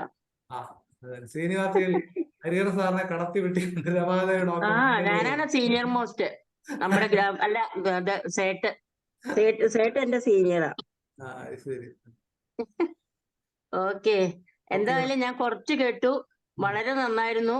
ഇപ്പോഴത്തെ യങ്സ്റ്റേഴ്സിന് അത്യാവശ്യമായിട്ട് യൂസ്ഫുൾ ആവുന്ന ഒരു കാര്യമാണ്. അവരെ പ്രൊമോട്ട് ചെയ്യാനും സാധിക്കണം. എനിക്ക് കുറച്ചേ കേൾക്കാൻ പറ്റുള്ളൂ. അപ്പോഴത്തേക്കും ഗസ്റ്റ് ഉണ്ട്. എന്റെ സിസ്റ്ററിന്റെ മോള് മാരേജ് കഴിഞ്ഞിട്ട് അവര് എല്ലാരും കൂടി വന്നു. കേൾക്കാത്തത് മധുരതരം എന്നാണല്ലോ, അപ്പൊ നമുക്ക് പ്രതീക്ഷിക്കാം. അയ്യോടാ, ഞാനത് നാളെ യൂട്യൂബിൽ നിന്ന് കേൾക്കും. തീർച്ചയായിട്ടും ഇത് നമ്മൾ തുടക്കം കുറിച്ചാണ് ഡോക്ടറെ. അതായത് ഇത് വളരെ അത്യാവശ്യമാണ്. നമ്മുടെ ആൾക്കാര് പ്രത്യേകിച്ച് ഹോമിയോപ്പതി എഡ്യൂക്കേഷൻ രംഗത്ത് ഏറ്റവും കൂടുതൽ ബാധിച്ചിരിക്കുന്ന ഒരു പ്രധാന പ്രശ്നം വെച്ചാൽ ആൺകുട്ടികൾ വളരെ കുറവാണ്. സർവൈവൽ ഓഫ് ദ ഫിറ്റസ്റ്റ് ആണ് Manoj. Survival of the fittest. We should prove we are the fittest person to survive. അപ്പൊ അതുകൊണ്ട് പഠിച്ചിറങ്ങുന്നവർക്ക് ഒരു നല്ലൊരു മാർഗം കണ്ടെത്താൻ ഇതിന് അടുത്ത പാർട്ട് 2 എന്ന് പറയുന്നത് കോളേജുകളിലേക്ക് നീങ്ങുകയാണ്. എന്റർപ്രണർഷിപ്പിനെ കുറിച്ച് പണ്ടാര സാറിൽ തന്നെ പലരും തുടങ്ങുന്നുണ്ട്. തീർച്ചയായിട്ടും ഒരു 10 വർഷം കഴിയുമ്പോഴത്തേക്ക് ഇന്ത്യ ലോകത്തെ 2ാമത്തെ സാമ്പത്തിക ശക്തിയാകുമ്പോൾ ഹോമിയോപ്പതിക്കാർ മോശമല്ലാത്ത നിലയിലേക്ക് എത്തണം എന്നുള്ള എൻ്റെ ഒരു സ്വപ്നമാണ്. അപ്പൊ അതിലേക്കാണ് നമ്മൾ ശ്രമിക്കുന്നത്.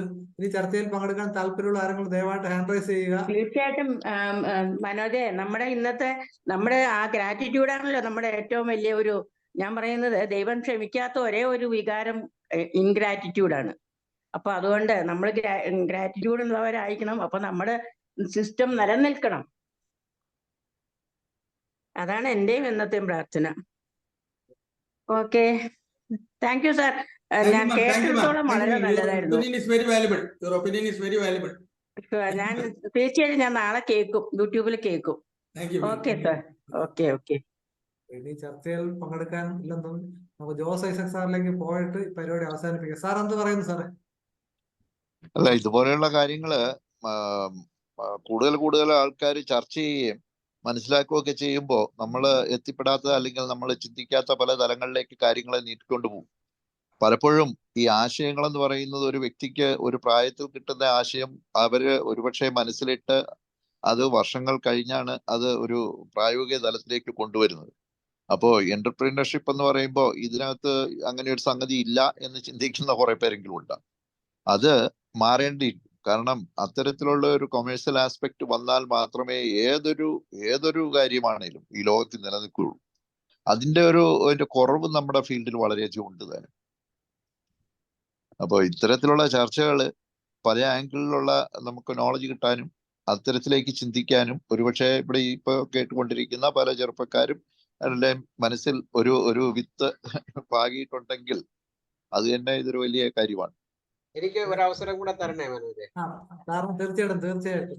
അപ്പൊ അത് മാത്രമല്ല, പണ്ടാര സാർ പറഞ്ഞൊരു കാര്യമുണ്ട്, നമുക്ക് NGOസും സമൂഹവുമായിട്ടുള്ള ബന്ധം. തീർച്ചയായിട്ടും IFPH ആണ് ഞാൻ ഏറ്റവും ഉത്തമമായ ഒരു ഉദാഹരണം. ഡോക്ടേഴ്സ് അല്ലാത്ത ധാരാളം ആൾക്കാരിനകത്തുണ്ട്. ഇപ്പൊ നമ്മൾ ഈ അടുത്ത വ്യാഴാഴ്ച പ്രശസ്ത ഗായകൻ ശ്രീമാൻ ബ്രഹ്മാനന്ദന്റെ ജന്മദിനമാണ്. അത് പ്രമാണിച്ചും IFPH ഒരു പരിപാടി സംഘടിപ്പിക്കുന്നുണ്ട്. അങ്ങനെ സമൂഹത്തിലേക്ക് കൂടുതൽ ഇറങ്ങാൻ IFPH ശ്രമിക്കുകയാണ്. പണ്ടാര സാറിലേക്ക് പോയിട്ട് ഹരിഹര സാറിലേക്ക് വരാം സാർ. അപ്പൊ ഇനിയിപ്പോ ജോസ് ഐസക് സാറ് അദ്ദേഹത്തിന് ഒരുപാട് ഇന്നോവേറ്റീവ് ഐഡിയാസ് ഉണ്ടെന്ന് എനിക്ക് മനസ്സിലാക്കുന്നുണ്ട്. അദ്ദേഹം പറഞ്ഞതുപോലെ എനിക്ക് ഒരു കാര്യം ഇവിടെ പറയാനുണ്ട്. അതൊരു നാളെ ഒരു സെഷൻ കിട്ടുകയാണെങ്കിൽ then I will narrate it. How to set up an entrepreneur. നിങ്ങൾക്ക് എങ്ങനെ ഒരു എന്റർപ്രണർഷിപ്പ് സെറ്റപ്പ് ചെയ്യാൻ കഴിയും എന്നുള്ളത്. ഇപ്പൊ ഞാനിപ്പോ ഇതിനെ കുറിച്ചൊരു ജനറൽ ഐഡിയ മാത്രമേ തന്നുള്ളൂ. നമുക്ക് ഓരോരുത്തർക്കും എന്റർപ്രണർ ആവണമെങ്കിൽ എന്തൊക്കെ കാര്യങ്ങൾ ചെയ്യണം, എങ്ങനെയാകണം, നമ്മൾ ഓരോരുത്തരും എന്റർപ്രണർ ആവാൻ നമ്മൾക്ക് മുന്നോട്ട് ഇറങ്ങി വരണം. അത് എങ്ങനെ വേണം എന്നുള്ളത്, ഹൗ ടു സെറ്റപ്പ് എന്നുള്ളത് ഒരു സെഷൻ ഞാൻ everyone permits that I will do it. തീർച്ചയായിട്ടും പെർമിറ്റ് ചെയ്തിട്ടുണ്ട്. നമുക്ക് ഇപ്പൊ ഇനി ഹരിഹർ സാറിലേക്ക് പോകാം. സാറിന് അഭിപ്രായം പറയാം. എനിക്കൊരു സജഷൻ ഉള്ള എന്താ വെച്ചാൽ, ഈ ഹോമിയോപ്പതിക് ഡോക്ടേഴ്സ് ഈ ഒരു ചെറിയ ഡിസ്പെൻസറിയിൽ മാത്രമായിട്ട് ഒതുങ്ങരുതെന്ന എൻ്റെ ഒരു കാഴ്ചപ്പാട്. എന്താന്ന് വെച്ച് കഴിഞ്ഞാൽ നമുക്ക് ധാരാളം കാര്യങ്ങൾ ചെയ്യാനുണ്ട്. ഇപ്പൊ ഈ തെറപ്യൂട്ടിക് സൈഡിൽ മാത്രം നമ്മൾ നിൽക്കരുത്. നമ്മള് ഇപ്പോ ഉദാഹരണം ഞാൻ പറയാം, സ്പീച്ച് തെറപ്പി ഉണ്ട്, ഫിസിയോതെറപ്പി ഉണ്ട്, ഇങ്ങനെ ഒത്തിരി അലൈഡ് സിസ്റ്റംസ് ഉണ്ട്. ഈ അലൈഡ് സിസ്റ്റം കൂടെ നമ്മൾ നോക്കുകയാണെങ്കിൽ നമുക്ക് നമ്മുടെ ഡിസ്പെൻസറിയിൽ മെയിൻ ആയിട്ട് ഇരുന്നുകൊണ്ട് നമുക്ക് വേറെ പലതും ചെയ്യാൻ സാധിക്കും. അങ്ങനെ ചെയ്യണം. അങ്ങനെ ചെയ്തു കഴിഞ്ഞാൽ ഇപ്പൊ ഓട്ടിസം കുട്ടികളുടെ പല കാര്യങ്ങളും നമുക്ക് ഡിസ്പെൻസറി ഇരുന്നുകൊണ്ട് തന്നെ ചെയ്യാൻ പറ്റും. അപ്പൊ സാറ് നോട്ട് ചെയ്ത് വെക്കുക. നമുക്ക് അടുത്ത ദിവസം അതിനെ കുറിച്ച് ഇനിയൊരു ദിവസം ഉണ്ടാവും. തീർച്ചയായിട്ടും സാറ് പറയണം. നോട്ട് ചെയ്ത് വെക്കുക സാറേ. എനിക്ക് അങ്ങ് പറഞ്ഞതിന് ഒരു കാര്യം കൂടെ എനിക്ക് പറയാനുണ്ട്. നമ്മൾക്ക് എല്ലാവർക്കും ടൈം കൺസ്ട്രെയിൻസ് ഉണ്ട്. എന്നാലും ഞാനൊരു കാര്യം പറയാം. പണ്ട് കാലത്ത് ഏകലവ്യ മോഡൽ പരീക്ഷിച്ചിരുന്നു. നമ്മൾ സൂപ്പർമാന്, ഹെർക്കുലീസ് ഇതുപോലുള്ളവരെയൊക്കെ നമ്മൾ ആരാധിച്ചിരുന്ന ഒരു കാലഘട്ടം ഉണ്ടായിരുന്നു. ആ കാലഘട്ടം മാറി. ഇന്നിപ്പോ ഗ്രൂപ്പ് സൈക്കോളജിയാണ്.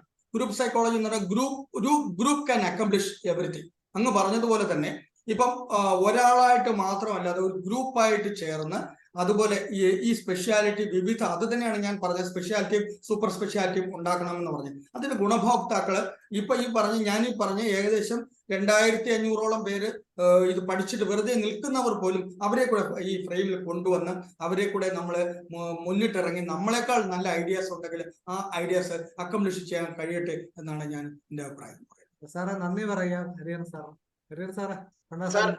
സാർ അത് സാറ് പറഞ്ഞത് വളരെ ശരിയാണ്. നമ്മള് ഗ്രൂപ്പ് ഉണ്ടാവണം. എന്നിട്ട് നമ്മുടെ ഈ ഹോമിയോപ്പതി ഡോക്ടേഴ്സ് തന്നെ ഒരെണ്ണത്തിന് ഈ തെറപ്യൂട്ടിക്സ് മാത്രം കൺഫൈൻ ചെയ്യാതെ why can't they study the psychology, why can't they study the speech therapy, then physiotherapy, ഇങ്ങനെ വിവിധ കാര്യങ്ങളിൽ അവർ പഠിക്കണം. പഠിച്ചു കഴിഞ്ഞിട്ട് അവരുടെ ആ ക്ലിനിക്ക് അവർ എക്സ്പാൻഡ് ചെയ്യണം. ഞാൻ മിക്കവാറും വിത്തിൻ 1 month എന്റെ ഡിസ്പെൻസറിയുടെ മോൾവശത്ത് ഞാനൊരു സ്പീച്ച് തെറപ്പി സെന്റർ ഉദ്ഘാടനം ചെയ്യും. കാര്യം ഞാൻ താഴെ ഇരിക്കുന്നു. എനിക്ക് ഞാൻ I will appoint a person who is competent for speech and language therapy. അപ്പൊ അങ്ങനെ ഈ ഹോമിയോപ്പതി ഡോക്ടേഴ്സ് എല്ലാവരും വിവിധ മേഖലകളിൽ അവർ കൈവെക്കണം. അങ്ങനെ അവരുടെ ബുദ്ധിക്ക് വികാസം ഉണ്ടാകണം.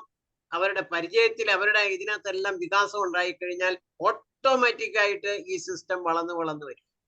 ഓക്കെ ഡോക്ടർ സാർ ഇവിടെ വന്ന ഇന്ന് ഞങ്ങൾക്ക് ഈ സെഷനില് ഇത്രയും വളരെ ഇൻഫർമേറ്റീവ് ആയിട്ടുള്ള കാര്യം തരികയും തികച്ചും വ്യത്യസ്തമായ ഒരു ഡിസ്കഷൻ നയിക്കുകയും ചെയ്തതിന് എന്റെയും IFPHന്റെ ഭാരവാഹികളുടെയും പേരിൽ ഞങ്ങൾ നന്ദി പറയുന്നു. സാർ ഇനിയും വരണം. Okay, thank you. Pandala sir പറഞ്ഞ പോലെ ഈ ഗുഹയുടെ അങ്ങേയറ്റത്തെ വെളിച്ചമുണ്ട്. തീർച്ചയായിട്ടും ആ പ്രത്യാശയുടെ വെളിച്ചം കാണുന്നവർക്ക് യാത്ര ചെയ്യണം. ഇത് പറഞ്ഞുകൊണ്ട് ഇന്നത്തെ സെഷൻ അവസാനിപ്പിക്കുകയാണ്. ഇതിൽ പങ്കെടുത്ത എല്ലാവർക്കും നന്ദി, നമസ്കാരം. നാളെ വീണ്ടും കാണാം. Thank you very much.